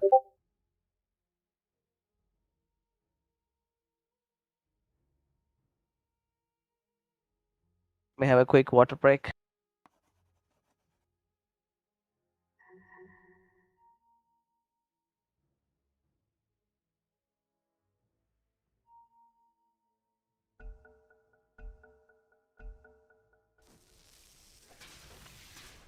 The game will resume. Juggernaut getting close to his butterfly despite losing that last fight. He's still in top of the net worth though. Whereas Leshak, I think he's going for the Bloodstone now. Is that the Bloodstone? Pretty sure what is he buying. Oh my god, this guy is too fat. As failed out his card, he wants to buy a Toad complete Bloodstone just like that. Will be 4 slotted soon. FIT. Ursa also finished up his basher. And Ashak is showing himself in there. But blinks away. Viper. No, bro. You should have waited for the Hoodwink. You should have waited for the Hoodwink to throw some spells on the Jakira with the Ice Part. Viper, no, bro, no. Okay, Juggernaut has a 1 minute to work with, but Pudge does he sees him. He does have a blink. Hooks him, bites him. He will have a strong dispel in a minute.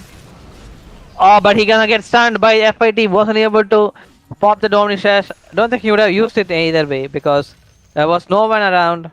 Madara, nice hook coming up from him.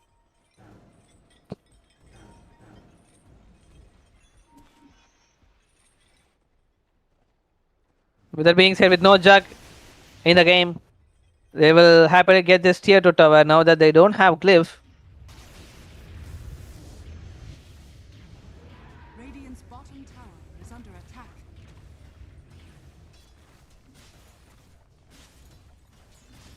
It seems like Viper also finished up his Hurricane Pike, will give him more stats and mobility through the fight. In case he gets caught up by the Viper or the Leshak, he will just use his Hurricane Pike on their face. Retired to try to reposition himself.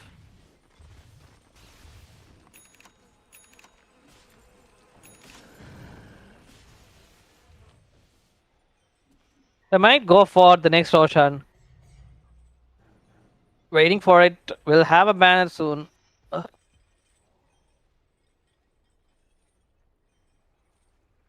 Almost up. The last 5 seconds before it respawns. Shaman, will he sees it? Yes, he sees it. Linus is pinging it. They wants to get the Rosh.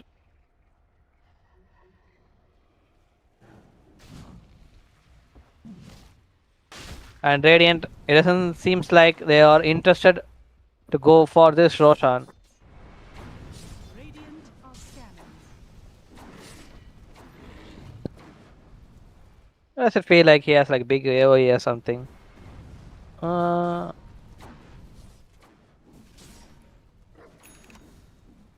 Doesn't seem like he has some stone though, but yeah, whatever. Pudge looking for a hook play, I guess. They didn't manage to get a ward. Do they want to go for a play or fight?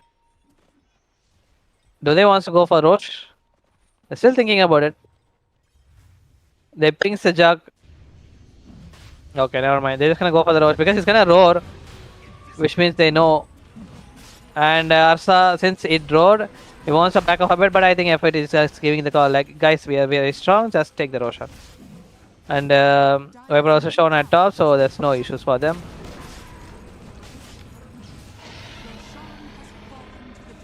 We'll have the banner now. Arsa with the Aegis this time around. Immediately smokes.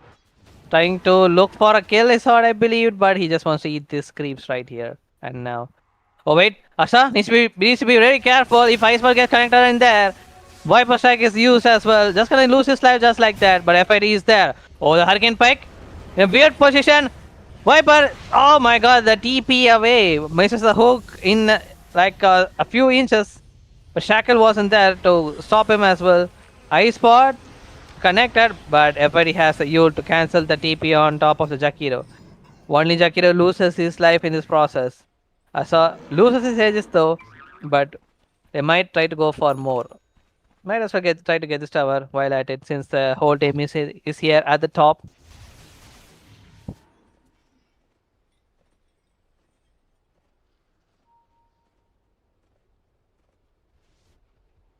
Oh wait, Underlord, is this the place that he wants to go for? I mean, they do have a ward, but he should just form his Iron Scepter and create chaos after that. Pudge, yes, his Blink Dagger, now he can happily walk into the pit, walk into the ice pot and do everything that he wants to do so.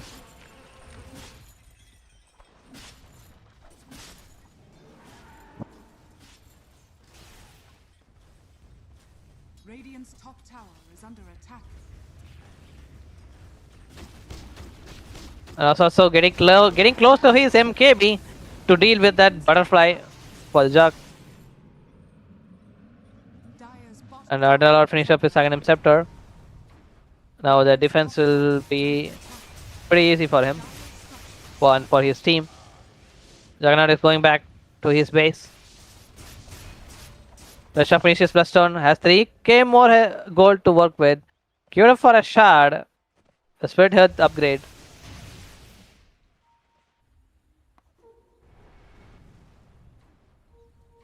They believe they won't be able to hit the tower yet.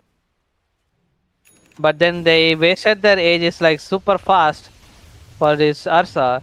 So this game might go a bit further. At this point they just wants to farm more. 11k net worth ahead by the Dire. They wants to get as much farm as they can at this point. Shadow Shaman has a blink and the Aether Lens. Phoenix has Lotus Orb and Vessel. Pudge has Blink, BKB and Aghanim. As a casual shawl as well. The Shrek. Maybe getting his BKB. Yeah. Just gonna go for the BKB. The Shrek. Sees the Juggernaut. Instant spin. Doesn't have a TP to work with though. Okay. Nice ult Underlord to make sure to interrupt that blink play from the Leshrac. He had the Yule also.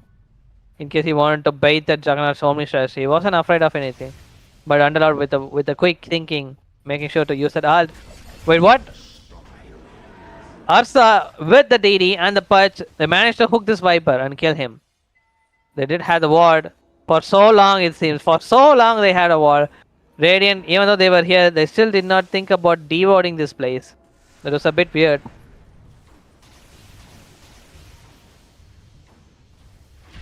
And finally, trying to go high ground. Leshrac gets Lotus Orbed.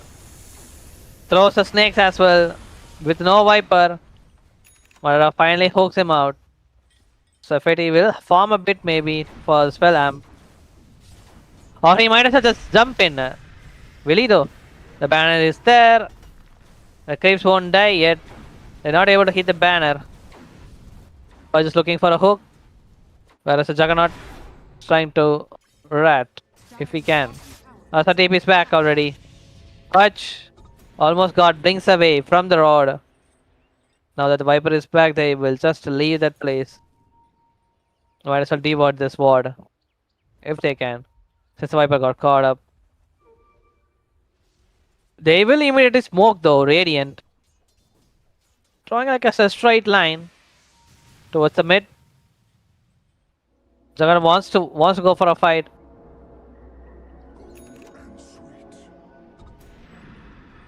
The ult not gonna connect on anyone, I believe. Just like that. They're gonna walk away. Oh wait, they spot the Hoodwink. Not the play that he wanted to go for. Shackle was there as well. Extended Shackle. Range and then everything. FIT goes in. Gets Viper Strike. Pops the use instantly though. Which means Juggernaut will be able to use to press the Omnistress. Yeah, he did. So much damage is coming through. FIT loses his life, but they still have the egg to work with Ursa, which means he will get to bash this Juggernaut as much as he can with the help of the Pudge. Gets a skill on the Jug, which means there's no more core to work with. Hook lands. Strangers, like loses his life as oh, what a shackle, what a hex, finds his Viper. Still the ward is. They still have the ward, it's still not get dewarded. Just like that, second time in the game, they will get team wiped for the Radiant side. The warming shots was good. Only managed to kill this Leshrac though. Whereas Ursa, 8-0. 8-0. Still hasn't died in the game so far. And they still had a Serpent Ward to work with. Linus pressuring more, hopefully looking for some buybacks here. But will they though? Underlord is up, which means oh, had the Lotus to work with. Maybe he could have died if he presses the ult or something. Oh, Sharpshooter gets connected, but he has the ult to work with, so we'll just get away just like that. Ursa.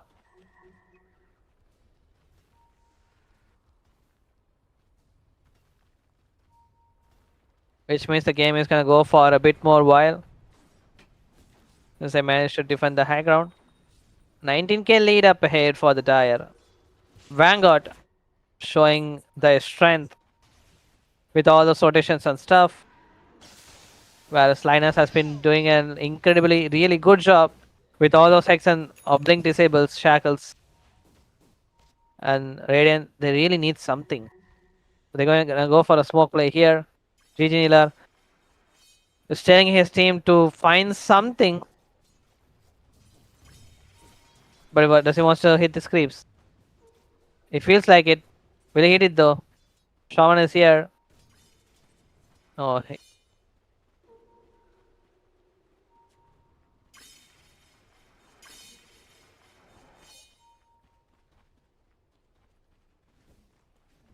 sees the Leshrac. Oh, he doesn't have a blink. Oh no, Leshrac needs to be really careful. Oh, yo.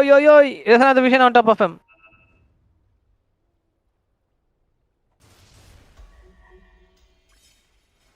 Where's his BKB? Where is FID? Don't want to take any chances. His blink was in CD. If they were able to manage to catch him, it would have been really nice. But yeah, anyway, they managed to get the Tormentor at the release Dire team. As Abyssal Blade, full Abyssal Blade, it's going queued up for a swift blink. Leshrac going for a Wind Waker, really nice item to deal with. But just a whole hot after ask. Now he's very tanky. He was already tanky with those 15 flesh shapes, gaining 30 strength. Now he will get 40 plus strength with his hot after ask. Underlord? Does he seize him? I don't think so.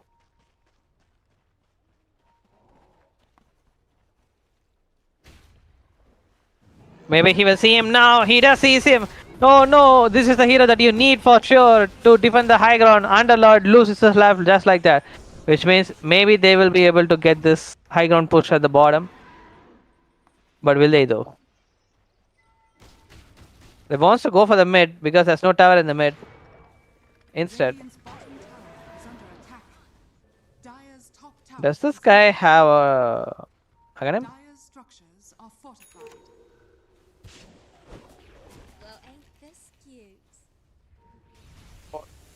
Okay.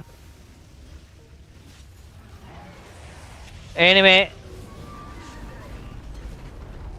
just like that, with Serpent Ward even has been dropped with no Underlord, it's really difficult to defend these racks. 20 seconds for the Underlord to come. Doesn't have a buyback. They might as well lose this tower at the very least, but they're gonna pop their glyph. Get back a bit now that Underlord is back. And the Roshan is up as well. They might as well just go for the Rosh. Linus. Maybe he will check the Rosh pit.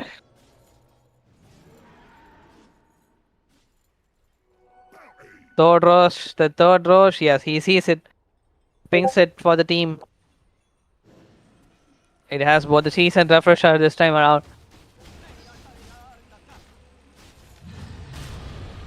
Roars, but Radiant, they don't look like they want to go for it, but I've been very passive so far in this game, even with all the smoke plays. Like, they need to go for this Roach Pit fight so that they can get something out of it.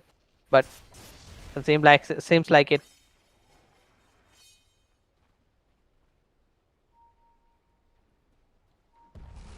And then with the banner,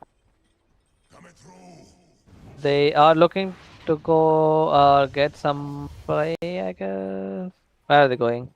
Okay, seems like they wants to connect towards the Leshrac. And they are moving towards the top. The top tower is too low as well. I mean, I would say like you can just smoke here, invade this mid, and try to find a pickoff. But doesn't seem like the case, I guess. Shaman has a refresher, shard as well.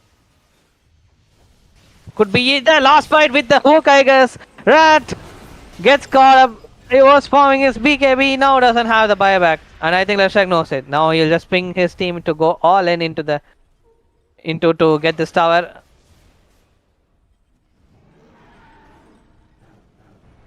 Nice hook from the Madara. A clutch hook.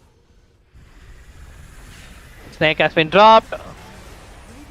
Pops his refresher. Oh my god, another hook! Madara gets Abyssal bladed. Leshrac just goes in just like that. Will he be able to use his Omnishash? Yes, he does. And oh my god, Leshrac did not have the ages, so he will lose his life for that. Underlord bites back in. Phoenix pops his egg already. Throws both the snakes just for the stop side. Juggernaut got caught by the Abyssal blade on top of Sarsa. But goes in as well. Juggernaut loses his life. Doesn't have a buyback. He bought an Alifair, so he doesn't have the buyback. Once again goes in with the BKB, walks in, Pudge. So still has the ages to work with, still has a BKB also, it's in the backpack though.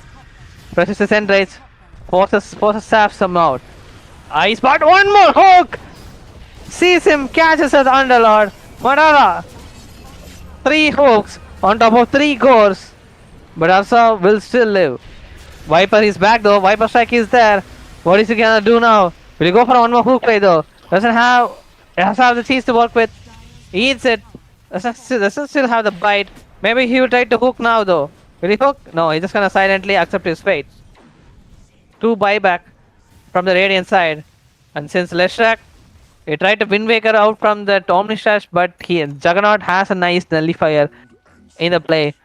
He tanked the full Omnistrash and loses his life just like that. But Radiant still have one side of Rax remaining. Only one side. And it seems like Ursa still has the banner.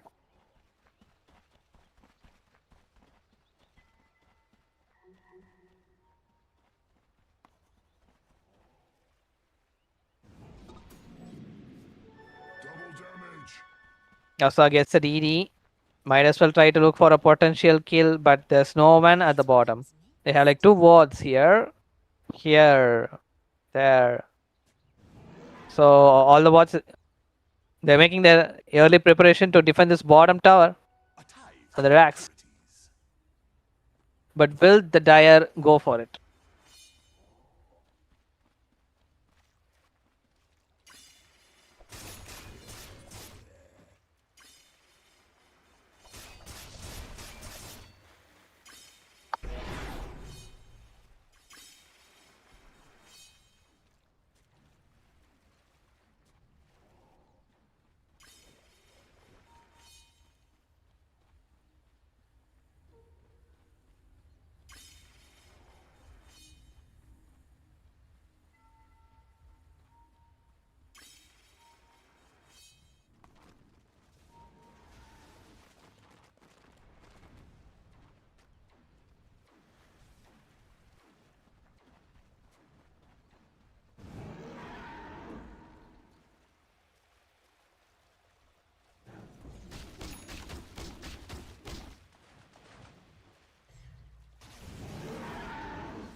I think they're still gonna go for the high ground at this point.